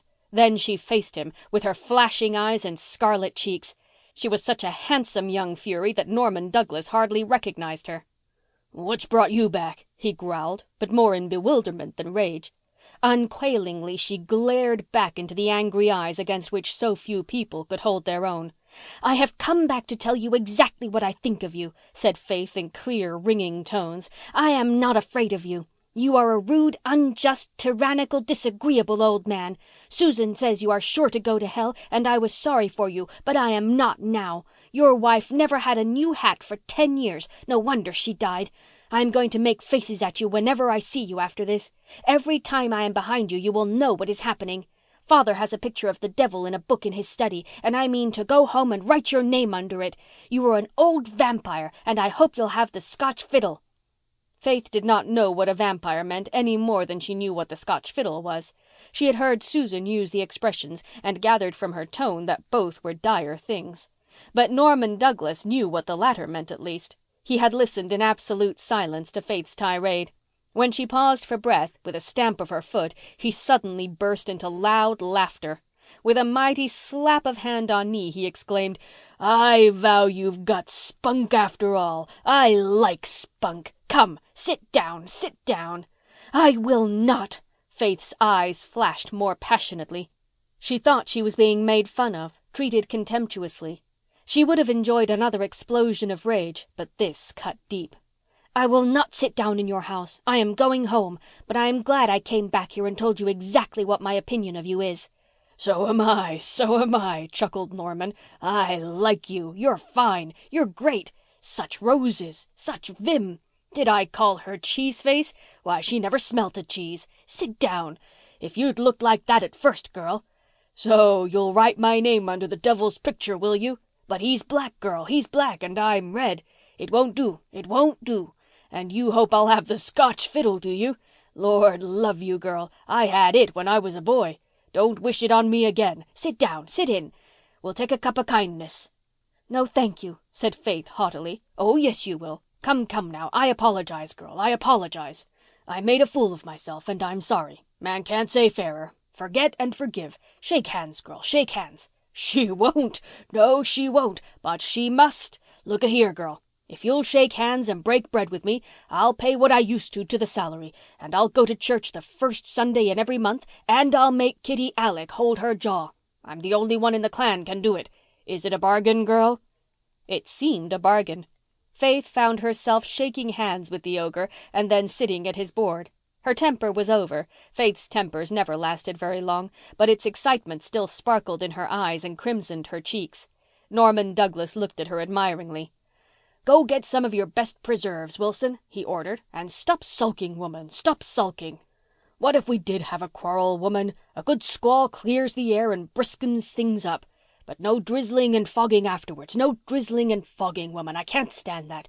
Temper in a woman, but no tears for me. Here, girl, is some messed up meat and potatoes for you. Begin on that. Wilson has some fancy name for it, but I call it macanaccady. Anything I can't analyze in the eating line I call macanaccady, and anything wet that puzzles me I call shalamagoozlem. Wilson's tea is shalamagoozlem. I swear she makes it out of burdocks. Don't take any of the ungodly black liquid. Here's some milk for you. What did you say your name was?" "Faith." "No name that. No name that. I can't stomach such a name. Got any other?" "No, sir." "Don't like the name. Don't like it. There's no smedum to it. Besides, it makes me think of my Aunt Ginny. She called her 3 girls Faith, Hope and Charity. Faith didn't believe in anything. Hope was a born pessimist and Charity was a miser.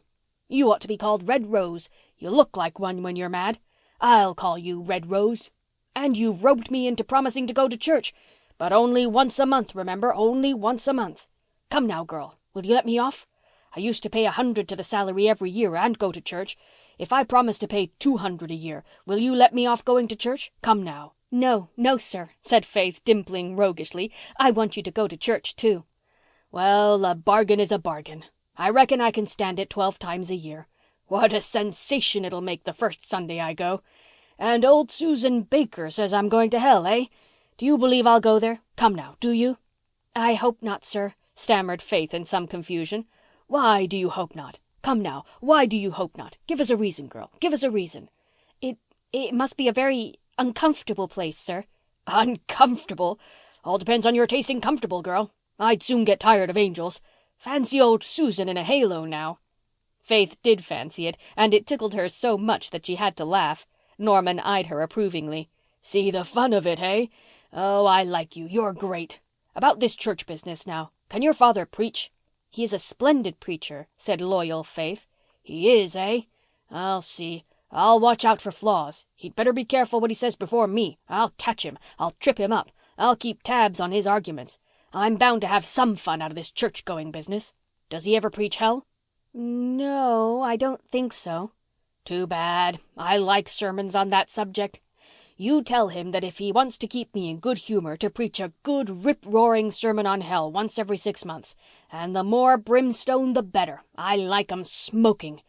And think of all the pleasure he'd give the old maids, too. They'd all keep looking at old Norman Douglas and thinking, 'That's for you, you old reprobate. That's what's in store for you. I'll give an extra $10 every time you get your father to preach on hell. Here's Wilson and the jam. Like that, hey?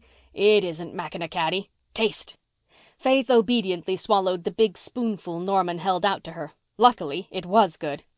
"Best plum jam in the world," said Norman, filling a large saucer and plumping it down before her. "Glad you like it. I'll give you a couple jars to take home with you. There's nothing mean about me, never was. The devil can't catch me at that corner anyhow. It wasn't my fault that Hester didn't have a new hat for 10 years. It was her own. She pinched on hats to save money to give yellow fellas over in China. I never gave a cent to missions in my life. Never will. Never you try to bamboozle me into that. 100 a year to the salary and church once a month, but no spoiling good heathens to make poor Christians. Why, girl, they wouldn't be fit for heaven or hell. Clean spoiled for either place. Clean spoiled. Hey, Wilson, haven't you got a smile on yet? Beats all how you women can sulk. I never sulked in my life. It's just one big flash and crash with me and then poof, the squall's over and the sun is out and you could eat out of my hand."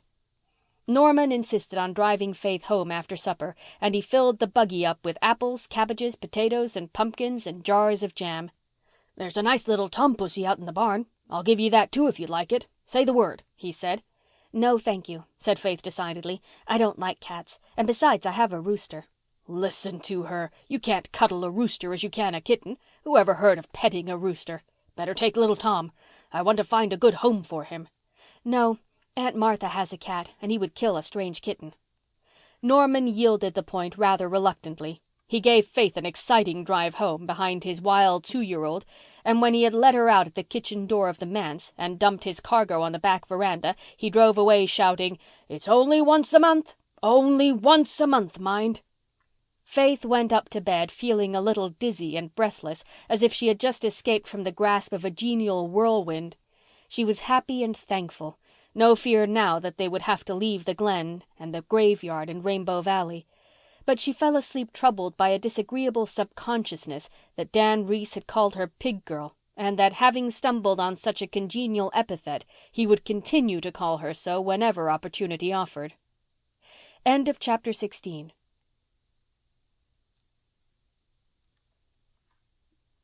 Chapter 17. A Double Victory. Norman Douglas came to church the first Sunday in November and made all the sensation he desired. Mr. Meredith shook hands with him absently on the church steps and hoped dreamily that Mrs. Douglas was well. "She wasn't very well just before I buried her 10 years ago, but I reckon she has better health now," boomed Norman, to the horror and amusement of everyone except Mr. Meredith, who was absorbed in wondering if he had made the last head of his sermon as clear as he might have, and hadn't the least idea what Norman had said to him or he to Norman. Norman intercepted Faith at the gate. "Kept my word, you see. Kept my word, Red Rose. I'm free now till the first Sunday in December. Fine sermon, girl, fine sermon. Your father has more in his head than he carries on his face. But he contradicted himself once. Tell him he contradicted himself. And tell him I want that brimstone sermon in December. Great way to wind up the old year, with a taste of hell, you know. And what's the matter with a nice tasty discourse on heaven for New Year's? Though it wouldn't be half as interesting as hell, girl, not half. Only I'd like to know what your father thinks about heaven. He can think. Rarest thing in the world, a person who can think. But he did contradict himself. Ha ha! Here's a question you might ask him sometime when he's awake, girl. Can God make a stone so big he couldn't lift it himself? Don't forget now. I want to hear his opinion on it. I've stumped many a minister with that, girl." Faith was glad to escape him and run home. Dan Reese, standing among the crowd of boys at the gate, looked at her and shaped his mouth into pig girl, but dared not utter it aloud just there. Next day in school was a different matter. At noon recess, Faith encountered Dan in the little spruce plantation behind the school, and Dan shouted once more, pig girl, rooster girl." Walter Blythe suddenly rose from a mossy cushion behind a little clump of firs where he had been reading. He was very pale, but his eyes blazed. "You hold your tongue, Dan Reese," he said. "Oh, hello, Miss Walter," retorted Dan, not at all abashed. He vaulted airily to the top of the rail fence and chanted insultingly, "Cowardy, cowardy custard, stole the pot of mustard, cowardy, cowardy custard." "You are a coincidence," said Walter scornfully, turning still whiter.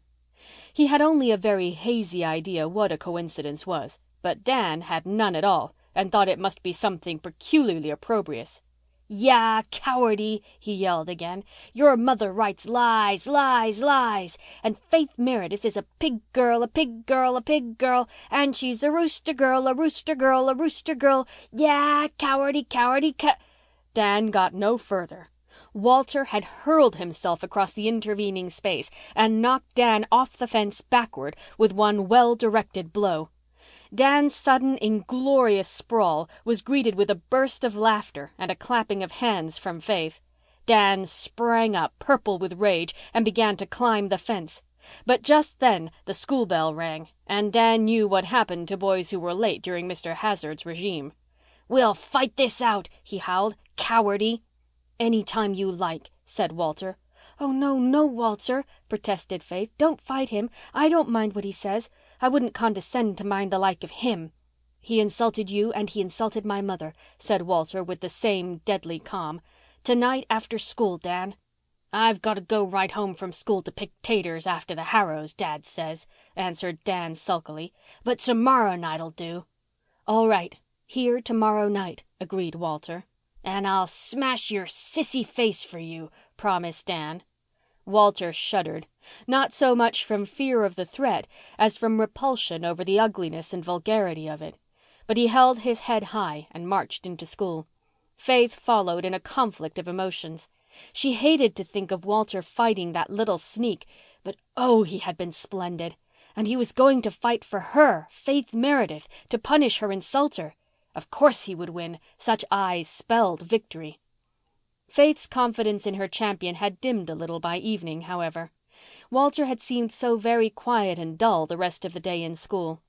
"If only it were Jem," she sighed to Una as they sat on Hezekiah Pollock's tombstone in the graveyard. "He is such a fighter. He could finish Dan off in no time. But Walter doesn't know much about fighting." "I'm so afraid he'll be hurt," sighed Una, who hated fighting and couldn't understand the subtle, secret exultation she divined in Faith. "He oughtn't to be," said Faith uncomfortably. "He's every bit as big as Dan." "But Dan's so much older," said Una. "Why, he's nearly a year older." "Dan hasn't done much fighting when you come to count up," said Faith. "I believe he's really a coward. He didn't think Walter would fight or he wouldn't have called names before him. Oh, if you could have just seen Walter's face when he looked at him, Una. It made me shiver, with a nice shiver. He looked just like Sir Galahad in that poem Father read us on Saturday." "I hate the thought of them fighting, and I wish it could be stopped," said Una. "Oh, it's got to go on now," cried Faith. "It's a matter of honor. Don't you dare tell anyone, Una. If you do, I'll never tell you secrets again." "I won't tell," agreed Una. "But I won't stay tomorrow to watch the fight. I'm coming right home." "Oh, all right. I have to be there. It would be mean not to when Walter is fighting for me. I'm going to tie my colors on his arm. That's the thing to do when he's my knight. How lucky Mrs. Blythe gave me that pretty blue hair ribbon for my birthday. I've only worn it twice, so it will be almost new. But I wish I was sure Walter would win.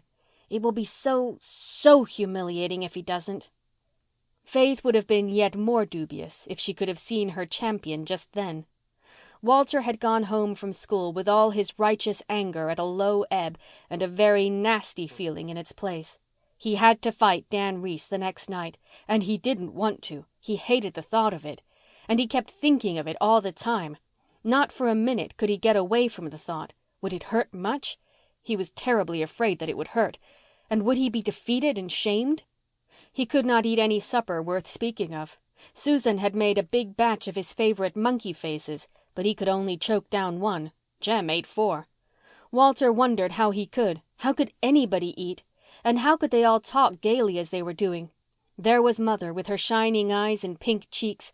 She didn't know her son had to fight next day. Would she be so gay if she knew? Walter wondered darkly. Jem had taken Susan's picture with his new camera, and the result was passed around the table, and Susan was terribly indignant over it.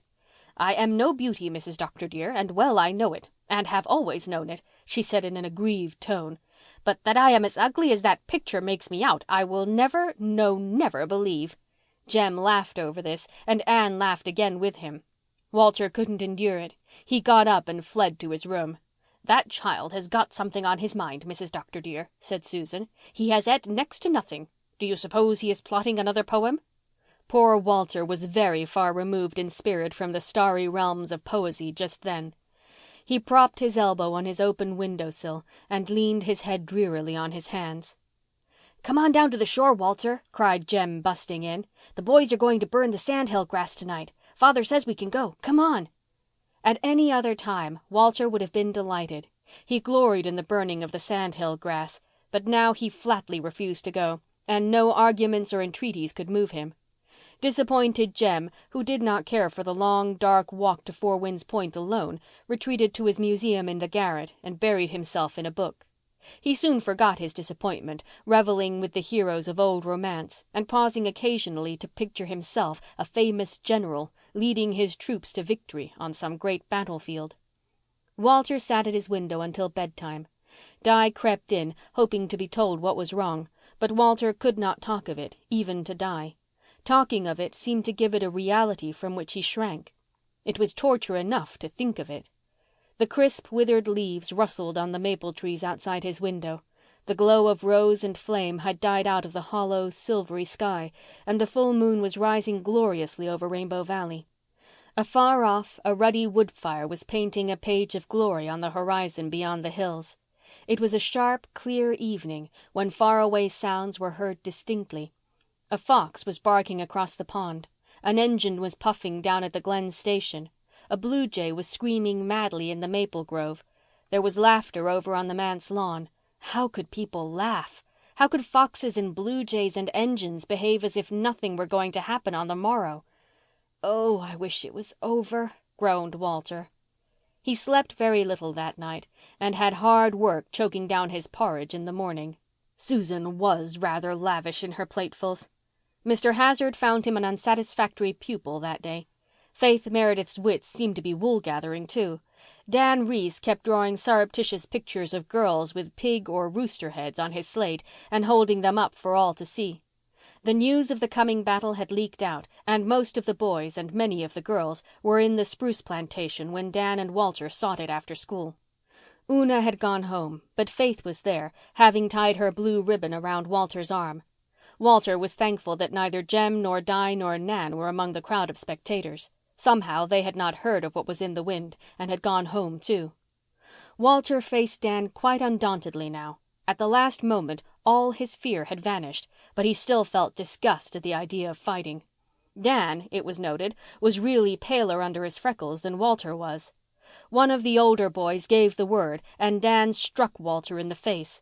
Walter reeled a little. The pain of the blow tingled through all his sensitive frame for a moment. Then he felt pain no longer. Something, such as he had never experienced before, seemed to roll over him like a flood. His face flushed crimson, his eyes burned like flame. The scholars of Glen St. Mary School had never dreamed that Miss Walter could look like that. He hurled himself forward and closed with Dan like a young wildcat. There were no particular rules in the fights of the Glen schoolboys. It was catch as catch can and get your blows in anyhow. Walter fought with a savage fury and a joy in the struggle against which Dan could not hold his ground. It was all over speedily. Walter had no clear consciousness of what he was doing until suddenly the red mist cleared from his sight and he found himself kneeling on the body of the prostrate Dan, whose nose, oh horror, was spouting blood. "Have you had enough?" demanded Walter through his clenched teeth. Dan sulkily admitted that he had. "My mother doesn't write lies?" "No." "Faith Meredith isn't a pig girl?" "No." "Nor a rooster girl?" "No." "And I'm not a coward?" "No." Walter had intended to ask, "And you are a liar," but pity intervened and he did not humiliate Dan further. Besides, that blood was so horrible. "You can go then," he said contemptuously. There was a loud clapping from the boys who were perched on the rail fence, but some of the girls were crying. They were frightened. They had seen schoolboy fights before, but nothing like Walter as he had grappled with Dan. There had been something terrifying about him. They thought he would kill Dan. Now that all was over, they sobbed hysterically, except Faith, who still stood tense and crimson-cheeked. Walter did not stay for any conqueror's meed. He sprang over the fence and rushed down the spruce hill to Rainbow Valley. He felt none of the victor's joy, but he felt a certain calm satisfaction in duty done and honor avenged, mingled with a sickish qualm when he thought of Dan's gory nose. It had been so ugly, and Walter hated ugliness. Also, he began to realize that he himself was somewhat sore and battered up. His lip was cut and swollen, and one eye felt very strange. In Rainbow Valley he encountered Mr. Meredith, who was coming home from an afternoon call on the Miss Wests. The reverend gentleman looked gravely at him. "It seems to me that you have been fighting, Walter." "Yes, sir," said Walter, expecting a scolding. "What was it about?" "Dan Reese said my mother wrote lies and that Faith was a pig girl," answered Walter bluntly. "Oh, then you were certainly justified, Walter." "Do you think it's right to fight, sir?" asked Walter curiously. "Not always, and not often, but sometimes. Yes, sometimes," said John Meredith.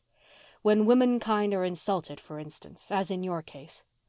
My motto, Walter, is don't fight till you're sure you ought to, and then put every ounce of you into it. In spite of sundry discolorations, I infer that you came off best?" "Yes, I made him take it all back." "Very good. Very good indeed. I didn't think you were such a fighter, Walter."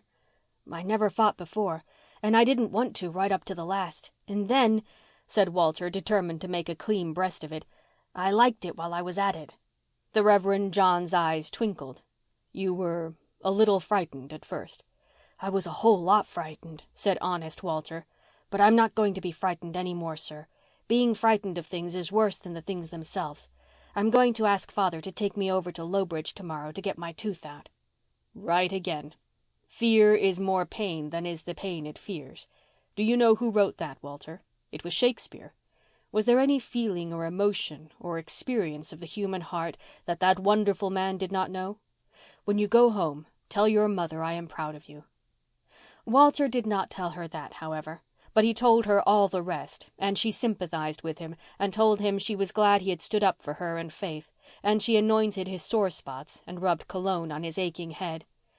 "Are all mothers as nice as you?" asked Walter, hugging her. "You're worth standing up for."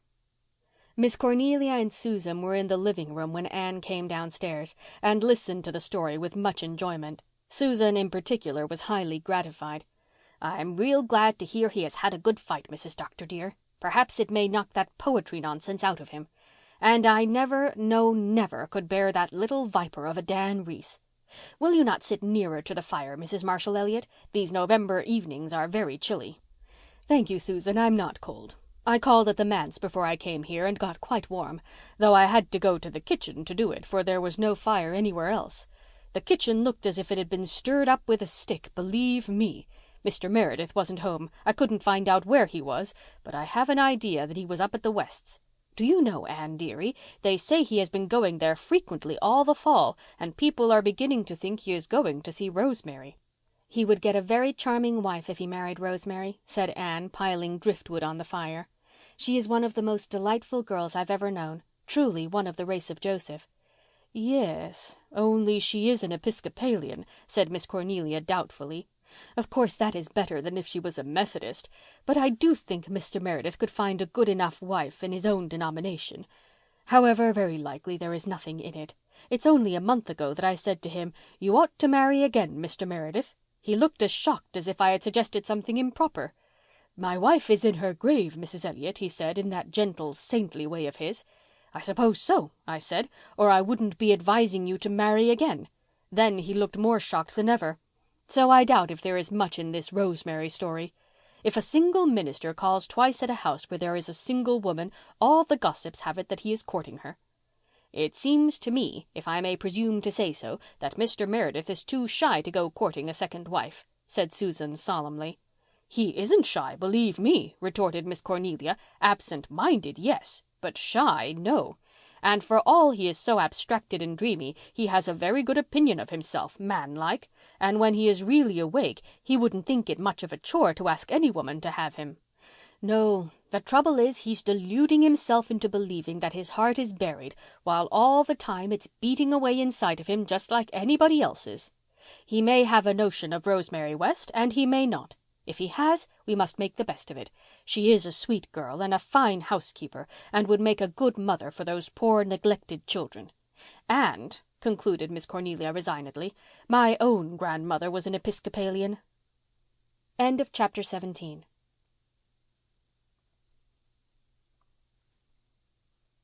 Chapter 18. Mary Brings Evil Tidings. Mary Vanse, whom Mrs. Elliott had sent up to the Manse on an errand, came tripping down Rainbow Valley on her way to Ingleside, where she was to spend the afternoon with Nan and Di as a Saturday treat. Nan and Di had been picking spruce gum with Faith and Una in the Manse woods, and the four of them were now sitting on a fallen pine by the brook, all, it must be admitted, chewing rather vigorously. The Ingleside twins were not allowed to chew spruce gum anywhere but in the seclusion of Rainbow Valley, but Faith and Una were unrestricted by such rules of etiquette and cheerfully chewed it everywhere, at home and abroad, to the very proper horror of the Glen. Faith had been chewing it in church one day, but Jerry had realized the enormity of that and had given her such an older brotherly scolding that she never did it again. "I was so hungry I just felt as if I had to choose something," she protested. "You know well enough what breakfast was like, Jerry Meredith. I couldn't eat scorched porridge and my stomach just felt so queer and empty. The gum helped a lot, and I didn't chew very hard. I didn't make any noise and I never cracked the gum once." "You mustn't chew gum in church anyhow," insisted Jerry. "Don't let me catch you at it again." "You chewed yourself in prayer meeting last week," cried Faith. "That's different," said Jerry loftily. "Prayer meeting isn't on Sunday. Besides, I sat away at the back in a dark seat and nobody saw me. You were sitting right up front where everyone saw you. And I took the gum out of my mouth for the last hymn and stuck it on the back of the pew in front of me. Then I came away and forgot it. I went back to get it next morning, but it was gone. I s'pose Rod Warren swiped it. And it was a dandy chew." Mary Vance walked down the valley with her head held high. She had on a new blue velvet cap with a scarlet rosette in it, a coat of navy blue cloth, and a little squirrel fur muff. She was very conscious of her new clothes and very well pleased with herself. Her hair was elaborately crimped. Her face was quite plump, her cheeks rosy, her white eyes shining. She did not look much like the forlorn and ragged waif the Merediths had found in the old Taylor barn. Una tried not to feel envious. Here was Mary with a new velvet cap, but she and Faith had to wear their shabby old gray tams again this winter. Nobody ever thought of getting them new ones, and they were afraid to ask their father for them for fear he might be short of money, and then he would feel badly. Mary had told them once that ministers were always short of money and found it awful hard to make ends meet. Since then Faith and Una would have gone in rags rather than ask their father for anything if they could help it. They did not worry a great deal over their shabbiness, but it was rather trying to see Mary Vance coming out in such style and putting on such airs about it too. The new squirrel muff was really the last straw. Neither Faith nor Una had ever had a muff, counting themselves lucky if they could compass mittens without holes in them. Aunt Martha could not see to darn holes, and though Una tried to, she made sad cobbling. Somehow they could not make their greeting of Mary very cordial. But Mary did not mind or notice that. She was not overly sensitive.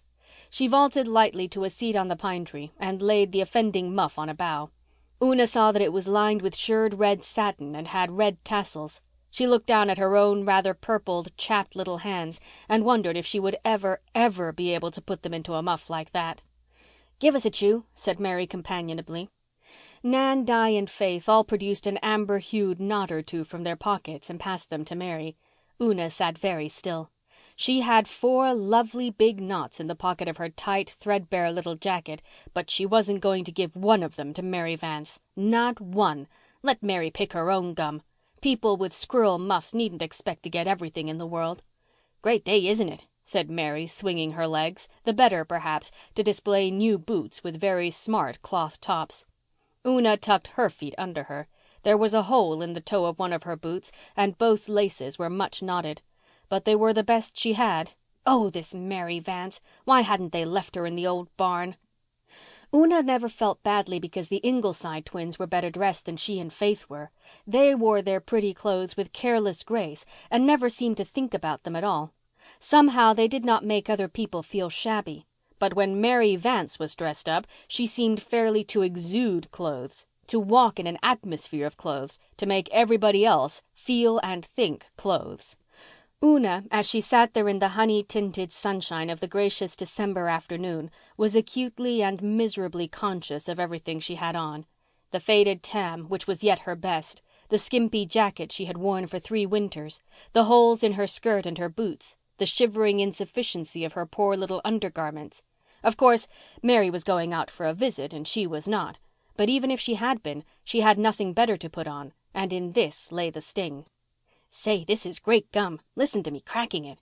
There ain't any gum spruces down at Four Winds," said Mary. "Sometimes I just hanker after a chew. Mrs. Elliott won't let me chew gum if she sees me. She says it ain't ladylike. This lady business puzzles me. I can't get on to all its kinks. Say, Una, what's the matter with you? Cat got your tongue?" "No," said Una, who could not drag her fascinated eyes from that squirrel muff. Mary leaned past her, picked it up, and thrust it into Una's hands. "Stick your paws in that for a while," she ordered. "They look sort of pinched. Ain't that a dandy muff? Mrs. Elliott give it to me last week for a birthday present. I'm to get the collar at Christmas. I heard her telling Mr. Elliott that." "Mrs. Elliott is very good to you," said Faith. "And I'm good to her, too," retorted Mary. "I work like a nigger to make it easy for her and have everything just as she likes it. We was made for each other. 'Tisn't everyone could get along with her as well as I do. She's pisen neat, but so am I, and so we agree fine." "I told you she would never whip you." "So you did. She's never tried to lay a finger on me, and I ain't never told a lie to her. Not one, true's you live. She combs me down with her tongue sometimes, though, but that just slips off me like water off a duck's back. Say, Una, why didn't you hang on to the muff?" Una had put it back on the bough. "My hands aren't cold, thank you," she said stiffly. "Well, if you're satisfied, I am. Say, old Kitty Alec has come back to church as meek as Moses, and nobody knows why. But everybody is saying it was Faith brought Norman Douglas out. His housekeeper says you went there and gave him an awful tongue lashing. Did you?" "I went and asked him to come to church," said Faith uncomfortably. "Fancy your spunk," said Mary admiringly. "I wouldn't have dared to do that, and I'm not so slow. Mrs. Wilson says the two of you jawed something scandalous, but you come off best, and then he just turned round and liked to eat you up. Say, is your father going to preach here tomorrow?" "No, he's going to exchange with Mr. Perry from Charlottetown. Father went to town this morning and Mr. Perry's coming out tonight." "I thought there was something in the wind, though old Martha wouldn't give me any satisfaction. But I felt sure she wouldn't have been killing that rooster for nothing." "What rooster? What do you mean?" cried Faith, turning pale. "I don't know what rooster. I didn't see it. When she took the butter Mrs. Elliott sent up, she said she'd been out to the barn killing a rooster for dinner tomorrow."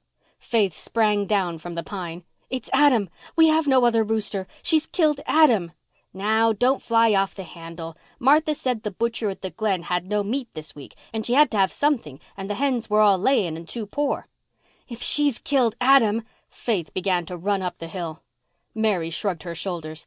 "She'll go crazy now. She was so fond of that Adam. He ought to have been in the pot long ago. He'll be as tough as sole leather.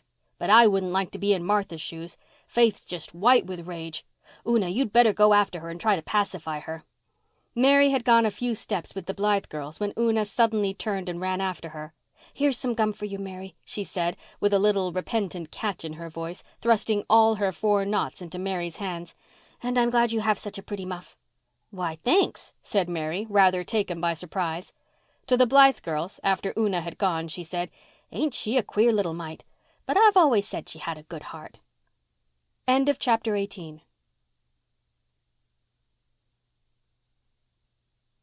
Chapter 19. Poor Adam. When Una got home, Faith was lying face downwards on her bed, utterly refusing to be comforted. Aunt Martha had killed Adam. He was reposing on a platter in the pantry that very minute, trussed and dressed, encircled by his liver and heart and gizzard. Aunt Martha heeded Faith's passion of grief and anger not a whit. "We had to have something for the strange minister's dinner," she said. "You're too big a girl to make such a fuss over an old rooster. You knew he'd have to be killed sometime." "I'll tell father when he comes home what you've done," sobbed Faith. "Don't you go bothering your poor father. He has troubles enough, and I'm housekeeper here." "Adam was mine. Mrs. Johnson gave him to me. You had no business to touch him," stormed Faith. "Don't you get sassy now. The rooster's killed and there's an end of it. I ain't going to set no strange minister down to a dinner of cold boiled mutton. I was brought up to know better than that, if I have come down in the world." Faith would not go down to supper that night, and she would not go to church the next morning. But at dinner time she went to the table, her eyes swollen with crying, her face sullen. The Reverend James Perry was a sleek, rubicund man, with a bristling white moustache, bushy white eyebrows, and a shining bald head. He was certainly not handsome, and he was a very tiresome, pompous sort of person. But if he had looked like the Archangel Michael and talked with the tongues of men and angels, Faith would still have utterly detested him. He carved Adam up dexterously, showing off his plump white hands and very handsome diamond ring. Also, he made jovial remarks all through the performance. Jerry and Carl giggled, and even Una smiled wanly because she thought politeness demanded it. But Faith only scowled darkly. The Reverend James thought her manners shockingly bad. Once, when he was delivering himself of an unctuous remark to Jerry, Faith broke in rudely with a flat contradiction. The Reverend James drew his bushy eyebrows together at her. "Little girls should not interrupt," he said, "and they should not contradict people who know far more than they do." This put Faith in a worse temper than ever. To be called little girl, as if she were no bigger than chubby Rilla Blythe over at Ingleside. It was insufferable. And how that abominable Mr. Perry did eat. He even picked poor Adam's bones. Neither Faith nor Una would touch a mouthful, and looked upon the boys as little better than cannibals. Faith felt that if that awful repast did not soon come to an end, she would wind it up by throwing something at Mr. Perry's gleaming head. Fortunately, Mr. Perry found Aunt Martha's leathery apple pie too much even for his powers of mastication, and the meal came to an end, after a long grace in which Mr. Perry offered up devout thanks for the food which a kind and beneficent Providence had provided for sustenance and temperate pleasure. "God hadn't a single thing to do with providing Adam for you," muttered Faith rebelliously under her breath. The boys gladly made their escape to outdoors. Una went to help Aunt Martha with the dishes, though that rather grumpy old dame never welcomed her timid assistance, and Faith betook herself to the study, where a cheerful wood fire was burning in the grate. She thought she would thereby escape from the hated Mr. Perry, who had announced his intention of taking a nap in his room during the afternoon. But scarcely had Faith settled herself in a corner with a book when he walked in and, standing before the fire, proceeded to survey the disorderly study with an air of disapproval. "Your father's books seem to be in somewhat deplorable confusion, my little girl," he said severely. Faith darkled in her corner and said not a word. She would not talk to this creature. "You should try to put them in order," Mr. Perry went on, playing with his handsome watch chain and smiling patronizingly on Faith. "You are quite old enough to attend to such duties. My little daughter at home is only 10, and she is already an excellent little housekeeper and the greatest help and comfort to her mother. She is a very sweet child. I wish you had the privilege of her acquaintance. She could help you in many ways. Of course, you have not had the inestimable privilege of a good mother's care and training. A sad lack, a very sad lack. I have spoken more than once to your father in this connection and pointed out his duty to him faithfully, but so far with no effect. I trust he may awaken to a realization of his responsibility before it is too late. In the meantime, it is your duty and privilege to endeavour to take your sainted mother's place. You might exercise a great influence over your brothers and your little sister. You might be a true mother to them. I fear that you do not think of these things as you should. My dear child, allow me to open your eyes in regard to them." Mr. Perry's oily, complacent voice trickled on. He was in his element. Nothing suited him better than to lay down the law, patronize and exhort. He had no idea of stopping, and he did not stop. He stood before the fire, his feet planted firmly on the rug, and poured out a flood of pompous platitudes. Faith heard not a word. She was really not listening to him at all, but she was watching his long black coat-tails with impish delight growing in her brown eyes. Mr. Perry was standing very near the fire. His coat-tails began to scorch. His coat-tails began to smoke. He still prosed on, wrapped up in his own eloquence. The coat-tails smoked worse. A tiny spark flew up from the burning wood and alighted in the middle of one. It clung and caught and spread into a smouldering flame. Faith could restrain herself no longer and broke into a stifled giggle. Mr. Perry stopped short, angered over this impertinence. Suddenly he became conscious that a reek of burning cloth filled the room. He whirled round and saw nothing. Then he clapped his hands to his coat-tails and brought them around in front of him. There was already quite a hole in one of them, and this was his new suit. Faith shook with helpless laughter over his pose and expression. "Did you see my coat-tails burning?" he demanded angrily. "Yes, sir," said Faith demurely. "Why didn't you tell me?" he demanded, glaring at her. "You said it wasn't good manners to interrupt, sir," said Faith, more demurely still. If I was your father, I would give you a spanking that you would remember all your life, miss," said a very angry reverend gentleman as he stalked out of the study. The coat of Mr. Meredith's second-best suit would not fit Mr. Perry, so he had to go to the evening service with his singed coat-tail. But he did not walk up the aisle with his usual consciousness of the honour he was conferring on the building. He never would agree to an exchange of pulpits with Mr. Meredith again, and he was barely civil to the latter when they met for a few minutes at the station the next morning. But Faith felt a certain gloomy satisfaction. Adam was partially avenged. End of chapter 19.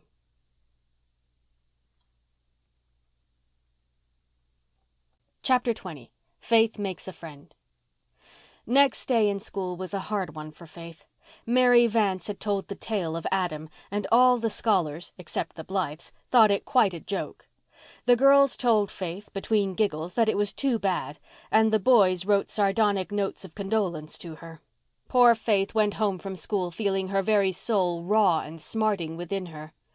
"I'm going over to Ingleside to have a talk with Mrs. Blythe," she sobbed. "She won't laugh at me, as everybody else does. I've just got to talk to somebody who understands how bad I feel." She ran down through Rainbow Valley. Enchantment had been at work the night before. A light snow had fallen, and the powdered firs were dreaming of a spring to come and a joy to be. The long hill beyond was richly purple with leafless beeches. The rosy light of sunset lay over the world like a pink kiss. Of all the airy, fairy places, full of weird, elfin grace, Rainbow Valley that winter evening was the most beautiful. But all its dreamlike loveliness was lost on poor, sore-hearted little Faith. By the brook she came suddenly upon Rosemary West, who was sitting on the old pine tree. She was on her way home from Ingleside, where she had been giving the girls their music lesson. She had been lingering in Rainbow Valley quite a little time, looking across its white beauty and roaming some byways of dream. Judging from the expression of her face, her thoughts were pleasant ones.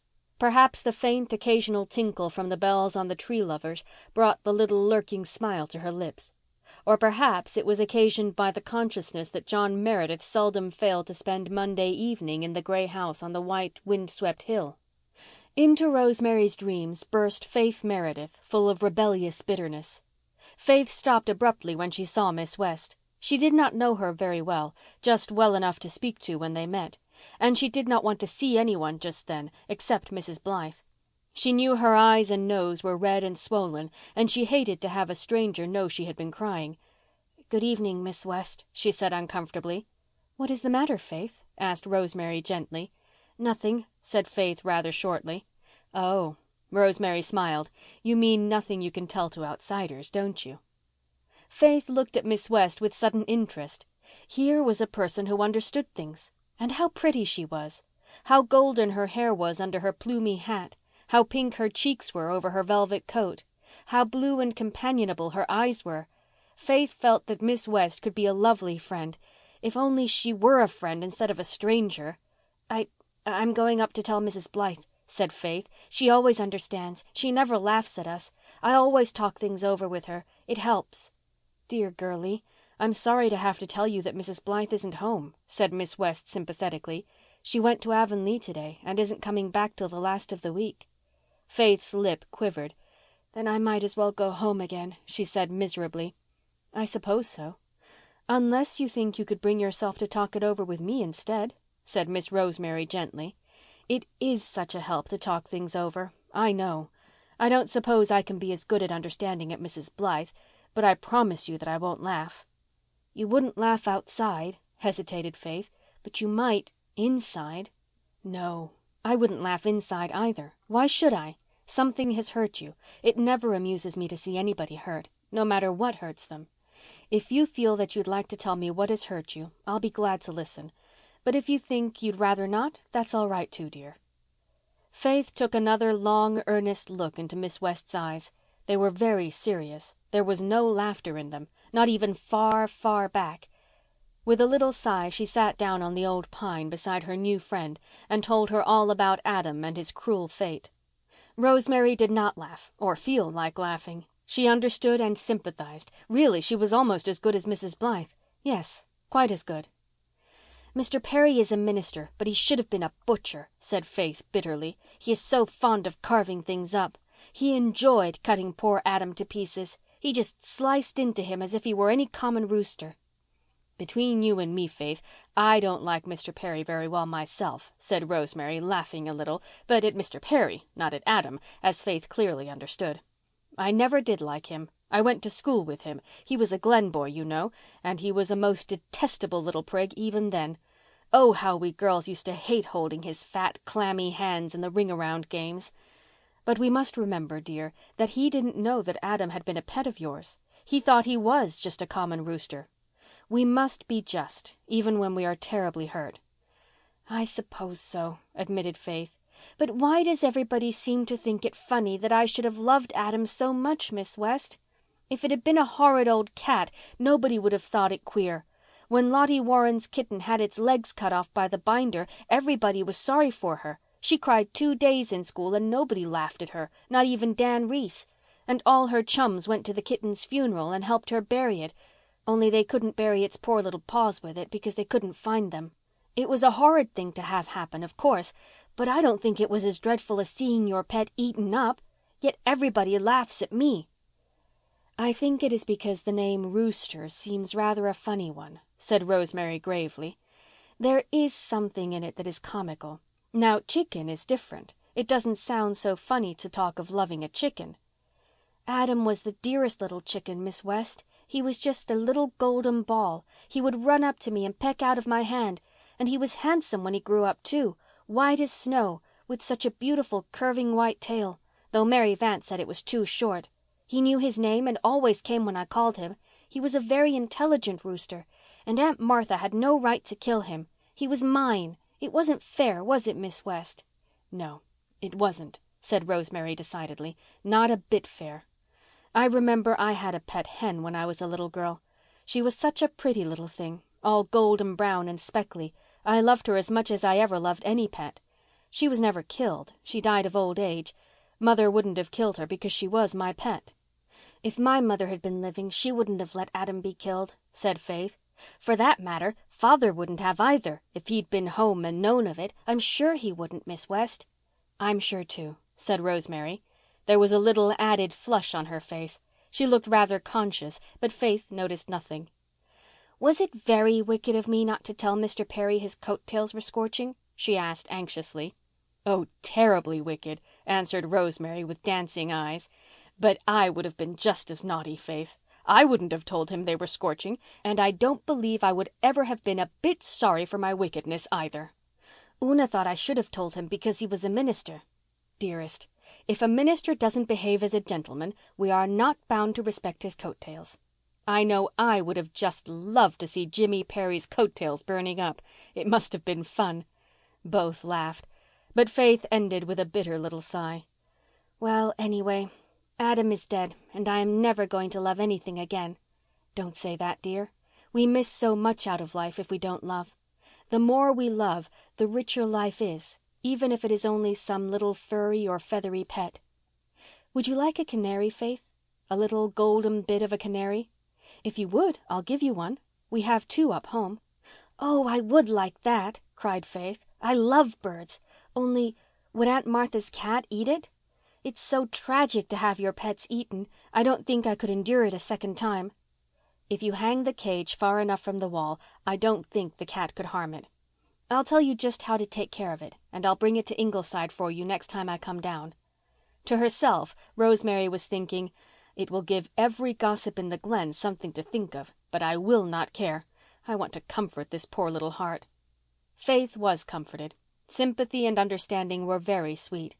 She and Miss Rosemary sat on the old pine until the twilight crept softly down over the white valley and the evening star shone over the gray maple grove.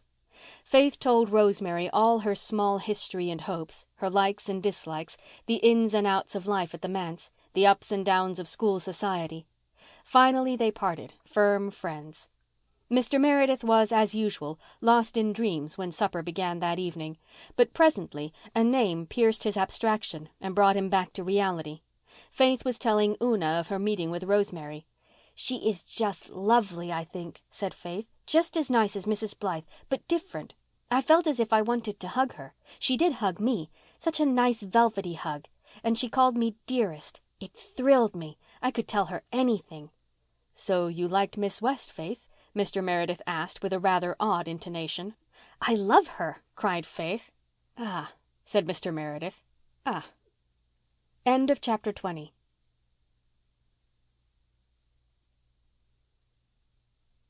Chapter 21. The Impossible Word. John Meredith walked meditatively through the clear crispness of a winter night in Rainbow Valley. The hills beyond glistened with the chill, splendid luster of moonlight on snow. Every little fir tree in the long valley sang its own wild song to the harp of wind and frost.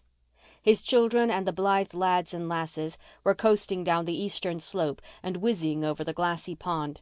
They were having a glorious time, and their gay voices and gayer laughter echoed up and down the valley, dying away in elfin cadences among the trees. On the right, the lights of Ingleside gleamed through the maple grove with the genial lure and invitation which seems always to glow in the beacons of a home where we know there is love and good cheer and a welcome for all kin, whether of flesh or spirit.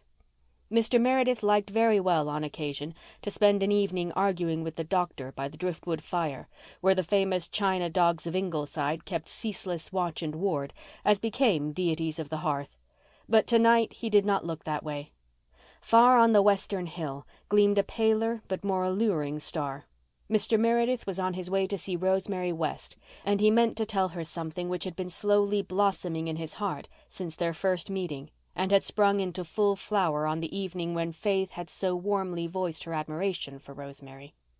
He had come to realize that he had learned to care for Rosemary. Not as he had cared for Cecilia, of course. That was entirely different. That love of romance and dream and glamour could never, he thought, return. But Rosemary was beautiful and sweet and dear, very dear. She was the best of companions. He was happier in her company than he had ever expected to be again. She would be an ideal mistress for his home, a good mother to his children. During the years of his widowhood, Mr. Meredith had received innumerable hints from brother members of Presbytery and from many parishioners who could not be suspected of any ulterior motive, as well as from some who could, that he ought to marry again. But these hints never made any impression on him. It was commonly thought he was never aware of them, but he was quite acutely aware of them. And in his own occasional visitations of common sense he knew that the common sensible thing for him to do was to marry. But common sense was not the strong point of John Meredith, and to choose out deliberately and cold-bloodedly some suitable woman, as one might choose a housekeeper or a business partner, was something he was quite incapable of doing. How he hated that word, suitable. It reminded him so strongly of James Perry. "A suitable woman of suitable age," that unctuous brother of the cloth had said in his far from subtle hint. For the moment John Meredith had had a perfectly unbelievable desire to rush madly away and propose marriage to the youngest, most unsuitable woman it was possible to discover. Mrs. Marshall Elliott was his good friend and he liked her. But when she had bluntly told him he should marry again, he felt as if she had torn away the veil that hung before some sacred shrine of his innermost life, and he had been more or less afraid of her ever since. He knew there were women in his congregation of suitable age who would marry him quite readily. That fact had seeped through all his abstraction very early in his ministry in Glen St. Mary.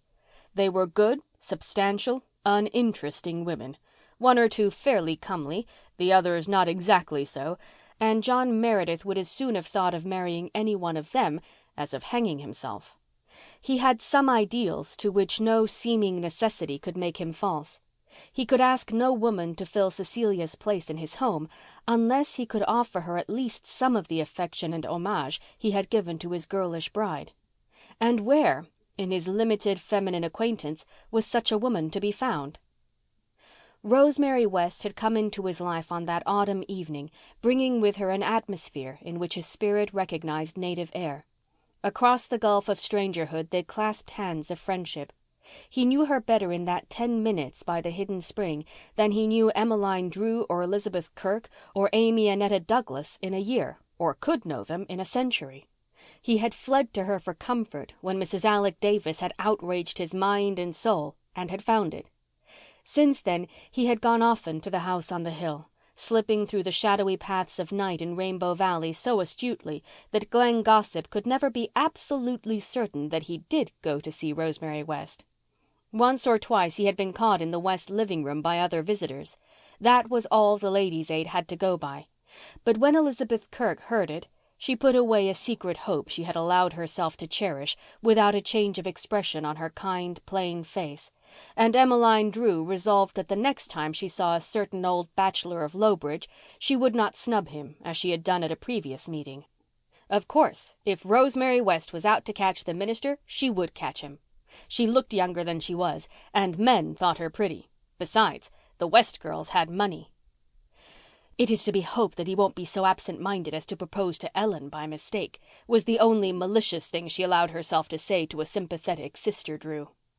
Emmeline bore no further grudge towards Rosemary. When all was said and done, an unencumbered bachelor was far better than a widower with 4 children. It had been only the glamour of the manse that had temporarily blinded Emmeline's eyes to the better part. A sled with 3 shrieking occupants sped past Mr. Meredith to the pond. Faith's long curls streamed in the wind and her laughter rang above that of the others. John Meredith looked after them kindly and longingly. He was glad that his children had such chums as the Blythes, glad that they had so wise and gay and tender a friend as Mrs. Blythe. But they needed something more, and that something would be supplied when he brought Rosemary West as a bride to the old manse. There was in her a quality essentially maternal. It was Saturday night, and he did not often go calling on Saturday night, which was supposed to be dedicated to a thoughtful revision of Sunday's sermon. But he had chosen this night because he had learned that Ellen West was going to be away and Rosemary would be alone. Often as he had spent pleasant evenings in the house on the hill, he had never, since that first meeting at the spring, seen Rosemary alone. Ellen had always been there.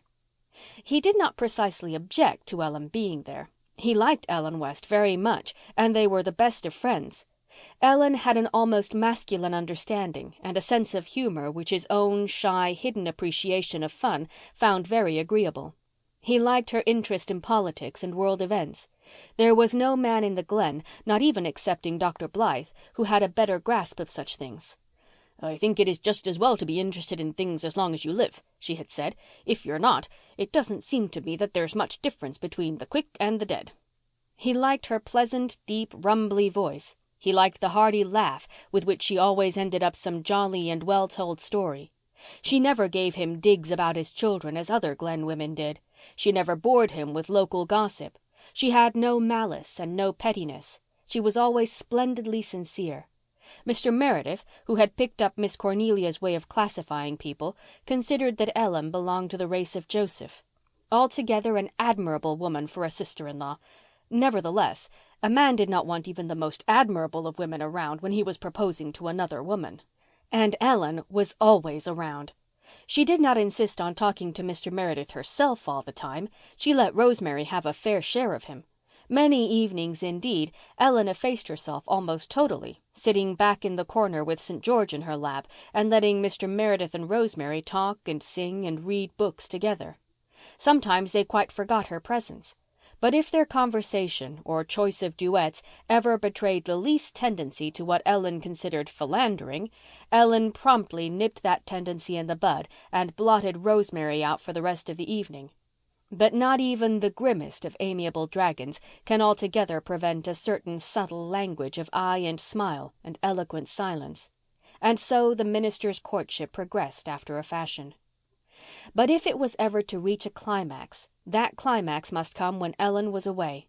And Ellen was so seldom away, especially in winter. She found her own fireside the pleasantest place in the world, she vowed. Gadding had no attraction for her. She was fond of company, but she wanted it at home. Mr. Meredith had almost been driven to the conclusion that he must write to Rosemary what he wanted to say, when Ellen casually announced one evening that she was going to a silver wedding next Saturday night. She had been bridesmaid when the principals were married. Only old guests were invited, so Rosemary was not included. Mr. Meredith pricked up his ears a trifle, and a gleam flashed into his dreamy dark eyes. Both Ellen and Rosemary saw it, and both Ellen and Rosemary felt, with a tingling shock, that Mr. Meredith would certainly come up the hill next Saturday night. "Might as well have it over with, St. George," Ellen sternly told the black cat after Mr. Meredith had gone home and Rosemary had silently gone upstairs. "He means to ask her, St. George. I'm perfectly sure of that. so he might as well have his chance to do it and find out he can't get her, George. She'd rather like to take him, Saint, I know that, but she promised and she's got to keep her promise. I'm rather sorry in some ways, St. George. I don't know of a man I'd sooner have for a brother-in-law, if a brother-in-law was convenient.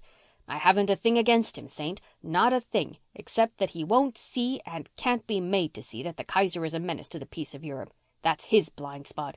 But he's good company and I like him. A woman can say anything she likes to a man with a mouth like John Meredith's and be sure of not being misunderstood. Such a man is more precious than rubies, Saint, and much rarer, George. But he can't have Rosemary, and I suppose when he finds out he can't have her, he'll drop us both. And we'll miss him, Saint. We'll miss him something scandalous, George. But she promised, and I'll see that she keeps her promise." Ellen's face looked almost ugly in its lowering resolution. Upstairs, Rosemary was crying into her pillow. So Mr. Meredith found his lady alone and looking very beautiful. Rosemary had not made any special toilet for the occasion. She wanted to, but she thought it would be absurd to dress up for a man you meant to refuse. So she wore her plain dark afternoon dress and looked like a queen in it. Her suppressed excitement colored her face to brilliancy. Her great blue eyes were pools of light less placid than usual. She wished the interview were over. She had looked forward to it all day with dread. She felt quite sure that John Meredith cared a great deal for her, after a fashion, and she felt just as sure that he did not care for her as he had cared for his first love. She felt that her refusal would disappoint him considerably, but she did not think it would altogether overwhelm him. Yet she hated to make it, hated for his sake, and Rosemary was quite honest with herself, for her own. She knew she could have loved John Meredith if it had been permissible. She knew that life would be a blank thing if, rejected as lover, he refused longer to be a friend. She knew that she could be very happy with him and that she could make him happy, but between her and happiness stood the prison gate of the promise she had made to Ellen years ago. Rosemary could not remember her father. He had died when she was only 3 years old. Ellen, who had been 13, remembered him, but with no special tenderness. He had been a stern, reserved man many years older than his fair, pretty wife. 5 years later, their brother of 12 died also. Since his death, the 2 girls had always lived alone with their mother. They had never mingled very freely in the social life of the Glen or Lowbridge, though where they went the wit and spirit of Ellen and the sweetness and beauty of Rosemary made them welcome guests. Both had what was called a disappointment in their girlhood. The sea had not given up Rosemary's lover, and Norman Douglas, then a handsome, red-haired young giant, noted for wild driving and noisy though harmless escapades, had quarrelled with Ellen and left her in a fit of pique. There were not lacking candidates for both Martin's and Norman's places, but none seemed to find favour in the eyes of the West girls, who drifted slowly out of youth and bellhood without any seeming regret. They were devoted to their mother, who was a chronic invalid. The 3 had a little circle of home interests, books, pets, and flowers, which made them happy and contented. Mrs. West's death, which occurred on Rosemary's 25th birthday, was a bitter grief to them. At first they were intolerably lonely. Ellen especially continued to grieve and brood, her long, moody musings broken only by fits of stormy, passionate weeping. The old Lowbridge doctor told Rosemary that he feared permanent melancholy, or worse. Once, when Ellen had sat all day, refusing either to speak or eat, Rosemary had flung herself on her knees by her sister's side. "Oh, Ellen, you have me yet," she said imploringly. "Am I nothing to you? We have always loved each other so." "I won't have you always," Ellen had said, breaking her silence with harsh intensity. "You will marry and leave me. I shall be left all alone. I cannot bear the thought. I cannot. I would rather die." "I will never marry," said Rosemary. "Never, Ellen." Ellen bent forward and looked searchingly into Rosemary's eyes. "Will you promise me that solemnly?" she said. "Promise it on Mother's Bible." Rosemary assented at once, quite willing to humour Ellen. What did it matter? She knew quite well she would never want to marry anyone. Her love had gone down with Martin Crawford to the deeps of the sea, and without love she could not marry anyone. So she promised readily, though Ellen made rather a fearsome rite of it. They clasped hands over the Bible in their mother's vacant room and both vowed to each other that they would never marry and would always live together. Ellen's condition improved from that hour. She soon regained her normal cheery poise. For 10 years she and Rosemary lived in the old house happily, undisturbed by any thoughts of marrying or giving in marriage. Their promise sat very lightly on them. Ellen never failed to remind her sister of it whenever any eligible male creature crossed their paths, but she had never been really alarmed until John Meredith came home that night with Rosemary. As for Rosemary, Ellen's obsession regarding that promise had always been a little matter of mirth to her. Until lately. Now it was a merciless fetter, self-imposed, but never to be shaken off. Because of it, tonight, she must turn her face from happiness. It was true that the shy, sweet rosebud love she had given to her boy lover she could never give to another. But she knew now that she could give to John Meredith a love richer and more womanly. She knew that he touched deeps in her nature that Martin had never touched, that had not perhaps been in the girl of 17 to touch. And she must send him away tonight, send him back to his lonely hearth and his empty life and his heartbreaking problems, because she had promised Ellen 10 years before on their mother's Bible that she would never marry. John Meredith did not immediately grasp his opportunity.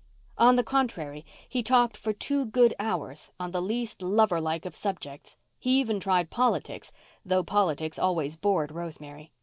The latter began to think that she had been altogether mistaken, and her fears and expectations suddenly seemed to her grotesque. She felt flat and foolish. The glow went out of her face and the luster out of her eyes. John Meredith had not the slightest intention of asking her to marry him. And then, quite suddenly, he rose, came across the room, and standing by her chair, he asked it. The room had grown terribly still. Even St. George ceased to purr. Rosemary heard her own heart beating and was sure John Meredith must hear it too. Now was the time for her to say no, gently but firmly. She had been ready for days with her stilted, regretful little formula, and now the words of it had completely vanished from her mind. She had to say no, and she suddenly found she could not say it. It was the impossible word. She knew now that it was not that she could have loved John Meredith, but that she did love him. The thought of putting him from her life was agony. She must say something. She lifted her bowed golden head and asked him stammeringly to give her a few days for consideration. John Meredith was a little surprised. He was not vainer than any man has a right to be, but he had expected that Rosemary West would say yes. He had been tolerably sure she cared for him. Then why this doubt, this hesitation? She was not a schoolgirl to be uncertain as to her own mind. He felt an ugly shock of disappointment and dismay, but he assented to her request with his unfailing, gentle courtesy and went away at once. "I will tell you in a few days," said Rosemary, with downcast eyes and burning face. When the door shut behind him, she went back into the room and wrung her hands. End of chapter 21.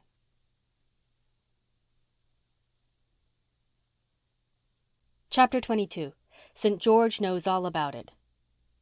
At midnight, Ellen West was walking home from the Pollock silver wedding. She had stayed a little while after the other guests had gone to help the gray-haired bride wash the dishes.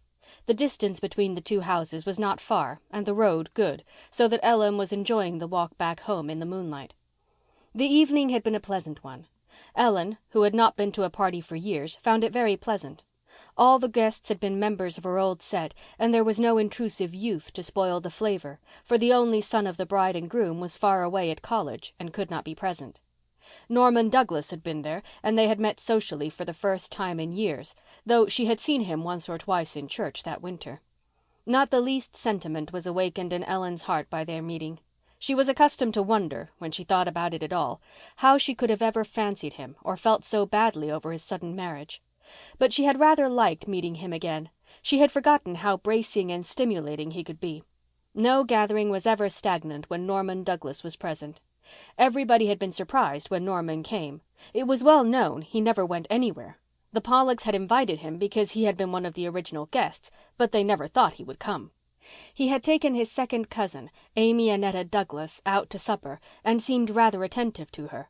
But Ellen sat across the table from him and had a spirited argument with him. An argument during which all his shouting and banter could not fluster her, and in which she came off best, flooring Norman so composedly and so completely that he was silent for 10 minutes. At the end of which time he had muttered in his ruddy beard, "Spunky as ever, spunky as ever," and began to hector Amy Annetta, who giggled foolishly over his sallies, where Ellen would have retorted bitingly. Ellen thought these things over as she walked home, tasting them with reminiscent relish. The moonlit air sparkled with frost, the snow crisped under her feet. Below her lay the glen, with the white harbour beyond. There was a light in the manse study. So John Meredith had gone home. Had he asked Rosemary to marry him? And after what fashion had she made her refusal known? Ellen felt that she would never know this, though she was quite curious. She was sure Rosemary would never tell her anything about it, and she would not dare to ask. She must just be content with the fact of the refusal. After all, that was the only thing that really mattered. "I hope you'll have enough sense to come back once in a while and be friendly," she said to herself. She disliked so much to be alone that thinking aloud was one of her devices for circumventing unwelcome solitude. "It's awful never to have a man body with some brains to talk to once in a while.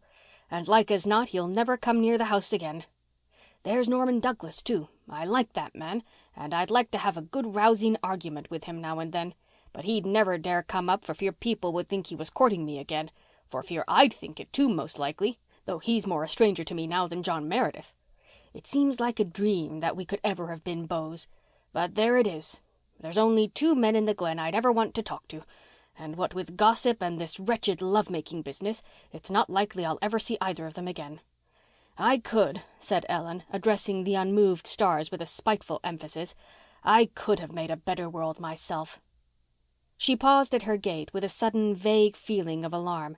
There was still a light in the living room, and to and fro across the window shades went the shadow of a woman walking restlessly up and down. What was Rosemary doing up at this hour of the night?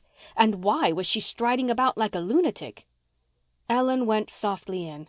As she opened the hall door, Rosemary came out of the room. She was flushed and breathless. An atmosphere of stress and passion hung about her like a garment. "Why aren't you in bed, Rosemary?" demanded Ellen. "Come in here," said Rosemary intensely. "I want to tell you something." Ellen composedly removed her wraps and overshoes and followed her sister into the warm, fire-lighted room. She stood with her hand on the table and waited. She was looking very handsome herself in her own grim, black-browed style. The new black velvet dress, with its train and V-neck, which she had made purposely for the party, became her stately, massive figure. She wore coiled around her neck the rich, heavy necklace of amber beads, which was a family heirloom. Her walk in the frosty air had stung her cheeks into a glowing scarlet, but her steel blue eyes were as icy and unyielding as the sky of the winter night. She stood waiting in a silence which Rosemary could break only by a convulsive effort. "Ellen, Mr. Meredith was here this evening." "Yes?" And he asked me to marry him." "So I expected. Of course you refused him." "No." "Rosemary." Ellen clenched her hands and took an involuntary step forward. "Do you mean to tell me that you accepted him?" "No, no." Ellen recovered her self-command. "What did you do then?" I asked him to give me a few days to think it over." "I hardly see why that was necessary," said Ellen, coldly contemptuous, "when there is only one answer you can make him." Rosemary held out her hands beseechingly. "Ellen," she said desperately, "I love John Meredith. I want to be his wife. Will you set me free from that promise?" "No," said Ellen, merciless, because she was sick from fear. "Ellen, Ellen—" "Listen," interrupted Ellen. "I did not ask you for that promise. You offered it." I know. But I did not think then that I could ever care for anyone again." "You offered it," went on Ellen unmovably. "You promised it over our mother's Bible. It was more than a promise. It was an oath. Now you want to break it." "I only asked you to set me free from it, Ellen." "I will not do it. A promise is a promise in my eyes. I will not do it. Break your promise, be forsworn if you will, but it shall not be with any assent of mine." "You are very hard on me, Ellen." "Hard on you? And what of me? Have you ever given a thought to what my loneliness would be if you left me? I could not bear it. I would go crazy. I cannot live alone. Haven't I been a good sister to you? Have I ever opposed any wish of yours? Haven't I indulged you in everything?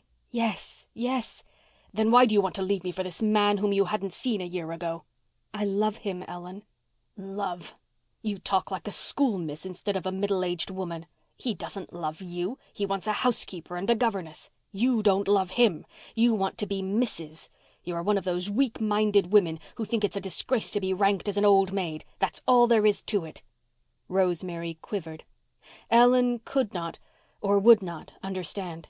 There was no use arguing with her. So you won't release me, Ellen? No, I won't. And I won't talk of it again. You promised, and you've got to keep your word. That's all. Go to bed. Look at the time. You're all romantic and worked up. Tomorrow you'll be more sensible. At any rate, don't let me hear any more of this nonsense. Go." Rosemary went without another word, pale and spiritless. Ellen walked stormily about the room for a few minutes, then paused before the chair where St. George had been calmly sleeping through the whole evening. A reluctant smile overspread her dark face. There had only been one time in her life, the time of her mother's death, when Ellen had not been able to temper tragedy with comedy. Even in that long-ago bitterness, when Norman Douglas had, after a fashion, jilted her, she had laughed at herself quite as often as she had cried. "I expect there'll be some sulking, St. George. Yes, Saint, I expect we are in for a few unpleasant, foggy days. Well, we'll weather them through, George. We've dealt with foolish children before, Saint.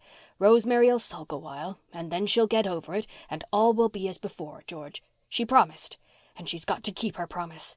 And that's the last word on the subject I'll say to you or her or anyone, Saint." But Ellen lay savagely awake till morning. There was no sulking, however. Rosemary was pale and quiet the next day, but beyond that Ellen could detect no difference in her. Certainly she seemed to bear Ellen no grudge. It was stormy, so no mention was made of going to church. In the afternoon Rosemary shut herself in her room and wrote a note to John Meredith. She could not trust herself to say no in person. She felt quite sure that if he suspected she was saying no reluctantly, he would not take it for an answer, and she could not face pleading or entreaty. She must make him think she cared nothing at all for him, and she could do that only by letter. She wrote him the stiffest, coolest little refusal imaginable. It was barely courteous. It certainly left no loophole of hope for the boldest lover, and John Meredith was anything but that. He shrank into himself, hurt and mortified, when he read Rosemary's letter next day in his dusty study. But under his mortification a dreadful realization presently made itself felt. He had thought he did not love Rosemary as deeply as he had loved Cecilia. Now, when he had lost her, he knew that he did. She was everything to him, everything, and he must put her out of his life completely. Even friendship was impossible now. Life stretched before him in intolerable dreariness. He must go on. There was his work, his children, but the heart had gone out of him. He sat all alone that evening in his dark, cold, comfortless study, with his head bowed in his hands. Up on the hill, Rosemary had a headache and went early to bed, while Ellen remarked to St. George, purring his disdain of foolish humankind who did not know that a soft cushion was the only thing that really mattered, "What would women do if headaches had never been invented, St. George? But never mind, Saint. We'll just wink the other eye for a few weeks. I admit I don't feel comfortable myself, George. I feel as if I had drowned a kitten. But she promised, Saint, and she was the one to offer it, George. Bismillah." End of chapter 22.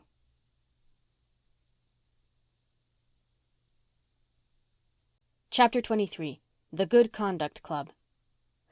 A light rain had been falling all day, a little, delicate, beautiful spring rain that somehow seemed to hint and whisper of mayflowers and wakening violets.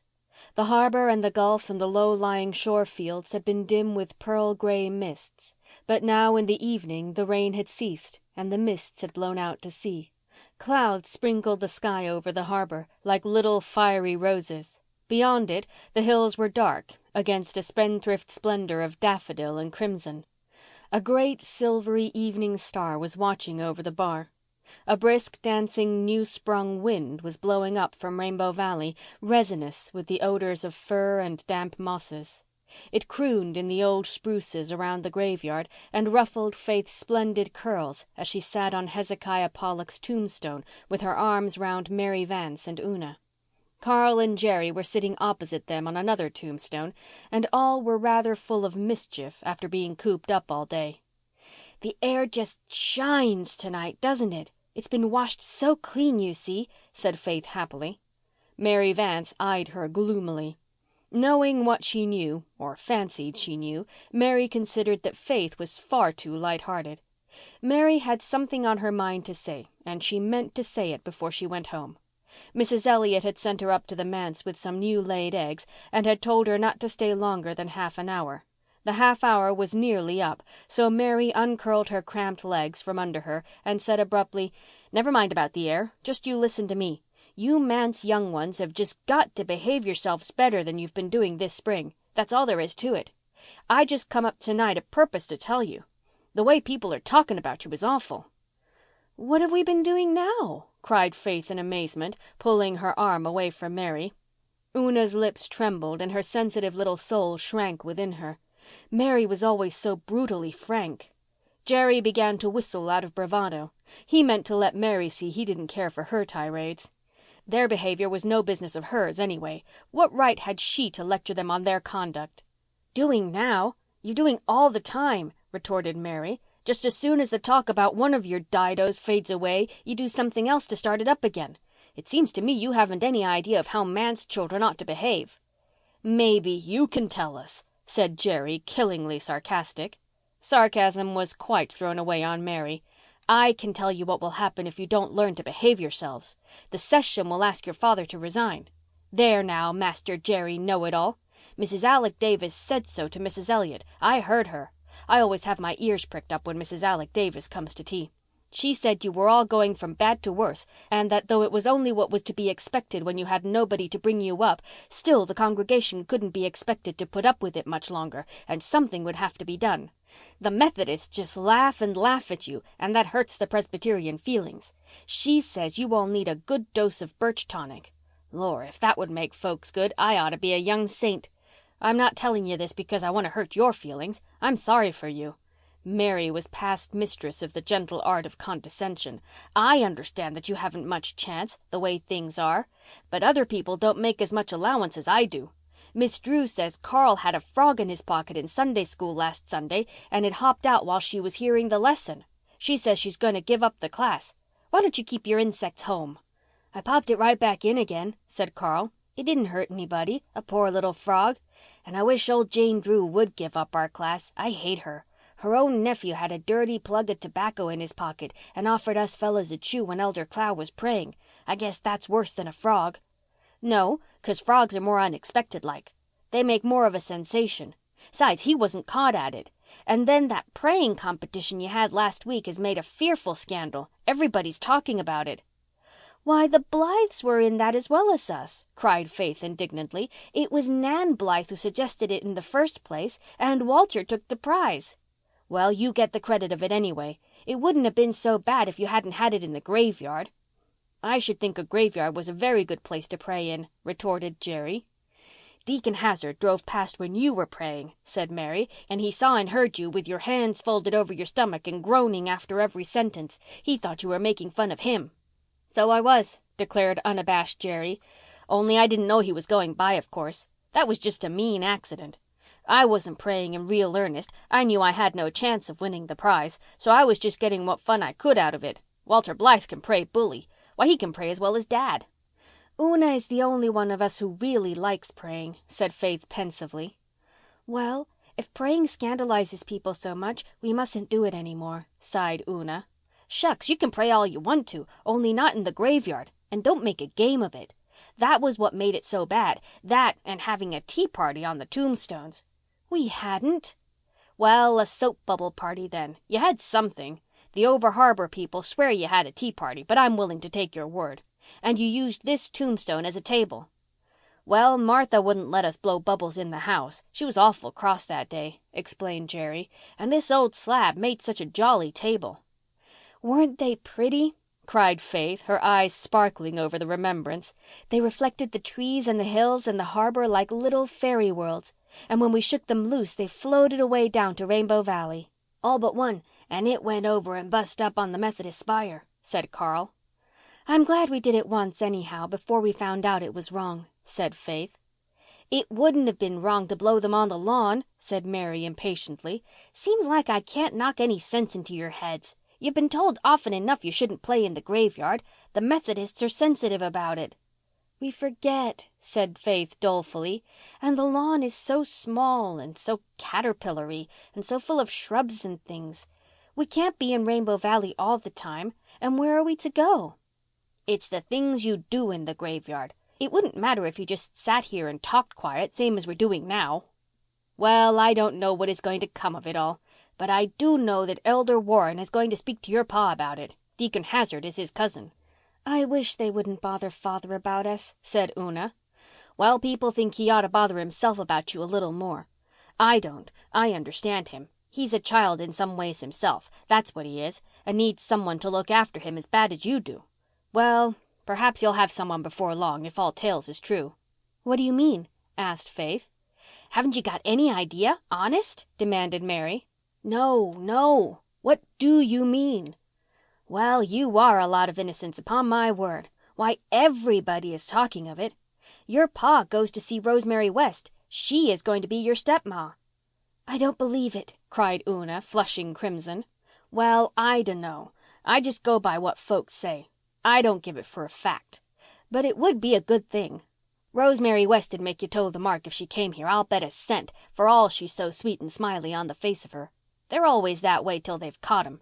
But you need someone to bring you up. You're disgracing your pa, and I feel for him.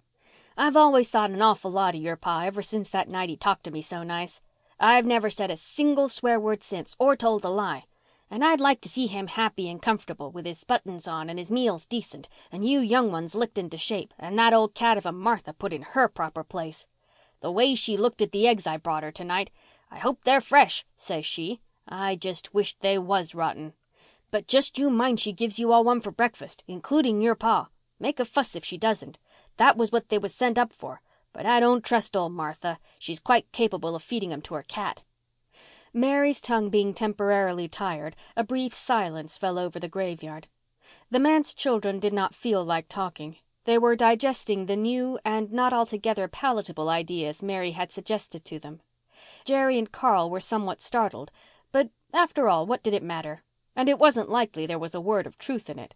Faith, on the whole, was pleased. Only Una was seriously upset.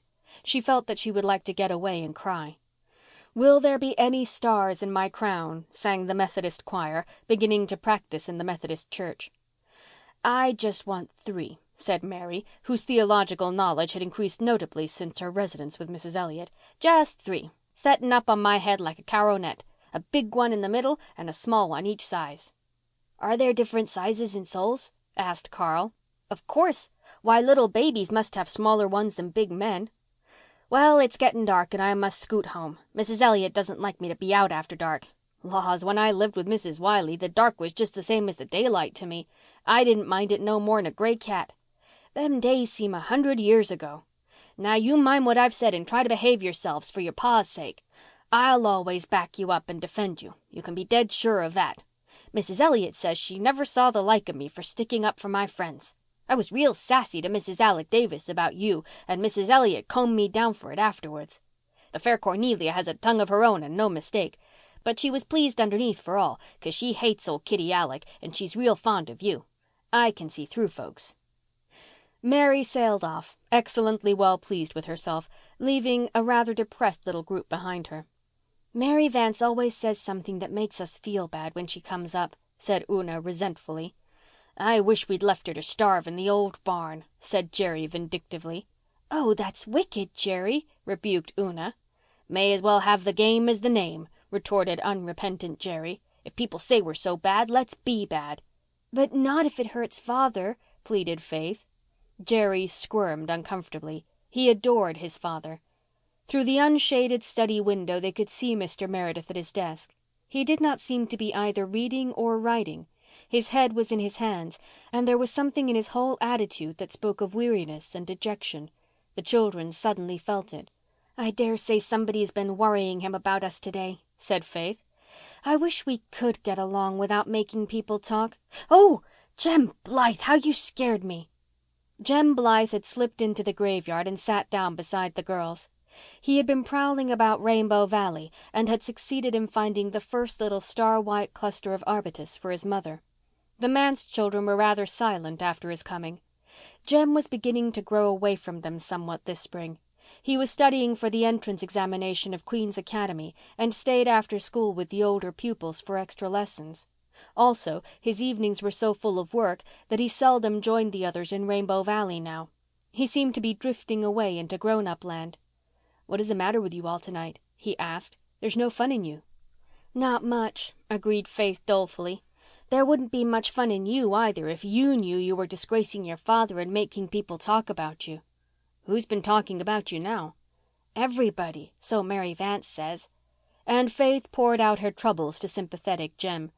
"You see," she concluded dolefully, "we've nobody to bring us up, and so we get into scrapes and people think we're bad." "Why don't you just bring yourselves up?" suggested Jem. "I'll tell you what to do. Form a good conduct club and punish yourselves every time you do anything that's not right." "That's a good idea," said Faith, struck by it. "But," she added doubtfully, "things that don't seem a bit of harm to us seem simply dreadful to other people. How can we tell? We can't be bothering Father all the time, and he has to be away a lot anyhow." "You could mostly tell if you stopped to think a thing over before doing it and ask yourselves what the congregation would say about it," said Jem. "The trouble is you just rush into things and don't think them over at all. Mother says you're all too impulsive, just as she used to be. The Good Conduct Club would help you to think, if you were fair and honest about punishing yourselves when you broke the rules. You'd have to punish in some way that really hurt, or it wouldn't do any good." "Whip each other?" "Not exactly. You'd have to think up different ways of punishment to suit the person. You wouldn't punish each other, you'd punish yourselves. I read all about such a club in a storybook. You try it and see how it works." "Let's," said Faith. And when Jem was gone, they agreed they would. "If things aren't right, we just got to make them right," said Faith resolutely. "We've got to be fair and square, as Jem says," said Jerry. "This is a club to bring ourselves up, seeing there's nobody else to do it. There's no use in having many rules. Let's just have one, and any of us that breaks it has got to be punished hard." "But how?" "We'll think that up as we go along. We'll hold a session of the club here in the graveyard every night and talk over what we've done through the day, and if we think we've done anything that isn't right or that would disgrace Dad, the one that does it or is responsible for it must be punished. That's the rule. We'll all decide on the kind of punishment. It must be made to fit the crime, as Mr. Flagg says. And the one that's guilty will be bound to carry it out, and no shirking. There's going to be fun in this," concluded Jerry with a relish. "You suggested the soap bubble party," said Faith. "But that was before we'd formed the club," said Jerry hastily. "Everything starts from tonight." "But what if we can't agree on what's right or what the punishment ought to be? S'pose two of us thought of one thing and two of another. There ought to be 5 in a club like this." "We can ask Jem Blythe to be umpire. He's the squarest boy in Glen St. Mary. But I guess we can settle our own affairs mostly. We want to keep this as much of a secret as we can. Don't breathe a word to Mary Vanse. She'd want to join and do the bringing up." "I think," said Faith, "that there's no use in spoiling every day by dragging punishments in. Let's have a punishment day." "We'd better choose Saturday because there's no school to interfere," suggested Una. "And spoil the one holiday in the week?" cried Faith. "Not much. No, let's take Friday. That's fish day anyhow, and we all hate fish. We may as well have all the disagreeable things in one day. Then other days we can go ahead and have a good time." "Nonsense," said Jerry authoritatively. "Such a scheme wouldn't work at all. We'll just punish ourselves as we go along and keep a clear slate. Now we all understand, don't we? This is a good conduct club for the purpose of bringing ourselves up. We agree to punish ourselves for bad conduct and always to stop before we do anything, no matter what, and ask ourselves if it is likely to hurt Dad in any way. And anyone who shirks is to be cast out of the club and never allowed to play with the rest of us in Rainbow Valley again. Jem Blythe to be umpire in case of disputes. No more taking bugs to Sunday school, Carl, and no more chewing gum in public, if you please, Miss Faith." "No more making fun of elders praying or going to the Methodist prayer meeting," retorted Faith. "Why, it isn't any harm to go to the Methodist prayer meeting," protested Jerry in amazement. "Mrs. Elliott says it is. She says Manse children have no business to go anywhere but to Presbyterian things." "Darn it, I won't give up going to Methodist prayer meeting," cried Jerry. "It's 10 times more fun than ours is." "You said a naughty word," cried Faith. "Now you've got to punish yourself." "Not till it's all down in black and white. We're only talking the club over. It isn't really formed until we've written it out and signed it. There's got to be a constitution and bylaws. And you know there's nothing wrong in going to a prayer meeting." "But it's not only the wrong things we're to punish ourselves for, but anything that might hurt father." "It won't hurt anybody. You know Mrs. Elliott is cracked on the subject of Methodists. Nobody else makes any fuss about my going. I always behave myself. You ask Jem or Mrs. Blythe and see what they say. I'll abide by their opinion. I'm going for the paper now, and I'll bring out the lantern and we'll all sign." 15 minutes later, the document was solemnly signed on Hezekiah Pollock's tombstone, on the center of which stood the smoky Manse lantern, while the children knelt around it. Mrs. Elder Clow was going past at the moment, and next day all the Glen heard that the Manse children had been having another praying competition and had wound it up by chasing each other all over the graves with a lantern. This piece of embroidery was probably suggested by the fact that after the signing and sealing was completed, Carl had taken the lantern and had walked circumspectly to the little hollow to examine his anthill. The others had gone quietly into the manse and to bed. "Do you think it is true that father is going to marry Miss West?" Una had tremulously asked of Faith after their prayers had been said. "I don't know, but I'd like it," said Faith. "Oh, I wouldn't," said Una chokingly. "She's nice the way she is, but Mary Vanse says it changes people altogether to be made stepmothers. They get horrid cross and mean and hateful then, and turn your father against you. She says they're sure to do that. She never knew it to fail in a single case." "I don't believe Miss West would ever try to do that," cried Faith. "Mary says anybody would. She knows all about stepmothers, Faith. She says she's seen hundreds of them, and you've never seen one. Oh, Mary has told me blood-curdling things about them. She says she knew of one who whipped her husband's little girls on their bare shoulders till they bled and then shut them up in a cold, dark coal cellar all night. She says they're all aching to do things like that." "I don't believe Miss West would. You don't know her as well as I do, Una. Just think of that sweet little bird she sent me. I love it far more than even Adam." "It's just being a stepmother changes them. Mary says they can't help it. I wouldn't mind the whippings as much as having father hate us." "You know nothing could make father hate us. Don't be silly, Una. I dare say there's nothing to worry over. Likely if we run our club right and bring ourselves up properly, father won't even think of marrying anyone. And if he does, I know Miss West will be lovely to us." But Una had no such conviction, and she cried herself to sleep. End of chapter 23.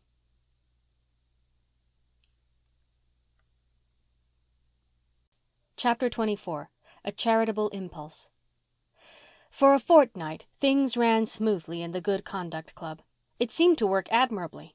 Not once was Jem Blythe called in as an umpire. Not once did any of the Manse children set the Glen gossips by the ears.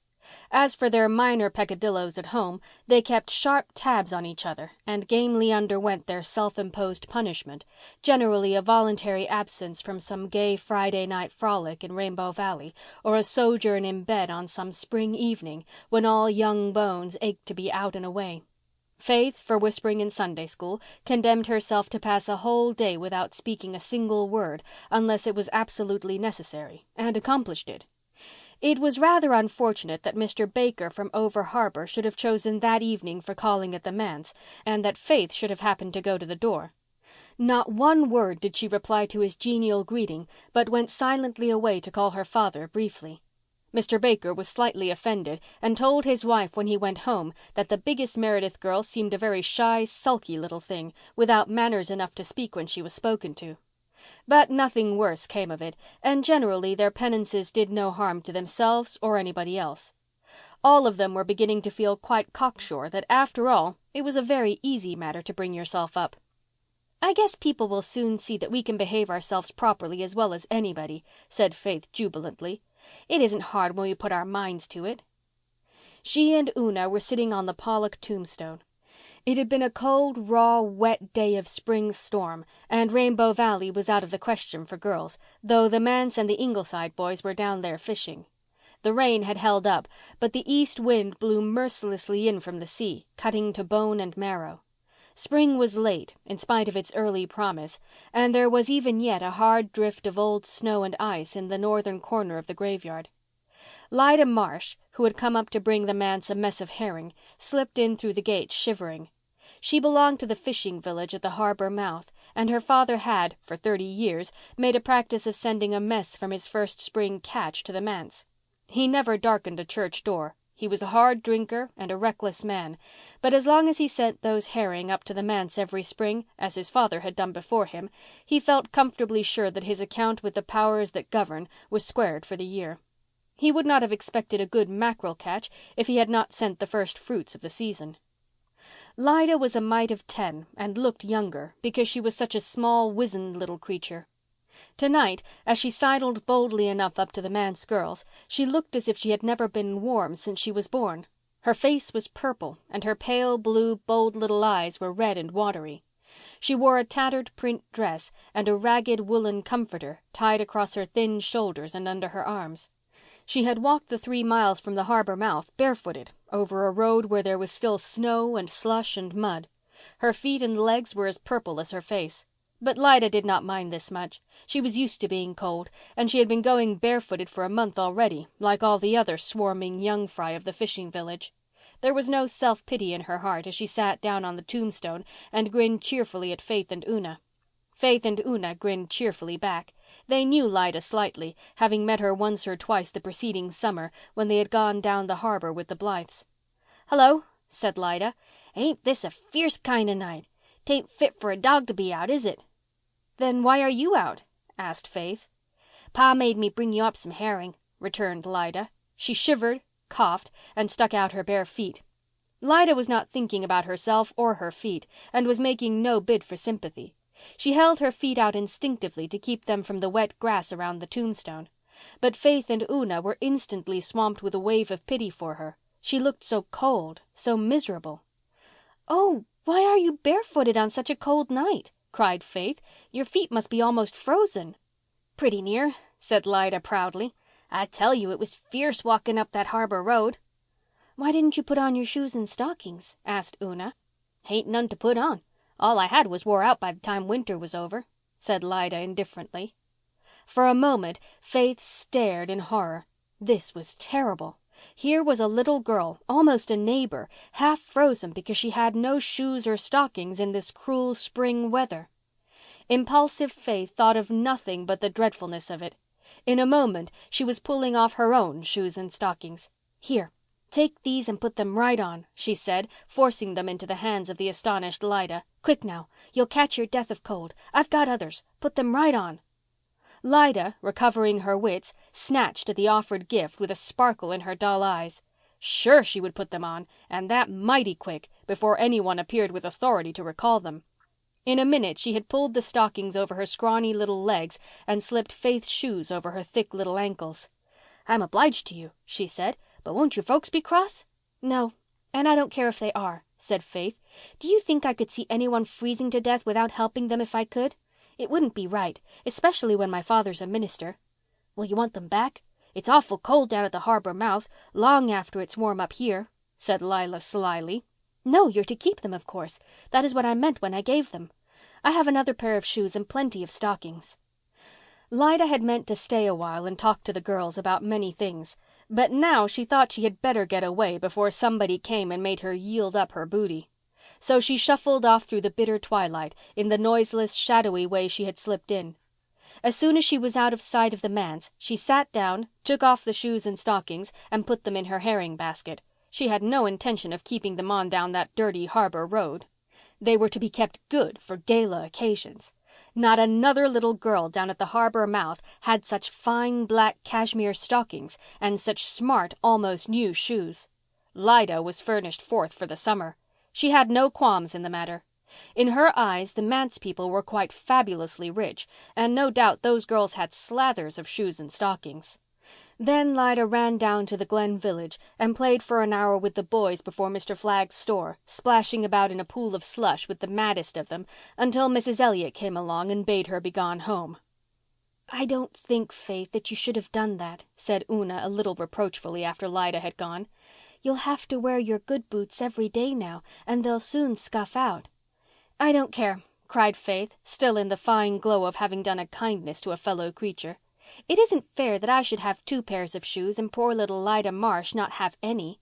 Now we both have a pair.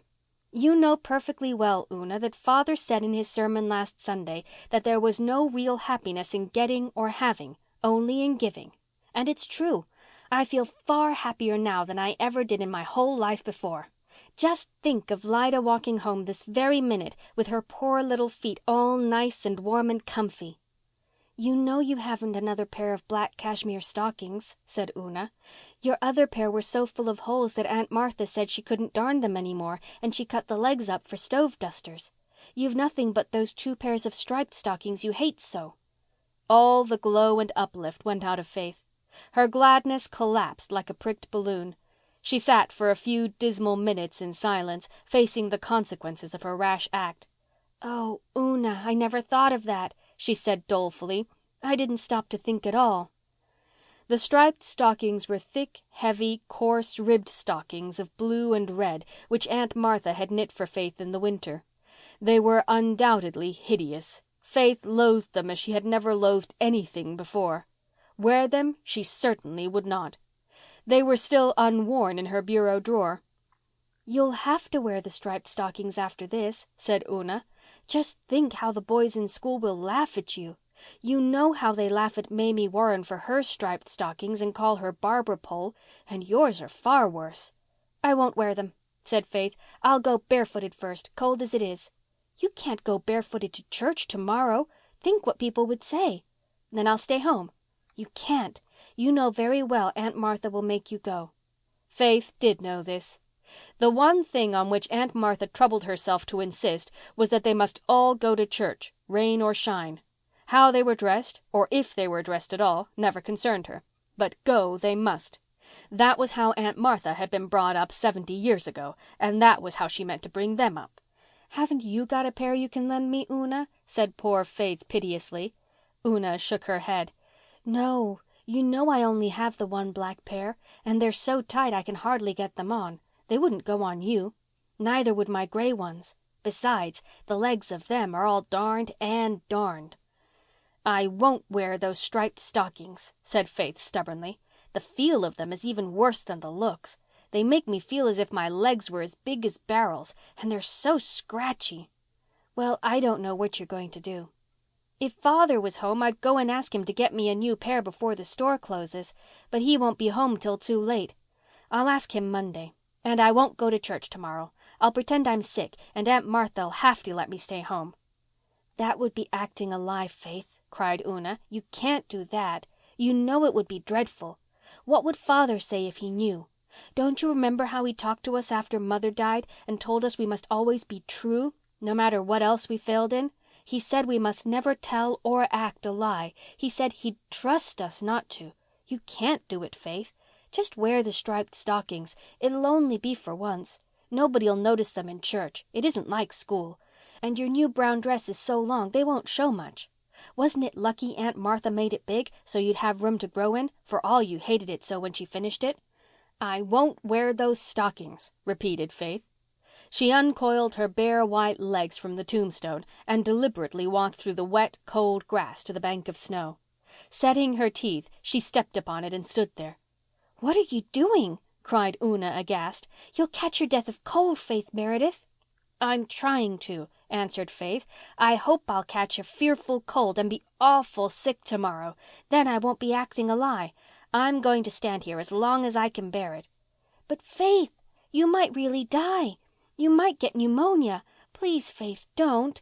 Let's go into the house and get something for your feet. Oh, here's Jerry. I'm so thankful. Jerry, make Faith get off that snow. Look at her feet." "Holy cats! Faith, what are you doing?" demanded Jerry. "Are you crazy?" "No, go away," snapped Faith. "Then are you punishing yourself for something? It isn't right if you are. You'll be sick." "I want to be sick. I'm not punishing myself. Go away."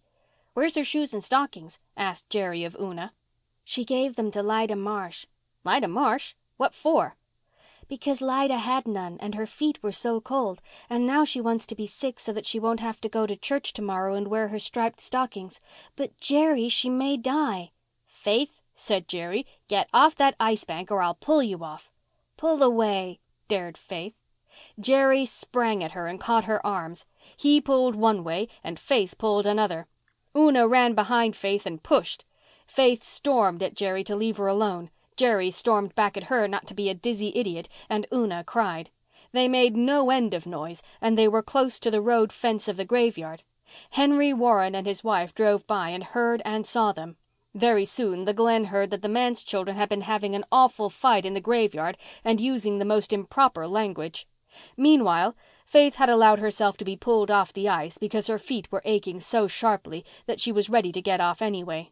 They all went in amiably and went to bed. Faith slept like a cherub and woke in the morning without a trace of a cold. She felt that she couldn't feign sickness and act a lie after remembering that long-ago talk with her father. But she was still as fully determined as ever that she would not wear those abominable stockings to church. End of chapter 24.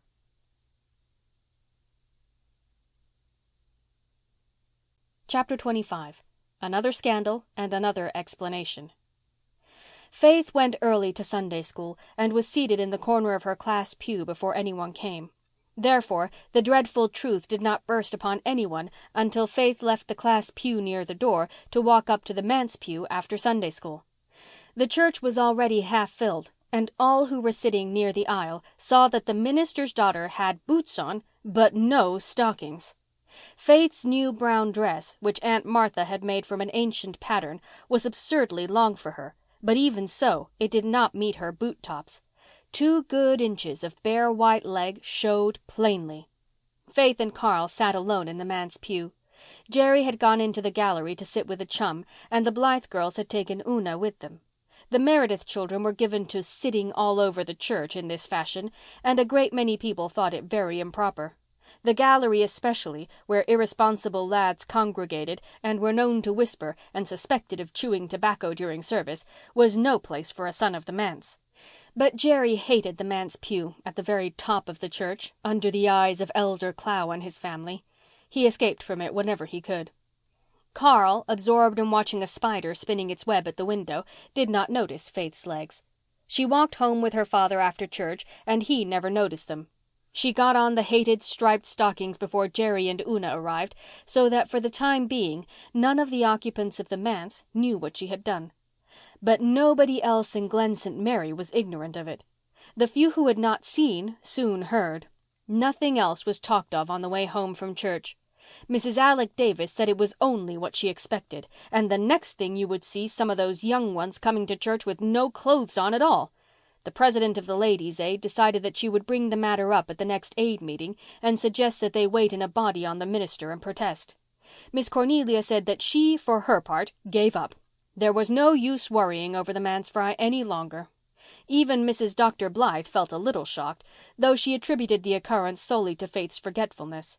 Susan could not immediately begin knitting stockings for Faith because it was Sunday, but she had one set up before anyone else was out of bed at Ingleside the next morning. "You need not tell me anything but that it was old Martha's fault, Mrs. Dr. dear," she told Anne. "I suppose that poor little child had no decent stockings to wear. I suppose every stocking she had was in holes, as you know very well they generally are. And I think, Mrs. Dr. dear, that the Ladies' Aid would be better employed in knitting some for them than in fighting over the new carpet for the pulpit platform. I am not a Ladies' Aider, but I shall knit Faith 2 pairs of stockings out of this nice black yarn as fast as my fingers can move, and that you may tie to. Never shall I forget my sensations, Mrs. Dr. dear, when I saw a minister's child walking up the aisle of our church with no stockings on. I really did not know what way to look."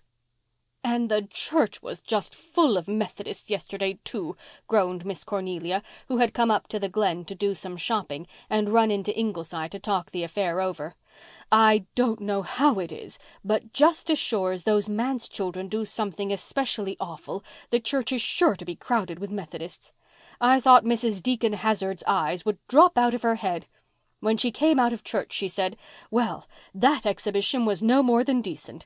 I do pity the Presbyterians. And we just had to take it. There was nothing one could say. "There was something I could have said, Mrs. Dr. dear, if I had heard her," said Susan grimly. "I would have said, for one thing, that in my opinion clean bare legs were quite as decent as holes. And I would have said, for another, that the Presbyterians did not feel greatly in need of pity, seeing that they had a minister who could preach, and the Methodists had not. I could have quelched Mrs. Deacon Hazard, Mrs. Dr. dear, and that you may tie to." "I wish Mr. Meredith didn't preach quite so well and looked after his family a little better," retorted Miss Cornelia. "He could at least glance over his children before they went to church and see that they were properly clothed. I'm tired of making excuses for him, believe me." Meanwhile, Faith's soul was being harrowed up in Rainbow Valley. Mary Vanse was there and, as usual, in a lecturing mood. She gave Faith to understand that she had disgraced herself and her father beyond redemption, and that she, Mary Vanse, was done with her.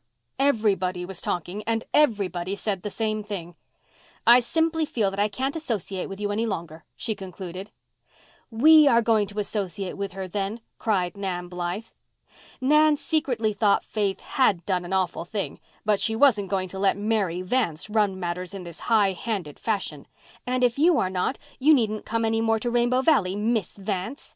Nan and Di both put their arms around Faith and glared defiance at Mary. The latter suddenly crumpled up, sat down on a stump, and began to cry. "It ain't that I don't want to," she wailed, "but if I keep in with Faith people'll be saying I put her up to doing things. Some are saying it now, true's you live. I can't afford to have such things said of me now that I'm in a respectable place and trying to be a lady. And I never went bare-legged in church in my toughest days. I'd never 'a' thought of doing such a thing. But that hateful old Kitty Alec says Faith has never been the same girl since that time I stayed in the Manse. She says Cornelia Elliott will live to rue the day she took me in. It hurts my feelings, I tell you. But it's Mr. Meredith I'm really worried over." "I think you needn't worry about him," said Di scornfully. "It isn't likely necessary. Now, Faith, darling, stop crying and tell us why you did it." Faith explained tearfully. The Blythe girls sympathized with her, and even Mary Vanse agreed that it was a hard position to be in. But Jerry, on whom the thing came like a thunderbolt, refused to be placated. So this was what some mysterious hints he had got in school that day meant.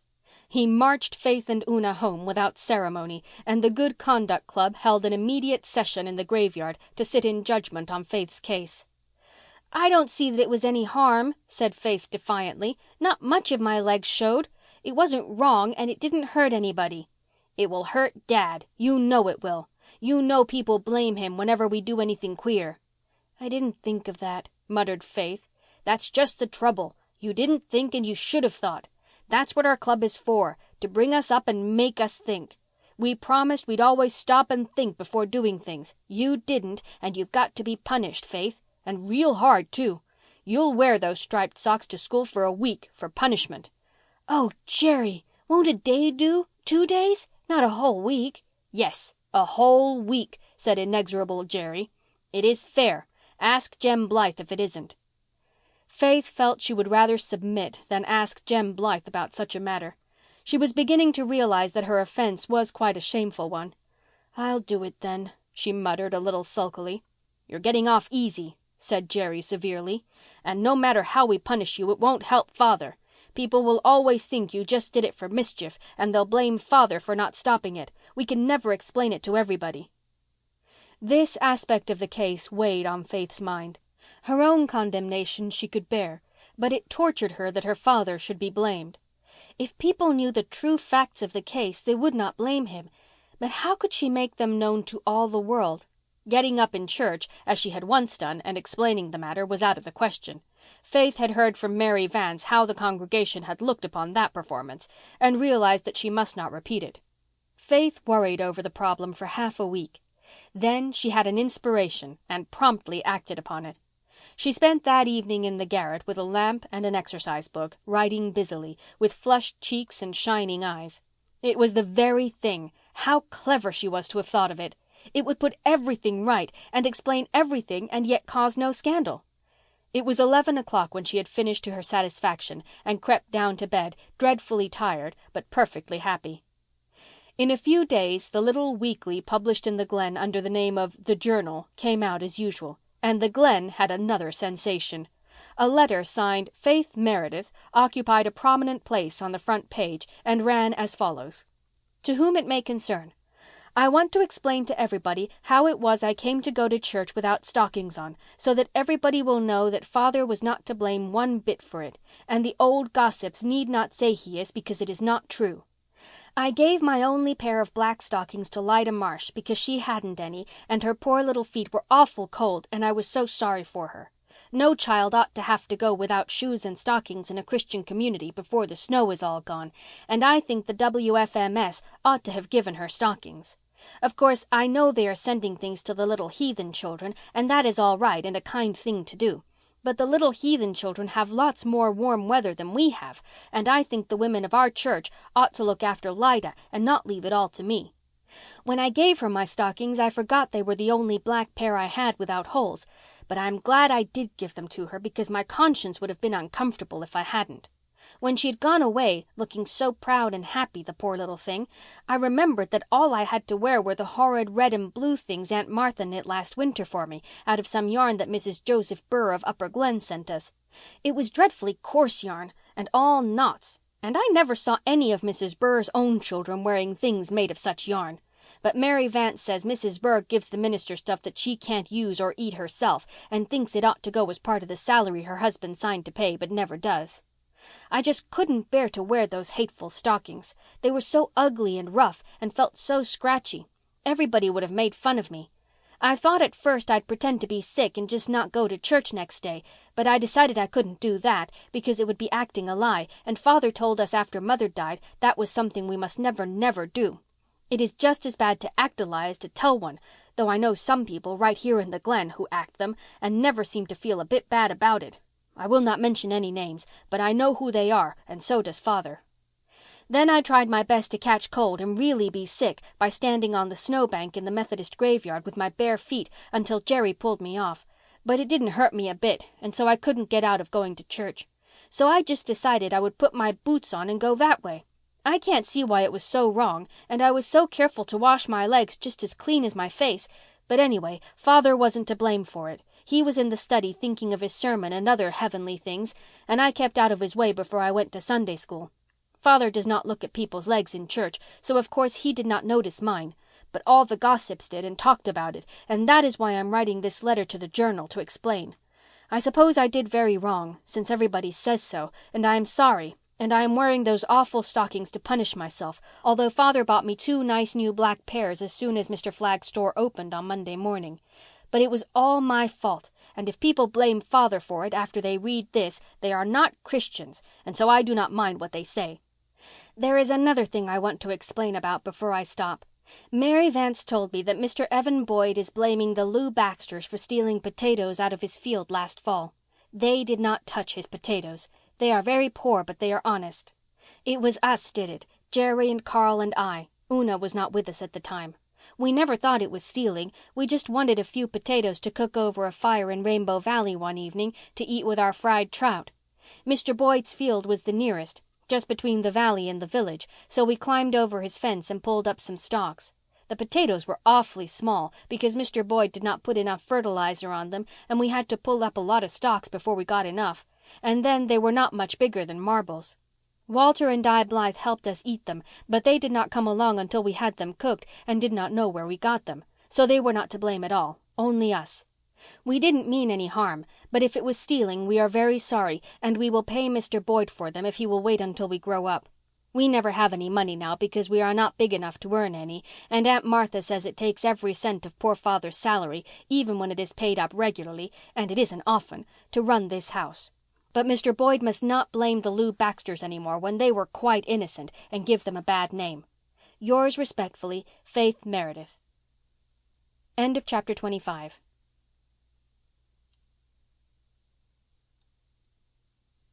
Chapter 26. Miss Cornelia Gets a New Point of View. Susan, after I'm dead, I'm going to come back to earth every time when the daffodils blow in this garden, said Anne rapturously. Nobody may see me, but I'll be here. If anybody is in the garden at the time, I think I'll come on an evening just like this, but it might be just at dawn. A lovely, pale, pinky spring dawn. They'll just see the daffodils nodding wildly as if an extra gust of wind had blown past them. But it will be I."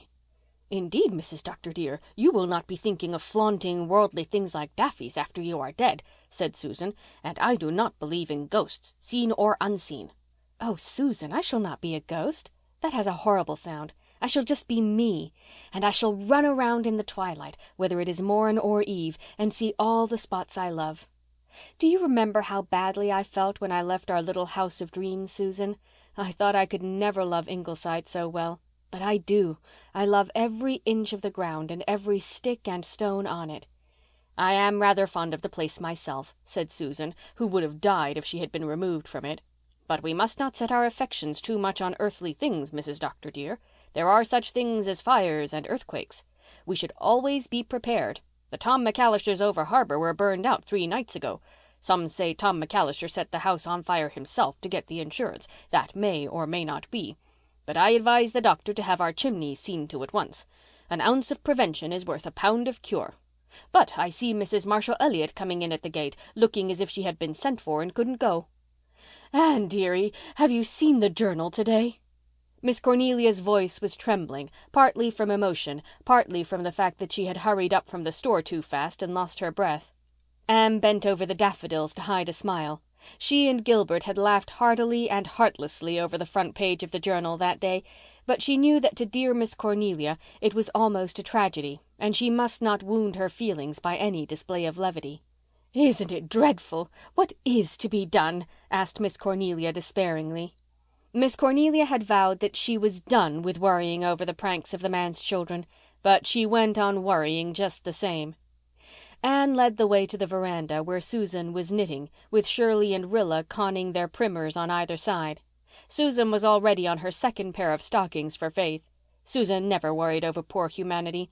She did what in her lay for its betterment and serenely left the rest to the higher powers. "Cornelia Elliott thinks she was born to run this world, Mrs. Dr. dear," she had once said to Anne, "and so she is always in a stew over something. I have never thought that I was, and so I go calmly along. Not but what it has sometimes occurred to me that things might be run a little better than they are, but it is not for us poor worms to nourish such thoughts. They only make us uncomfortable and do not get us anywhere." "I don't see that anything can be done now," said Anne, pulling out a nice cushiony chair for Miss Cornelia. "But how in the world did Mr. Vickers allow that letter to be printed? Surely he should have known better." "Why, he's away, Anne dearie. He's been away to New Brunswick for a week. And that young scallywag of a Joe Vickers is editing the journal in his absence.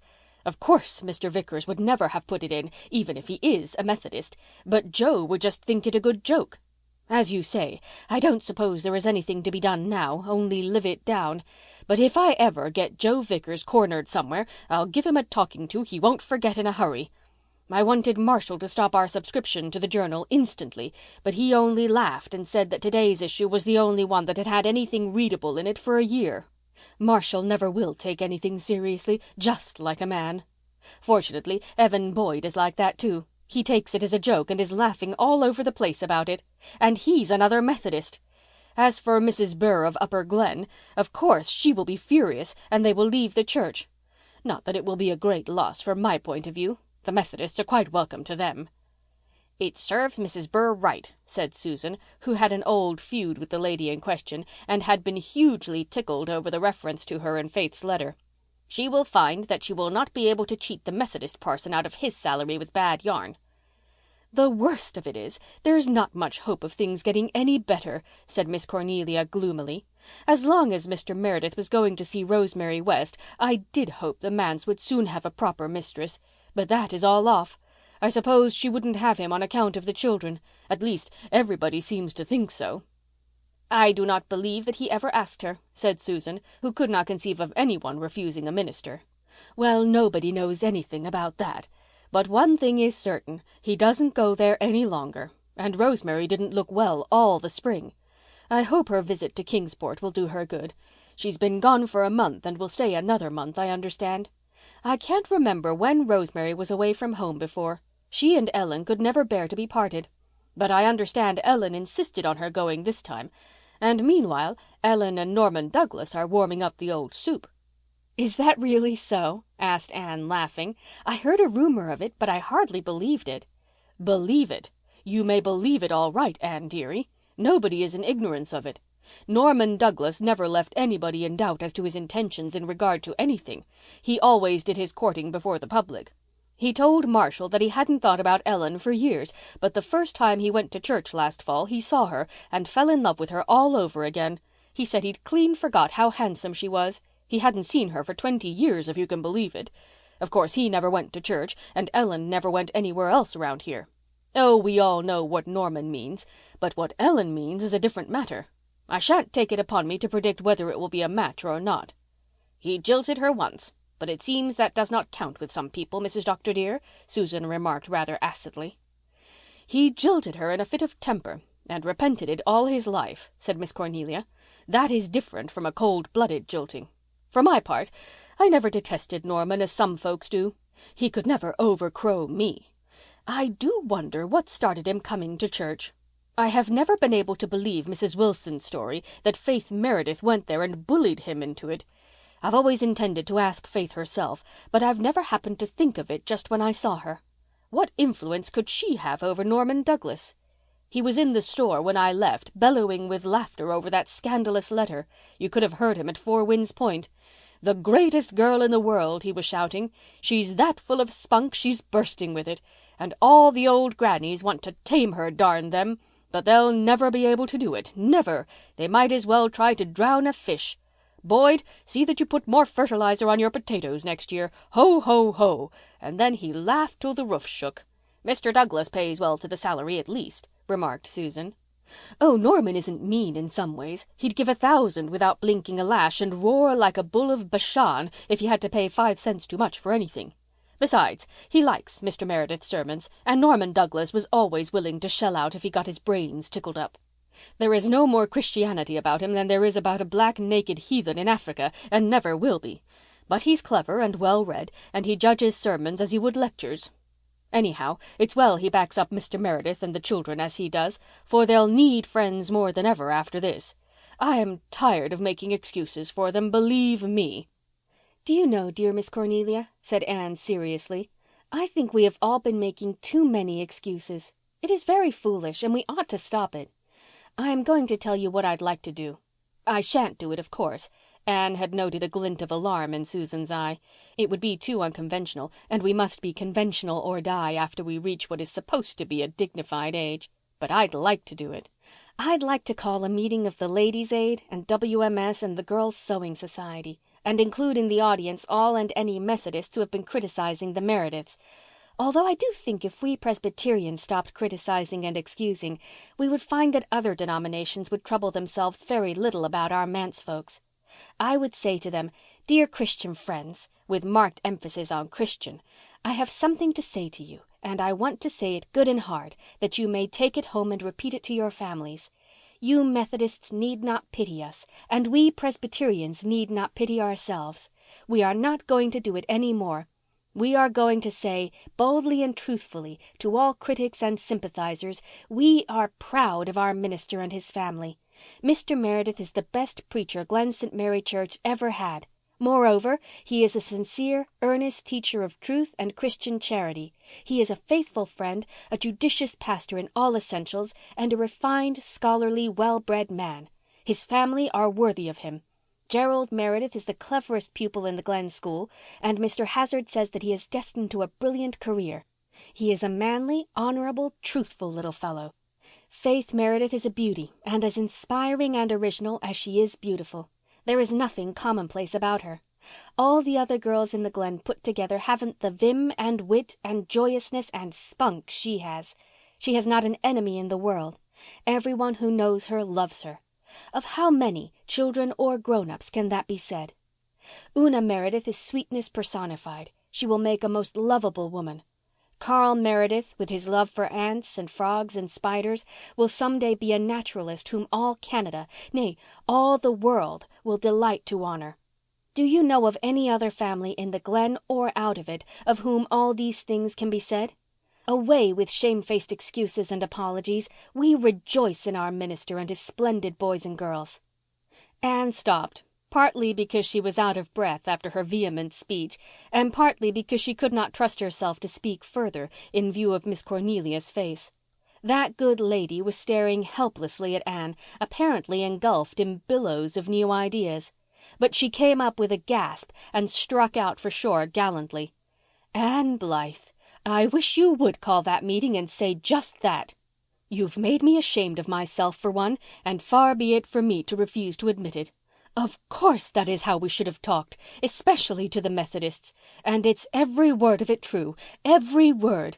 We've just been shutting our eyes to the big worthwhile things and squinting them on the little things that don't really matter a pin's worth. Oh, Anne dearie, I can see a thing when it's hammered into my head. No more apologizing for Cornelia Marshall. I shall hold my head up after this, believe me, though I may talk things over with you as usual just to relieve my feelings if the Merediths do any more startling stunts. Even that letter I felt so bad about. Why, it's only a good joke after all, as Norman says. Not many girls would have been cute enough to think of writing it, and all punctuated so nicely and not one word misspelled. Just let me hear any Methodist say one word about it, though all the same, I'll never forget Joe Vickers, believe me. Where are the rest of your small fry tonight?" "Walter and the twins are in Rainbow Valley. Jem is studying in the garret." "They are all crazy about Rainbow Valley. Mary Vanse thinks it's the only place in the world. She'd be off up here every evening if I let her. But I don't encourage her in gadding. Besides, I miss the creature when she isn't around, Anne dearie. I never thought I'd get so fond of her. Not but what I see her faults and try to correct them. But she has never said one saucy word to me since she came to my house, and she is a great help, for when all is said and done, Anne dearie, I am not so young as I once was, and there is no sense denying it. I was 59 my last birthday. I don't feel it, but there is no gainsaying the family Bible." End of chapter 26.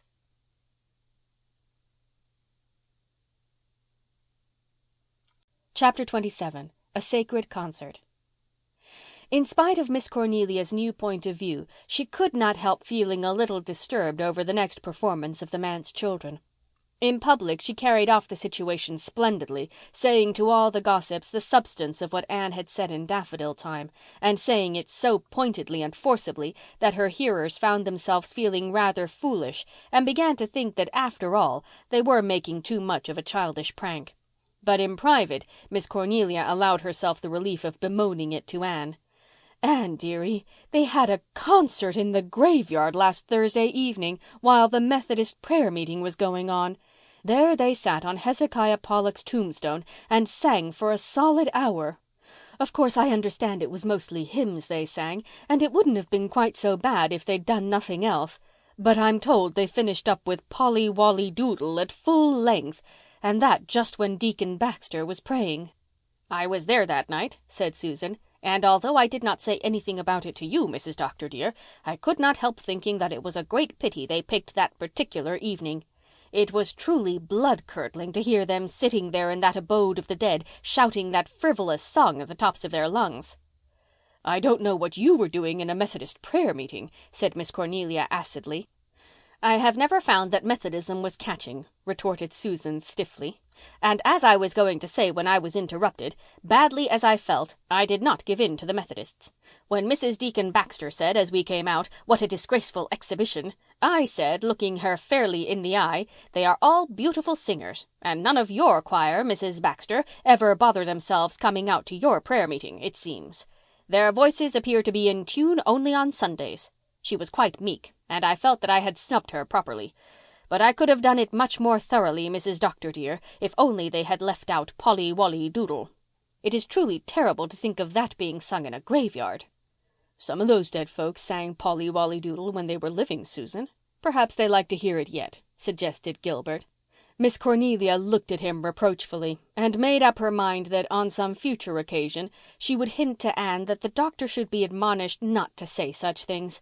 They might injure his practice. People might get it into their heads that he wasn't orthodox. To be sure, Marshall said even worse things habitually, but then he was not a public man. "I understand that their father was in his study all the time with his windows open, but never noticed them at all. Of course, he was lost in a book as usual, but I spoke to him about it yesterday when he called." "How could you dare, Mrs. Marshall Elliott?" asked Susan rebukingly. "Dare? It's time somebody dared something. Why, they say he knows nothing about that letter of Faith's to the Journal because nobody liked to mention it to him. He never looks at a journal, of course, but I thought he ought to know of this to prevent any such performances in future. He said he would discuss it with them, but of course he'd never think of it again after he got out of our gate. That man has no sense of humour, Anne, believe me. He preached last Sunday on how to bring up children. A beautiful sermon it was, too, and everybody in church thinking, what a pity you can't practice what you preach." Miss Cornelia did Mr. Meredith an injustice in thinking he would soon forget what she had told him. He went home much disturbed, and when the children came from Rainbow Valley that night, at a much later hour than they should have been prowling in it, he called them into his study. They went in somewhat awed. It was such an unusual thing for their father to do. What could he be going to say to them? They racked their memories for any recent transgression of sufficient importance, but could not recall any. Carl had spilled a saucerful of jam on Mrs. Peter Flagg's silk dress 2 evenings before, when, at Aunt Martha's invitation, she had stayed to supper, but Mr. Meredith had not noticed it, and Mrs. Flagg, who was a kindly soul, had made no fuss. Besides, Carl had been punished by having to wear Una's dress all the rest of the evening. Una suddenly thought that perhaps her father meant to tell them he was going to marry Miss West. Her heart began to beat violently and her legs trembled. Then she saw that Mr. Meredith looked very stern and sorrowful. No, it could not be that. "Children," said Mr. Meredith, "I have heard something that has pained me very much. Is it true that you sat out in the graveyard all last Thursday evening and sang ribald songs while a prayer meeting was being held in the Methodist Church?" "Great Caesar, Dad, we forgot all about it being their prayer meeting night," exclaimed Jerry in dismay. "Then it is true. You did do this thing." "Why, Dad, I don't know what you mean by ribald songs. We sang hymns. It was a sacred concert, you know. What harm was that? I tell you we never thought about its being Methodist prayer meeting night. They used to have their prayer meeting Tuesday nights, and since they've changed to Thursdays it's hard to remember." "Did you sing nothing but hymns?" "Why," said Jerry, turning red, "we did sing Polly Wolly Doodle at the last. Faith said, 'Let's have something cheerful to wind up with.' But we didn't mean any harm, Father. Truly we didn't."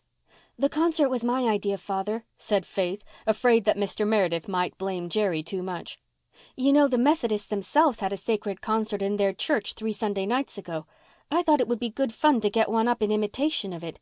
Only they had prayers at theirs, and we left that part out because we heard that people thought it awful for us to pray in a graveyard. You were sitting in here all the time," she added, "and never said a word to us." "I did not notice what you were doing. That is no excuse for me, of course. I am more to blame than you. I realize that. But why did you sing that foolish song at the end?" "We didn't think," muttered Jerry, feeling that it was a very lame excuse, seeing that he had lectured Faith so strongly in the Good Conduct Club sessions for her lack of thought. "We're sorry, Father. Truly we are. Pitch into us hard. We deserve a regular combing down." But Mr. Meredith did no combing down or pitching into. He sat down and gathered his small culprits close to him and talked a little to them, tenderly and wisely. They were overcome with remorse and shame and felt that they could never be so silly and thoughtless again. "We've just got to punish ourselves good and hard for this," whispered Jerry as they crept upstairs. "We'll have a session of the club first thing tomorrow and decide how we'll do it. I never saw Father so cut up, but I wish to goodness the Methodists would stick to one night for their prayer meeting and not wander all over the week." "Anyhow, I'm glad it wasn't what I was afraid it was," murmured Una to herself. Behind them in the study, Mr. Meredith had sat down at his desk and buried his face in his arms. "God help me," he said. "I'm a poor sort of father. Oh, Rosemary, if you had only cared." End of chapter 27.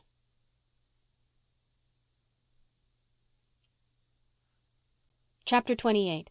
A Fast Day. The Good Conduct Club had a special session the next morning before school. After various suggestions, it was decided that a fast day would be an appropriate punishment. "We won't eat a single thing for a whole day," said Jerry. "I'm kind of curious to see what fasting is like anyhow. This will be a good chance to find out." "What day will we choose for it?" asked Una, who thought it would be quite an easy punishment and rather wondered that Jerry and Faith had not devised something harder. "Let's pick Monday," said Faith. "We mostly have a pretty filling dinner on Sundays, and Monday's meals never amount to much anyhow." "But that's just the point," exclaimed Jerry. "We mustn't take the easiest day to fast, but the hardest, and that's Sunday, because, as you say, we mostly have roast beef that day instead of cold ditto. It wouldn't be much punishment to fast from ditto. Let's take next Sunday. It'll be a good day, for father is going to exchange for the morning service with the Upper Lowbridge minister. Father will be away till evening. If Aunt Martha wonders what's got into us, we'll tell her right up that we're fasting for the good of our souls, and it is in the Bible, and she is not to interfere, and I guess she won't." Aunt Martha did not. She merely said in her fretful, mumbling way, "What foolishness are you young rips up to now?" and thought no more about it. Mr. Meredith had gone away early in the morning before anyone was up. He went without his breakfast too, but that was, of course, of common occurrence. Half of the time he forgot it, and there was no one to remind him of it. Breakfast, Aunt Martha's breakfast, was not a hard meal to miss. Even the hungry young rips did not feel it any great deprivation to abstain from the lumpy porridge and blue milk which had aroused the scorn of Mary Vanse. But it was different at dinner time. They were furiously hungry then, and the odour of roast beef which pervaded the manse, and which was wholly delightful in spite of the fact that the roast beef was badly underdone, was almost more than they could stand. In desperation they rushed to the graveyard where they couldn't smell it. But Una could not keep her eyes from the dining room window, through which the Upper Lowbridge minister could be seen placidly eating. "If I could only just have a weeny, teeny piece," she sighed. "Now you stop that," commanded Jerry. "Of course it's hard, but that's the punishment of it. I could eat a graven image this very minute, but am I complaining? Let's think of something else. We've just got to rise above our stomachs."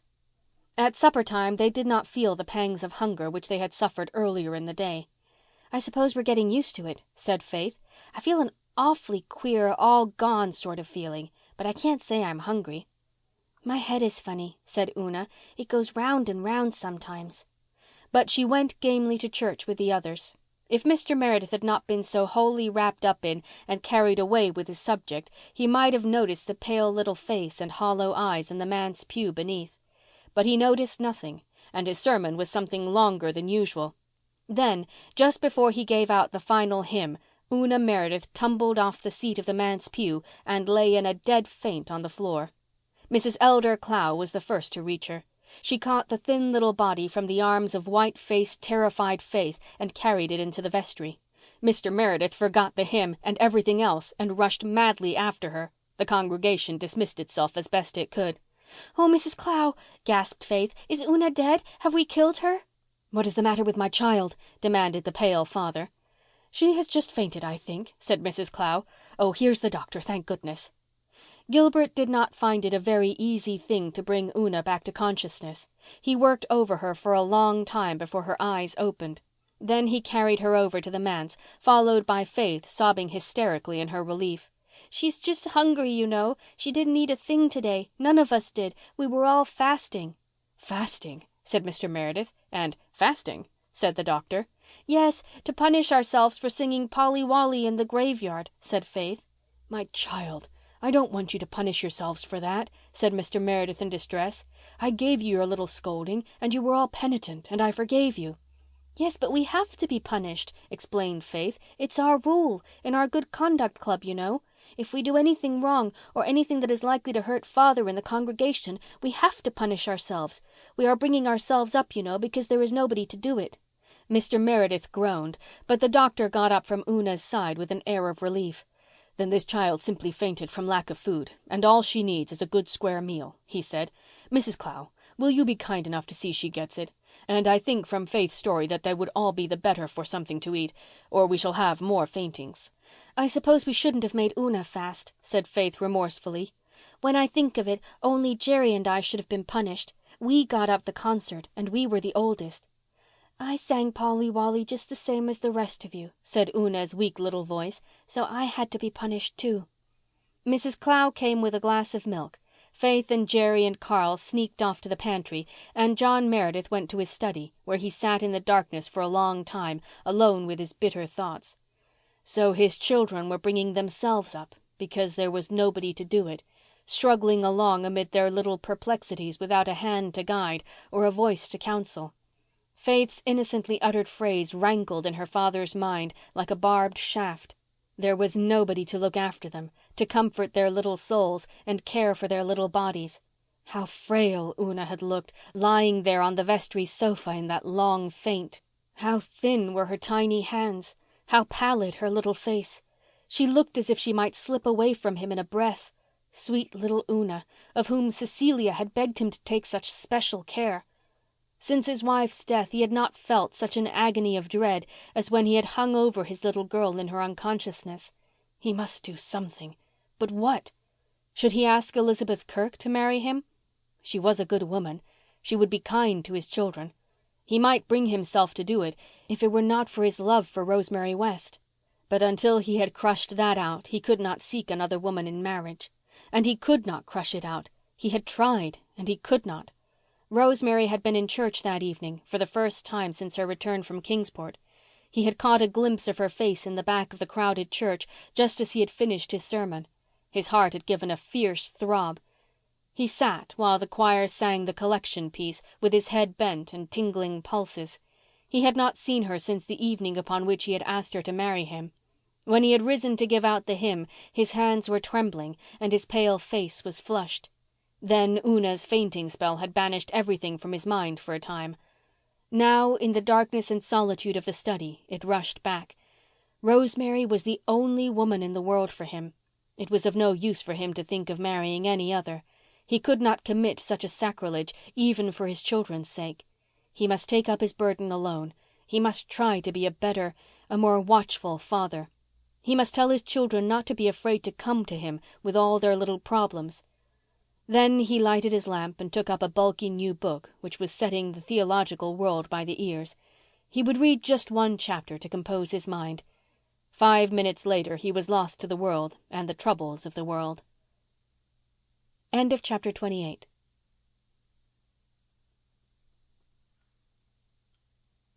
Chapter 29. A Weird Tale. On an early June evening, Rainbow Valley was an entirely delightful place, and the children felt it to be so, as they sat in the open glade where the bells rang elfishly on the tree lovers and the white lady shook her green tresses. The wind was laughing and whistling about them like a leal, glad-hearted comrade. The young ferns were spicy in the hollow. The wild cherry trees scattered over the valley among the dark firs were mistily white.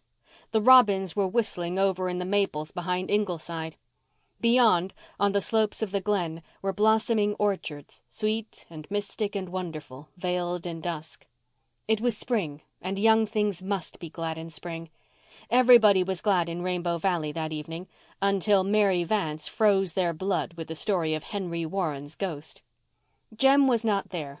Jem spent his evenings now studying for his entrance examination in the Ingleside garret. Jerry was down near the pond, trouting. Walter had been reading Longfellow's sea poems to the others, and they were steeped in the beauty and mystery of the ships. Then they talked of what they would do when they were grown up, where they would travel, the far, fair shores they would see. Nan and Di meant to go to Europe. Walter longed for the Nile, moaning past its Egyptian sands, and a glimpse of the Sphinx. Faith opined rather dismally that she supposed she would have to be a missionary. Old Mrs. Taylor told her she ought to be, and then she would at least see India or China, those mysterious lands of the Orient. Carl's heart was set on African jungles. Una said nothing. She thought she would just like to stay at home. It was prettier here than anywhere else. It would be dreadful when they were all grown up and had to scatter over the world. The very idea made Una feel lonesome and homesick. But the others dreamed on delightedly until Mary Vanse arrived and vanished poesy and dreams at one fell swoop. "Laws, but I'm out of puff," she exclaimed. "I've run down that hill like 60. I got an awful scare up there at the old Bailey place."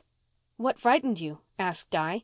"I dunno. I was poking about under them lilacs in the old garden, trying to see if there was any lilies of the valley out yet. It was dark as a pocket there, and all at once I seen something stirring and rustling around at the other side of the garden in those cherry bushes. It was white. I tell you I didn't stop for a second look. I flew over the Dyke quicker than quick. I was sure it was Henry Warren's ghost." "Who was Henry Warren?" asked Di. "And why should he have a ghost?" asked Nan. "Laws, did you never hear the story? And you brought up in the Glen? Well, wait a minute till I get my breath all back and I'll tell you." Walter shivered delightsomely. He loved ghost stories. their mystery, their dramatic climaxes, their eeriness gave him a fearful, exquisite pleasure. Longfellow instantly grew tame and commonplace. He threw the book aside and stretched himself out, propped upon his elbows to listen wholeheartedly, fixing his great luminous eyes on Mary's face. Mary wished he wouldn't look at her so. She felt that she could make a better job of the ghost story if Walter were not looking at her. She could put on several frills and invent a few artistic details to enhance the horror. As it was, she had to stick to the bare truth, or what had been told to her for the truth. "Well," she began, "you know old Tom Bailey and his wife used to live in that house up there 30 years ago. He was an awful old rip, they say, and his wife wasn't much better. They'd no children of their own, but a sister of old Tom's died and left a little boy, this Henry Warren, and they took him. He was about 12 when he came to them and kind of undersized and delicate. They say Tom and his wife used him awful from the start, whipped him and starved him. Folks said they wanted him to die so's they could get the little bit of money his mother left for him. Henry didn't die right off, but he begun having fits, epileps they called 'em, and he grew up kind of simple till he was about 18. His uncle used to thrash him in that garden up there 'cause it was back of the house where no one could see him. But folks could hear, and they say it was awful sometimes hearing poor Henry plead with his uncle not to kill him. But nobody dared interfere 'cause old Tom was such a reprobate he'd have been sure to get square with him some way. He burned the barns of a man at Harbour Head who offended him. At last Henry died, and his uncle and aunt gave out he died in one of his fits, and that was all anybody ever knowed. But everybody said Tom had just up and killed him for keeps at last. And it wasn't long till it got around that Henry walked. That old garden was haunted. He was heard there at nights moaning and crying. Old Tom and his wife got out, went out west, and never came back. The place got such a bad name nobody'd buy or rent it. That's why it's all gone to ruin. That was 30 years ago, but Henry Warren's ghost haunts it yet." "Do you believe that?" asked Nan scornfully. "I don't." "Well, good people have seen him and heard him," retorted Mary. "They say he appears and grovels on the ground and holds you by the legs and gibbers and moans like he did when he was alive. I thought of that as soon as I seen that white thing in the bushes and thought if it caught me like that and moaned I'd drop down dead on the spot. So I cut and run. It mightn't have been his ghost, but I wasn't going to take any chances with a haunt." "It was likely old Mrs. Stimson's white calf," laughed Di. "It pastures in that garden. I've seen it." "Maybe so, but I'm not going to go home through the Bailey garden any more. Here's Jerry with a big string of trout, and it's my turn to cook 'em. Jem and Jerry both say I'm the best cook in the Glen, and Cornelia told me I could bring up this batch of cookies. I all but dropped 'em when I saw Henry's ghost." Jerry hooted when he heard the ghost story, which Mary repeated as she fried the fish, touching it up a trifle or so since Walter had gone to help Faith to set the table. It made no impression on Jerry, but Faith and Una and Carl had been secretly much frightened, though they would never have given in to it. It was all right as long as the others were with them in the valley, but when the feast was over and the shadows fell, they quaked with remembrance. Jerry went up to Ingleside with the Blythes to see Jem about something, and Mary Vanse went around that way home. So Faith and Una and Carl had to go back to the Manse alone. They walked very close together and gave the old Bailey garden a wide berth. They did not believe that it was haunted, of course, but they would not go near it for all that. End of chapter 29.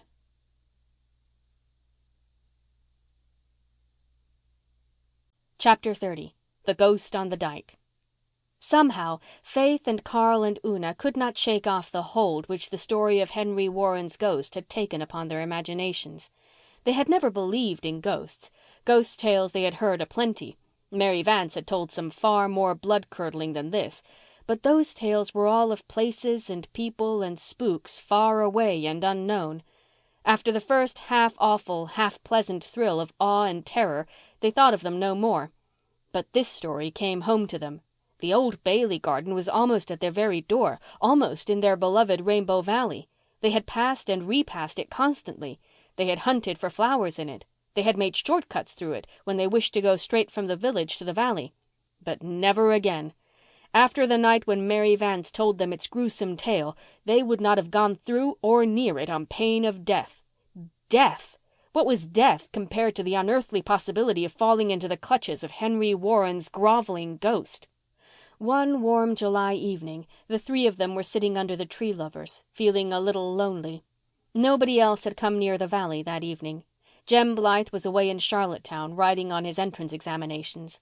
Jerry and Walter Blythe were off for a sail on the harbour with old Captain Crawford. Nan and Di and Rilla and Shirley had gone down the harbour road to visit Kenneth and Persis Ford, who had come with their parents for a flying visit to the little old house of dreams. Nan had asked Faith to go with them, but Faith had declined. She would never have admitted it, but she felt a little secret jealousy of Persis Ford, concerning whose wonderful beauty and city glamour she had heard a great deal. No, she wasn't going to go down there and play second fiddle to anybody. She and Una took their storybooks to Rainbow Valley and read, while Carl investigated bugs along the banks of the brook. And all three were happy until they suddenly realized that it was twilight and that the old Bailey garden was uncomfortably nearby. Carl came and sat down close to the girls. They all wished they had gone home a little sooner, but nobody said anything. Great velvety purple clouds heaped up in the west and spread over the valley. There was no wind, and everything was suddenly strangely, dreadfully still. The marsh was full of thousands of fireflies. Surely some fairy parliament was being convened that night. Altogether, Rainbow Valley was not a canny place just then. Faith looked fearfully up the valley to the old Bailey garden. Then, if anybody's blood ever did freeze, Faith Meredith certainly froze at that moment. The eyes of Carl and Una followed her entranced gaze, and chills began galloping up and down their spines also. For there, under the big tamarack tree on the tumble-down, grass-grown dyke of the Bailey garden, was something white, shapelessly white in the gathering gloom.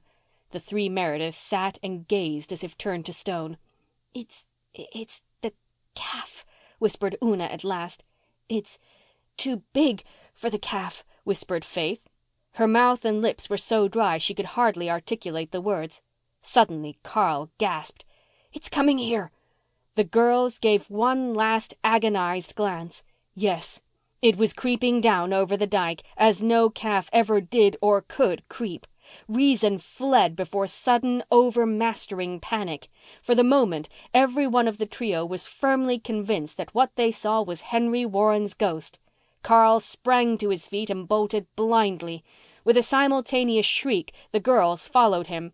Like mad creatures, they tore up the hill, across the road, and into the manse.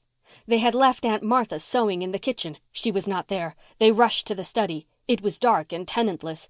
As with one impulse, they swung around and made for Ingleside, but not across Rainbow Valley. Down the hill and through the Glen Street they flew on the wings of their wild terror, Carl in the lead, Una bringing up the rear. Nobody tried to stop them, though everybody who saw them wondered what fresh devilment those Manse youngsters were up to now. But at the gates of Ingleside they ran into Rosemary West, who had just been in for a moment to return some borrowed books. She saw their ghastly faces and staring eyes. She realized that their poor little souls were wrung with some awful and real fear, whatever its cause. She caught Carl with one arm and Faith with the other. Una stumbled against her and held on desperately. "Children, dear, what has happened?" she said. "What has frightened you?" "Henry Warren's ghost," answered Carl through his chattering teeth. "Henry Warren's ghost?" said amazed Rosemary, who had never heard the story. "Yes," sobbed Faith hysterically. "It's there on the Bailey dyke. We saw it and it started to chase us." Rosemary herded the three distracted creatures to the Ingleside veranda. Gilbert and Anne were both away, having also gone to the House of Dreams, but Susan appeared in the doorway, gaunt and practical and unghostlike. "What is all this rumpus about?" she inquired. Again the children gasped out their awful tale, while Rosemary held them close to her and soothed them with wordless comfort. "Likely it was an owl," said Susan, unstirred. "An owl!" The Meredith children never had any opinion of Susan's intelligence after that. "It was bigger than 1,000,000 owls," said Carl, sobbing. Oh, how ashamed Carl was of that sobbing in after days. "And it groveled, just as Mary said, and it was crawling down over the dyke to get at us. Do owls crawl?" Rosemary looked at Susan. "They must have seen something to frighten them so," she said. "I will go and see," said Susan coolly. "Now, children, calm yourselves. Whatever you have seen, it was not a ghost. As for poor Henry Warren, I feel sure he would be only too glad to rest quietly in his peaceful grave once he got there. No fear of him venturing back, and that you may tie to. If you can make them see reason, Miss West, I will find out the truth of the matter." Susan departed for Rainbow Valley, valiantly grasping a pitchfork which she found leaning against the back fence, where the doctor had been working in his little hayfield. A pitchfork might not be much use against haunts, but it was a comforting sort of weapon. There was nothing to be seen in Rainbow Valley when Susan reached it. No white visitants appeared to be lurking in the shadowy, tangled old Bailey garden. Susan marched boldly through it and beyond it and rapped with her pitchfork on the door of the little cottage on the other side, where Mrs. Stimson lived with her 2 daughters. Back at Ingleside, Rosemary had succeeded in calming the children. They still sobbed a little from shock, but they were beginning to feel a lurking and salutary suspicion that they had made dreadful geese of themselves. This suspicion became a certainty when Susan finally returned. "I have found out what your ghost was," she said with a grim smile, sitting down on a rocker and fanning herself. "Old Mrs. Stimson has had a pair of factory cotton sheets bleaching in the Bailey garden for a week. She spread them on the dyke under the tamarack tree because the grass was clean and short there. This evening she went out to take them in. She had her knitting in her hands, so she hung the sheets over her shoulders by way of carrying them. And then she must have dropped one of her needles, and find it she could not and has not yet. But she went down on her knees and crept about to hunt for it, and she was at that when she heard awful yells down in the valley and saw the 3 children tearing up the hill past her. She thought they had been bit by something, and it gave her poor old heart such a turn that she could not move or speak, but just crouched there till they disappeared. Then she staggered back home, and they have been applying stimulants to her ever since, and her heart is in a terrible condition, and she says she will not get over this fright all summer." The Merediths sat crimson with a shame that even Rosemary's understanding sympathy could not remove. They sneaked off home, met Jerry at the Manse gate, and made remorseful confession. A session of the Good Conduct Club was arranged for next morning. "Wasn't Miss West sweet to us tonight?" whispered Faith in bed. "Yes," admitted Una. "It is such a pity it changes people so much to be made stepmothers." "I don't believe it does," said Faith loyally.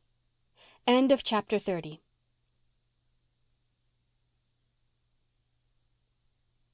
Chapter 31. Carl Does Penance. "I don't see why we should be punished at all," said Faith rather sulkily. "We didn't do anything wrong. We couldn't help being frightened, and it won't do father any harm. It was just an accident." "You were cowards," said Jerry with judicial scorn, "and you gave way to your cowardice. That is why you should be punished. Everybody will laugh at you about this, and that is a disgrace to the family." "If you knew how awful the whole thing was," said Faith with a shiver, "you would think we'd been punished enough already. I wouldn't go through it again for anything in the whole world." "I believe you'd have run yourself if you'd been there," muttered Carl. "From an old woman in a cotton sheet," mocked Jerry. "Ho, ho, ho." "It didn't look a bit like an old woman," cried Faith. "It was just a great big white thing crawling about in the grass, just as Mary Vanse said Henry Warren did.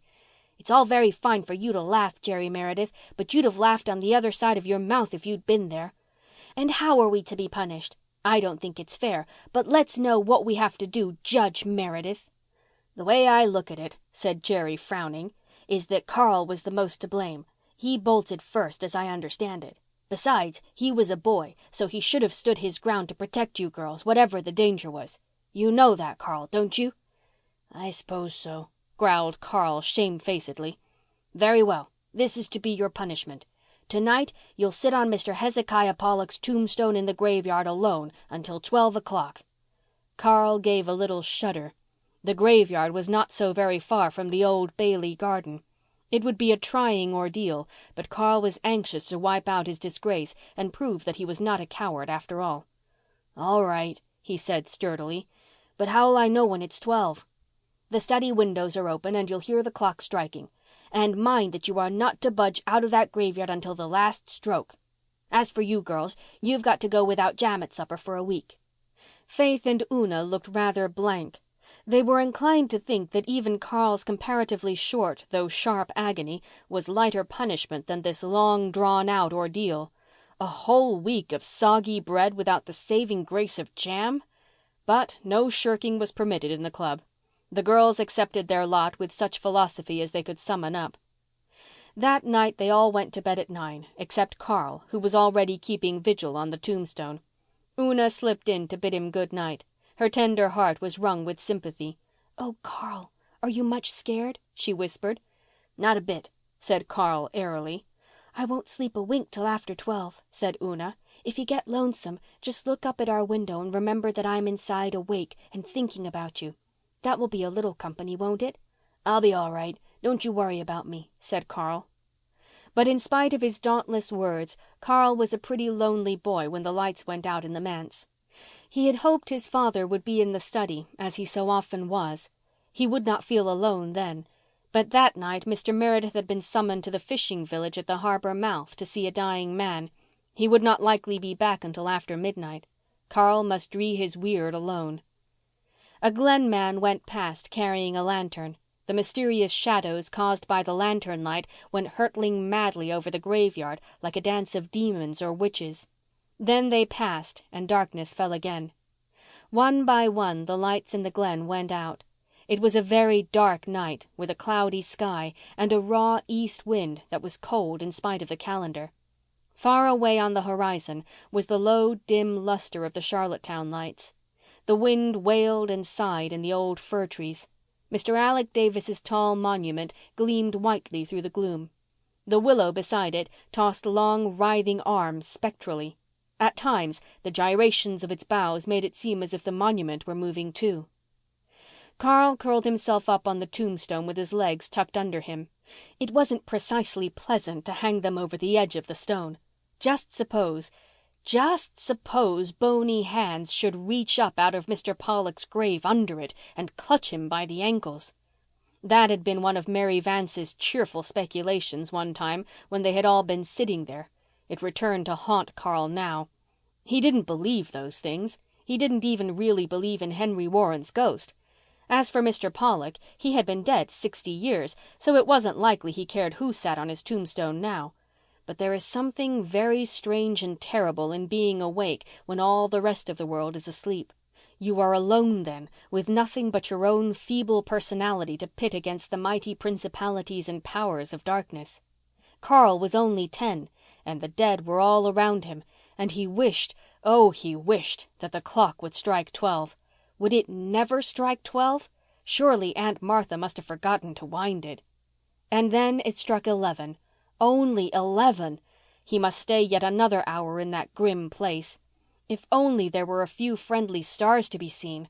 The darkness was so thick it seemed to press against his face. There was a sound as of stealthy passing footsteps all over the graveyard. Carl shivered, partly with prickling terror, partly with real cold. Then it began to rain, a chill, penetrating drizzle. Carl's thin little cotton blouse and shirt were soon wet through. He felt chilled to the bone. He forgot mental terrors in his physical discomfort. But he must stay there till 12. He was punishing himself, and he was on his honor. Nothing had been said about rain, but it did not make any difference. When the clock finally struck 12, a drenched little figure crept stiffly down off Mr. Pollock's tombstone, made its way into the manse and upstairs to bed. Carl's teeth were chattering. He thought he would never get warm again. He was warm enough when morning came. Jerry gave one startled look at his crimson face and then rushed to call his father. Mr. Meredith came hurriedly, his own face ivory white from the pallor of his long night vigil by a deathbed. He had not got home until daylight. He bent over his little lad anxiously. "Carl, are you sick?" he said.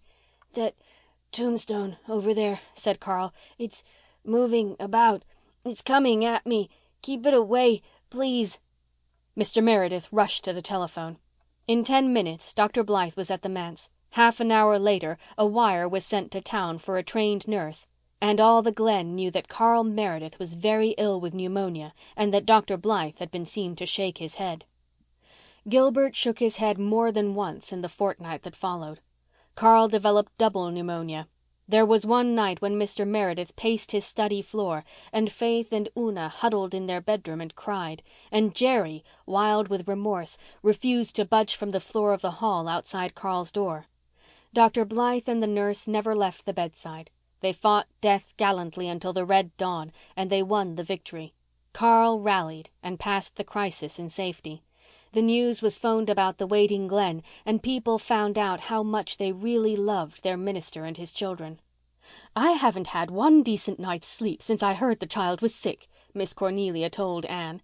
"And Mary Vanse has cried till those queer eyes of hers looked like burnt holes in a blanket. Is it true that Carl got pneumonia from staying out in the graveyard that wet night for a dare?" "No, he was staying out there to punish himself for cowardice in that affair of the Warren ghost. It seems they have a club for bringing themselves up, and they punish themselves when they do wrong. Jerry told Mr. Meredith all about it." "The poor little souls," said Miss Cornelia.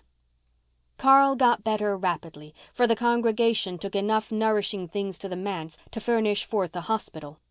Norman Douglas drove up every evening with a dozen fresh eggs and a jar of Jersey cream. Sometimes he stayed an hour and bellowed arguments on predestination with Mr. Meredith in the study. Oftener he drove on up to the hill that overlooked the Glen. When Carl was able to go again to Rainbow Valley, they had a special feast in his honor, and the doctor came down and helped them with the fireworks. Mary Vanse was there too, but she did not tell any ghost stories. Miss Cornelia had given her a talking on that subject which Mary would not forget in a hurry. End of chapter 31.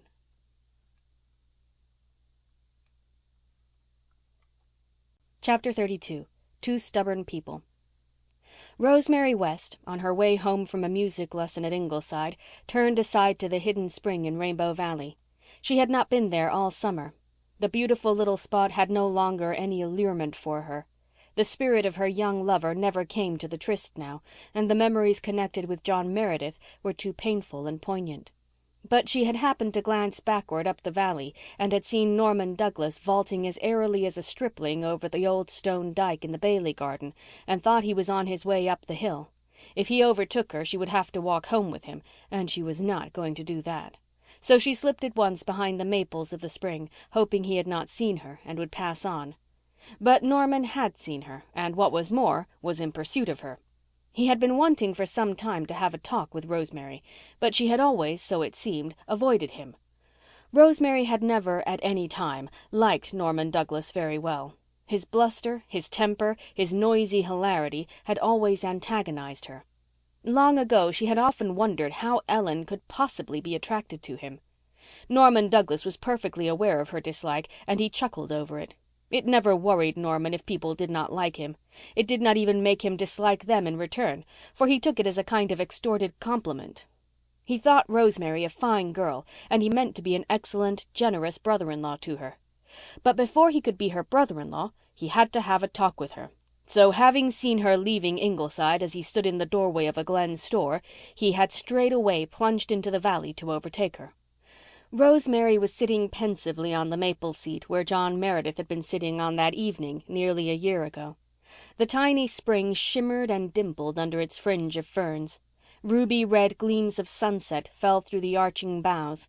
A tall clump of perfect asters grew at her side. The little spot was as dreamy and witching and evasive as any retreat of fairies and dryads in ancient forests. Into it Norman Douglas bounced, scattering and annihilating its charm in a moment. His personality seemed to swallow the place up. There was simply nothing there but Norman Douglas, big, red-bearded, complacent. "Good evening," said Rosemary coldly, standing up. "Evening, girl. Sit down again. I want to have a talk with you. Bless the girl, what's she looking at me like that for? I don't want to eat you. I've had my supper. Sit down and be civil." "I can hear what you have to say quite as well here," said Rosemary. "So you can, girl, if you use your ears. I only wanted you to be comfortable. You look so derned uncomfortable standing there. Well, I'll sit anyway." Norman accordingly sat down in the very place John Meredith had once sat. The contrast was so ludicrous that Rosemary was afraid she would go off into a peal of hysterical laughter over it. Norman cast his hat aside, placed his huge red hands on his knees, and looked up at her with eyes a-twinkle. "Come, girl, don't be so stiff," he said ingratiatingly. When he liked, he could be very ingratiating. "Let's have a reasonable, sensible, friendly chat. There's something I want to ask you. Ellen says she won't, so it's up to me to do it." Rosemary looked down at the spring, which seemed to have shrunk to the size of a dewdrop. Norman gazed at her in despair. "Darn it all, you might help a fellow out a bit," he burst forth. What is it you want me to help you say?" asked Rosemary scornfully. "You know as well as I do, girl. Don't be putting on your tragedy airs. No wonder Ellen was scared to ask you. Look here, girl. Ellen and I want to marry each other. That's plain English, isn't it? Got that? And Ellen says she can't unless you give her back some tomfool promise she made. Come now, will you do it? Will you do it?" "Yes," said Rosemary. Norman bounced up and seized her reluctant hand. "Good. I knew you would. I told Ellen you would. I knew it would only take a minute. Now, girl, you go home and tell Ellen, and we'll have a wedding in a fortnight, and you'll come and live with us. We shan't leave you to roost on that hilltop like a lonely crow, don't you worry. I know you hate me, but Lord, it'll be great fun living with someone that hates me. Life'll have some spice in it after this. Ellen will roast me and you'll freeze me. I won't have a dull moment."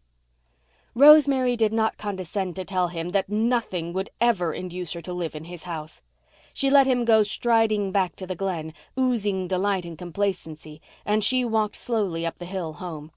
She had known this was coming ever since she had returned from Kingsport and found Norman Douglas established as a frequent evening caller. His name was never mentioned between her and Ellen, but the very avoidance of it was significant. It was not in Rosemary's nature to feel bitter, or she would have felt very bitter. She was coldly civil to Norman, and she made no difference in any way with Ellen. But Ellen had not found much comfort in her second courtship. She was in the garden, attended by St. George, when Rosemary came home. The two sisters met in the dahlia walk. St. George sat down on the gravel walk between them and folded his glossy black tail gracefully around his white paws with all the indifference of a well-fed, well-bred, well-groomed cat. "Did you ever see such dahlias?" demanded Ellen proudly. "They are just the finest we've ever had." Rosemary had never cared for dahlias. Their presence in the garden was her concession to Ellen's taste. She noticed one huge mottled one of crimson and yellow that lorded it over all the others. "That dahlia," she said, pointing to it, "is exactly like Norman Douglas. It might easily be his twin brother." Ellen's dark-browed face flushed. She admired the dahlia in question, but she knew Rosemary did not, and that no compliment was intended. But she dared not resent Rosemary's speech. Poor Ellen dared not resent anything just then. And it was the first time Rosemary had ever mentioned Norman's name to her. She felt that this portended something. "I met Norman Douglas in the valley," said Rosemary, looking straight at her sister, "and he told me you and he wanted to be married, if I would give you permission." "Yes? What did you say?" asked Ellen, trying to speak naturally and offhandedly and failing completely. She could not meet Rosemary's eyes. She looked down at St. George's sleek back and felt horribly afraid. Rosemary had either said she would or she wouldn't. If she would, Ellen would feel so ashamed and remorseful that she would be a very uncomfortable bride-elect. And if she wouldn't, well, Ellen had once learned to live without Norman Douglas, but she had forgotten the lesson and felt that she could never learn it again. "I said that as far as I was concerned you were at full liberty to marry each other as soon as you liked," said Rosemary. "Thank you," said Ellen, still looking at St. George. Rosemary's face softened. "I hope you'll be happy, Ellen," she said gently. "Oh, Rosemary." Ellen looked up in distress. "I'm so ashamed. I don't deserve it, after all I said to you." "We won't speak about that," said Rosemary hurriedly and decidedly.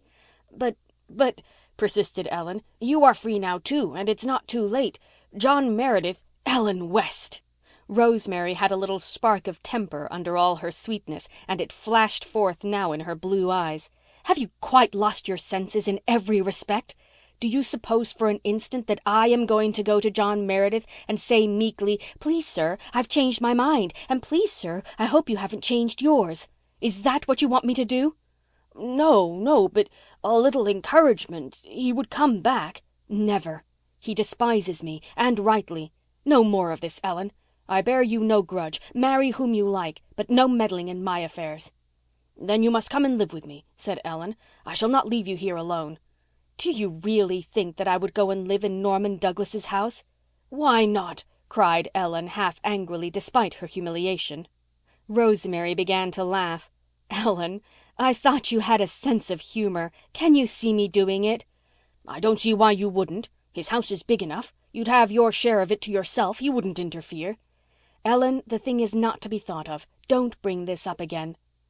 "Then," said Ellen coldly and determinedly, "I shall not marry him. I shall not leave you here alone.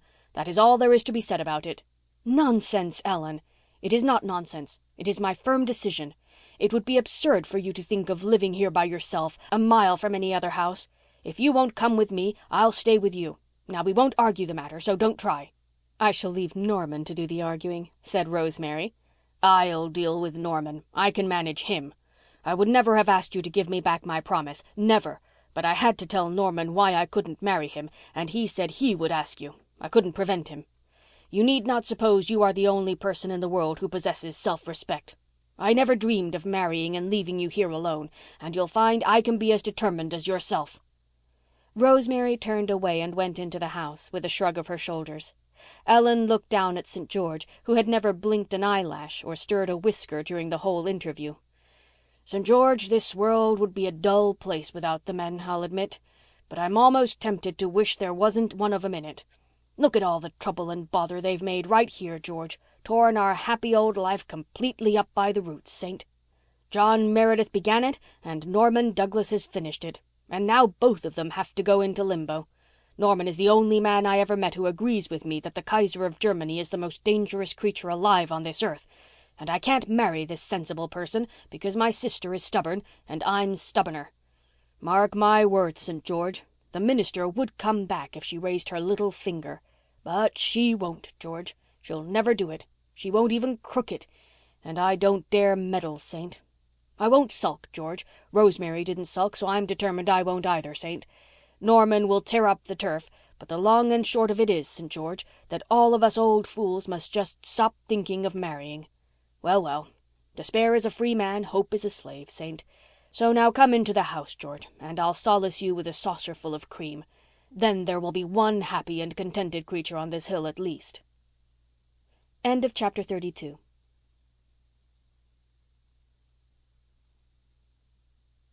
Chapter 33. Carl is not whipped.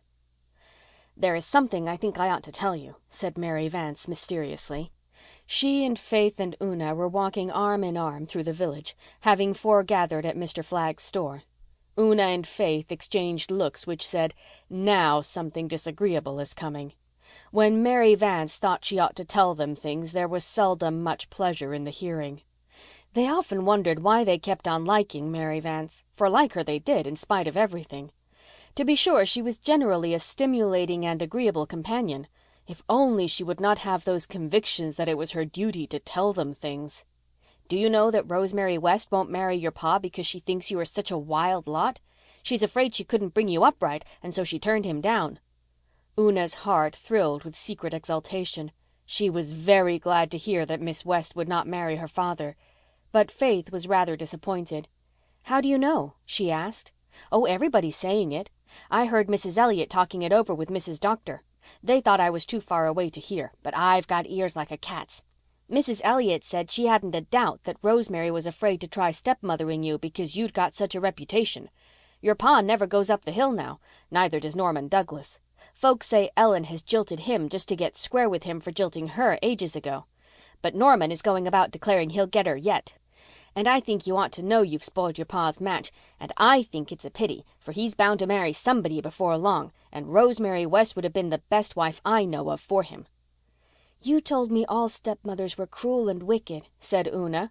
"Oh, well," said Mary rather confusedly, "they're mostly awful cranky, I know, but Rosemary West couldn't be very mean to anyone.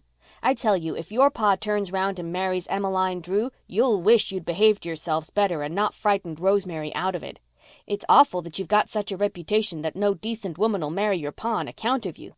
Of course, I know that half the yarns that are told about you ain't true, but give a dog a bad name. Why, some folks are saying that it was Jerry and Carl that threw the stones through Mrs. Stimson's window the other night when it was really them two Boyd boys. But I'm afraid it was Carl that put the eel in old Mrs. Carr's buggy, though I said at first I wouldn't believe it until I'd better proof than old Kitty Alec's word. I told Mrs. Elliott so right to her face." "What did Carl do?" cried Faith. "Well, they say, now mind, I'm only telling you what people say, so there's no use in your blaming me for it, that Carl and a lot of other boys were fishing eels over the bridge one evening last week. Mrs. Carr drove past in that old rattletrap buggy of hers with the open back, and Carl he just up and threw a big eel into the back. When poor old Mrs. Carr was driving up the hill by Ingleside, that eel came squirming out between her feet. She thought it was a snake, and she just gave one awful screech and stood up and jumped clean over the wheels. The horse bolted, but it went home and no damage was done. But Mrs. Carr jarred her legs most terrible and has had nervous spasms ever since whenever she thinks of the eel. Say, it was a rotten trick to play on the poor old soul. She's a decent body, if she is as queer as Dick's hatband. Faith and Una looked at each other again. This was a matter for the Good Conduct Club. They would not talk it over with Mary. "There goes your pa," said Mary, as Mr. Meredith passed them, "and never seeing us no more'n if we weren't there. Well, I'm getting so as I don't mind it, but there are folks who do." Mr. Meredith had not seen them, but he was not walking along in his usual dreamy and abstracted fashion. He strode up the hill in agitation and distress. Mrs. Alec Davis had just told him the story of Carl and the eel. She had been very indignant about it. Old Mrs. Carr was her third cousin. Mr. Meredith was more than indignant. He was hurt and shocked. He had not thought Carl would do anything like this.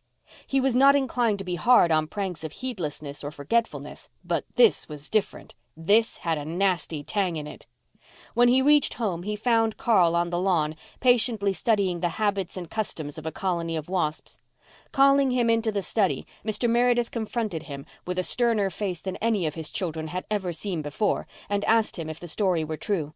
"Yes," said Carl, flushing, but meeting his father's eyes bravely. Mr. Meredith groaned. He had hoped that there had been at least exaggeration. "Tell me the whole matter," he said. "The boys were fishing for eels over the bridge," said Carl. "Link Drew had caught a an awful big one, the biggest eel I ever saw. He caught it right at the start and had been lying in his basket a long time, still as still. I thought it was dead, honest I did. Then old Mrs. Carr drove over the bridge and she called us all young varmints and told us to go home. And we hadn't said a word to her, father, truly. So when she drove back again after going to the store, the boys dared me to put Link's eel in her buggy. I thought it was so dead it couldn't hurt her and I threw it in. Then the eel came to life on the hill and we heard her scream and saw her jump out. I was awful sorry. That's all, father." It was not quite as bad as Mr. Meredith had feared, but it was quite bad enough. "I must punish you, Carl," he said sorrowfully. "Yes, I know, father. I must whip you." Carl winced. He had never been whipped. Then, seeing how badly his father felt, he said cheerfully, "All right, father." Mr. Meredith misunderstood his cheerfulness and thought him insensible. He told Carl to come to the study after supper, and when the boy had gone out, he flung himself into his chair and groaned again. He dreaded the evening sevenfold more than Carl did. The poor minister did not even know what he should whip his boy with. What was used to whip boys? Rods? Canes? No, that would be too brutal. A timber switch, then? And he, John Meredith, must hie him to the woods and cut one. It was an abominable thought. Then a picture presented itself unbidden to his mind. He saw Mrs. Carr's wizened, nutcracker little face at the appearance of that reviving eel. He saw her sailing witch-like over the buggy wheels. Before he could prevent himself, the minister laughed. Then he was angry with himself, and angrier still with Carl. He would get that switch at once, and it must not be too limber after all. Carl was talking the matter over in the graveyard with Faith and Una, who had just come home. They were horrified at the idea of his being whipped, and by father, who had never done such a thing. But they agreed soberly that it was just. "You know it was a dreadful thing to do," sighed Faith, "and you never owned up in the club." "I forgot," said Carl. "Besides, I didn't think any harm came of it. I didn't know she jarred her legs. But I'm to be whipped, and that will make things square." "Will it hurt very much?" said Una, slipping her hand into Carl's. "Oh, not so much, I guess," said Carl gamely. "Anyhow, I'm not going to cry, no matter how much it hurts. It would make father feel so bad if I did. He's all cut up now. I wish I could whip myself hard enough and save him doing it." After supper, at which Carl had eaten little and Mr. Meredith nothing at all, both went silently into the study. The switch lay on the table. Mr. Meredith had had a bad time getting a switch to suit him. He cut one, then felt it was too slender. Carl had done a really indefensible thing. Then he cut another. It was far too thick. After all, Carl had thought the eel was dead. The third one suited him better, but as he picked it up from the table, it seemed very thick and heavy, more like a stick than a switch. "Hold out your hand," he said to Carl. Carl threw back his head and held out his hand unflinchingly. But he was not very old, and he could not quite keep a little fear out of his eyes. Mr. Meredith looked down into those eyes. Why, they were Cecilia's eyes, her very eyes. And in them was the self-same expression he had once seen in Cecilia's eyes when she had come to him to tell him something she had been a little afraid to tell him. Here were her eyes in Carl's little white face, and 6 weeks ago he had thought through one endless, terrible night that his little lad was dying. John Meredith threw down the switch. "Go," he said. "I cannot whip you." Carl fled to the graveyard, feeling that the look on his father's face was worse than any whipping. "Is it over so soon?" asked Faith. She and Una had been holding hands and setting teeth on the Pollock tombstone. He didn't whip me at all," said Carl with a sob. "And I wish he had. And he's in there, feeling just awful." Una slipped away. Her heart yearned to comfort her father. As noiselessly as a little gray mouse, she opened the study door and crept in. The room was dark with twilight. Her father was sitting at his desk. His back was towards her. His head was in his hands. He was talking to himself, broken, anguished words. But Una heard and understood with the sudden illumination that comes to sensitive, unmothered children. As silently as she'd come in, she slipped out and closed the door. John Meredith went on talking out his pain in what he deemed his undisturbed solitude. End of chapter 33. Chapter 34. Una visits the hill. Una went upstairs. Carl and Faith were already on their way through the early moonlight to Rainbow Valley, having heard therefrom the elfin lilt of Jerry's Jew's harp, and having guessed that the Blythes were there and fun afoot. Una had no wish to go. She sought her own room first, where she sat down on her bed and had a little cry. She did not want anybody to come in her dear mother's place. She did not want a stepmother who would hate her and make her father hate her. But father was so desperately unhappy, and if she could do anything to make him happier, she must do it. There was only one thing she could do, and she had known the moment she had left the study that she must do it. But it was a very hard thing to do. After Una cried her heart out, she wiped her eyes and went to the spare room. It was dark and rather musty, for the blind had not been drawn up nor the window opened for a long time. Aunt Martha was no fresh air fiend. But as nobody ever thought of shutting a door in the manse, this did not matter so much, save when some unfortunate minister came to stay all night and was compelled to breathe the spare room atmosphere. There was a closet in the spare room, and far back in the closet a gray silk dress was hanging. Una went into the closet and shut the door, went down on her knees and pressed her face against the soft silken folds. It had been her mother's wedding dress. It was still full of a sweet, faint, haunting perfume, like lingering love. Una always felt very close to her mother there, as if she were kneeling at her feet with her head in her lap. She went there once in a long while when life was too hard. "Mother," she whispered to the gray silk gown, "I will never forget you, Mother, and I'll always love you best. But I have to do it, Mother, because Father is so very unhappy. I know you wouldn't want him to be unhappy. And I'll be very good to her, Mother, and try to love her, even if she is like Mary Vanse said stepmothers always were."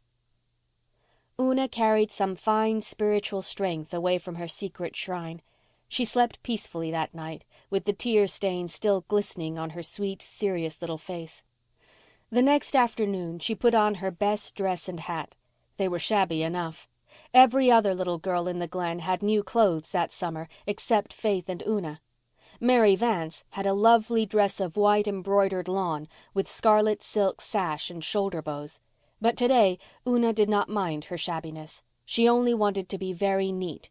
She washed her face carefully. She brushed her black hair until it was as smooth as satin. She tied her shoelaces carefully, having first sewed up 2 runs in her one pair of good stockings. She would have liked to black her shoes, but she could not find any blacking. Finally, she slipped away from the manse, down through Rainbow Valley, up through the whispering woods, and out to the road that ran past the house on the hill. It was quite a long walk, and Una was tired and warm when she got there. She saw Rosemary West sitting under a tree in the garden and stole past the dahlia beds to her. Rosemary had a book in her lap, but she was gazing afar across the harbour, and her thoughts were sorrowful enough. Life had not been pleasant lately in the house on the hill. Ellen had not sulked. Ellen had been a brick. But things can be felt that are never said, and at times the silence between the two women was intolerably eloquent. All the many familiar things that had once made life sweet had a flavour of bitterness now. Norman Douglas made periodical eruptions also, bullying and coaxing Ellen by turns. It would end, Rosemary believed, by his dragging Ellen off with him some day, and Rosemary felt that she would almost be glad when it happened. Existence would be horribly lonely then, but it would no longer be charged with dynamite. She was roused from her unpleasant reverie by a timid little touch on her shoulder. Turning, she saw Una Meredith. "Why, Una, dear, did you walk up here in all this heat?" "Yes," said Una. I came to... But she found it very hard to say what she had come to do. Her voice failed. Her eyes filled with tears. "Why, Una, little girl, what is the trouble? Don't be afraid to tell me." Rosemary put her arm around the thin little form and drew the child close to her. Her eyes were very beautiful, her touch so tender that Una found courage. "I came to ask you to marry father," she gasped. Rosemary was silent for a moment from sheer dumbfoundment. She stared at Una blankly. "Oh, don't be angry, please, dear Miss West," said Una pleadingly. "You see, everybody is saying that you wouldn't marry father because we are so bad. He is very unhappy about it. So I thought I would come and tell you that we are never bad on purpose, and if you will only marry father we will all try to be good and do just what you tell us. I'm sure you won't have any trouble with us. Please, Miss West." Rosemary had been thinking rapidly. Gossiping surmise, she saw, had put this mistaken idea into Una's mind. She must be perfectly frank and sincere with the child. "Una, dear," she said softly, "it isn't because of you poor little souls that I cannot be your father's wife. I never thought of such a thing. You are not bad. I never supposed you were. There was another reason altogether, Una." "Don't you like father?" asked Una, lifting reproachful eyes. "Oh, Miss West, you don't know how nice he is. I'm sure he'd make you a good husband." Even in the midst of her perplexity and distress, Rosemary couldn't help a twisted little smile. "Oh, don't laugh, Miss West," Una cried passionately. "Father feels dreadful about it." "I think you're mistaken, dear," said Rosemary. "I'm not. I'm sure I'm not. Oh, Miss West, father was going to whip Carl yesterday. Carl had been naughty, and father couldn't do it because, you see, he had no practice in whipping. So when Carl came out and told us father felt so bad, I slipped into the study to see if I could help him. He likes me to comfort him, Miss West. And he didn't hear me come in, and I heard what he was saying. I'll tell you, Miss West, if you'll let me whisper it in your ear." Una whispered earnestly. Rosemary's face turned crimson. So John Meredith still cared. He hadn't changed his mind. And he must care intensely if he had said that. Care more than she had ever supposed he did. She sat still for a moment, stroking Una's hair. Then she said, "Will you take a little letter from me to your father, Una?" "Oh, are you going to marry him, Miss West?" asked Una eagerly. "Perhaps, if he really wants me to," said Rosemary, blushing again. I'm glad," said Una bravely. Then she looked up with quivering lips. "Oh, Miss West, you won't turn father against us. You won't make him hate us, will you?" she said beseechingly. Rosemary stared again. "Una Meredith, do you think I would do such a thing? Whatever put such an idea into your head?" "Mary Vanse said stepmothers were all like that, and that they all hated their stepchildren and made their father hate them. She said they just couldn't help it. Just being stepmothers made them like that." "You poor child. And yet you came up here and asked me to marry your father because you wanted to make him happy. You're a darling, a heroine. As Ellen would say, you're a brick. Now listen to me very closely, dearest. Mary Vanse is a silly little girl who doesn't know very much, and she is dreadfully mistaken about some things. I would never dream of trying to turn your father against you. I would love you all dearly. I don't want to take your own mother's place. She must always have that in your hearts. But neither have I any intention of being a stepmother. I want to be your friend and helper and chum. Don't you think that would be nice, Una? If you and Faith and Carl and Jerry could just think of me as a good, jolly chum, a big older sister? Oh, it would be lovely, cried Una with a transfigured face. She flung her arms impulsively around Rosemary's neck. She was so happy that she felt as if she could fly on wings. Do Faith and the boys have the same idea you had about stepmothers? No, Faith never believed Mary Vance. I was dreadfully foolish to believe her either. Faith loves you already. She has loved you ever since poor Adam was eaten. And Jerry and Carl will think it is jolly. Oh, Miss West, when you come to live with us, could you teach me to cook a little and sew and do things? I don't know anything. I won't be much trouble. I'll try to learn fast. Darling, I'll teach you and help you all I can. Now, you won't say a word to anybody about this, will you?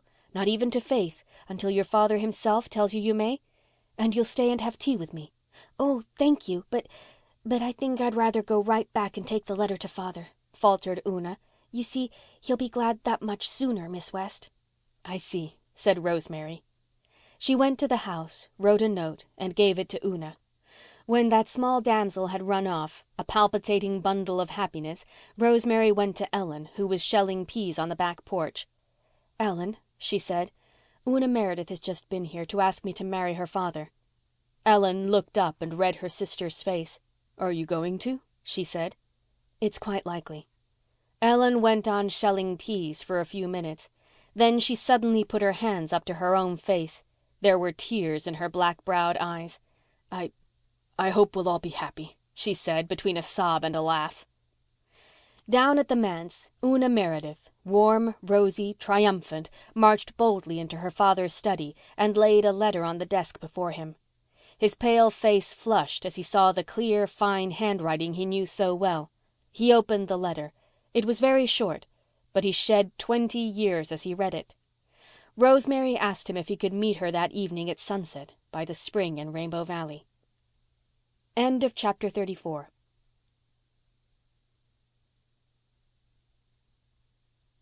Chapter 35. Let the Piper Come. "And so," said Miss Cornelia, "the double wedding is to be sometime about the middle of this month." There was a faint chill in the air of the early September evening, so Anne had lighted her ever-ready fire of driftwood in the big living room, and she and Miss Cornelia basked in its fairy flicker. "It is so delightful, especially in regard to Mr. Meredith and Rosemary," said Anne.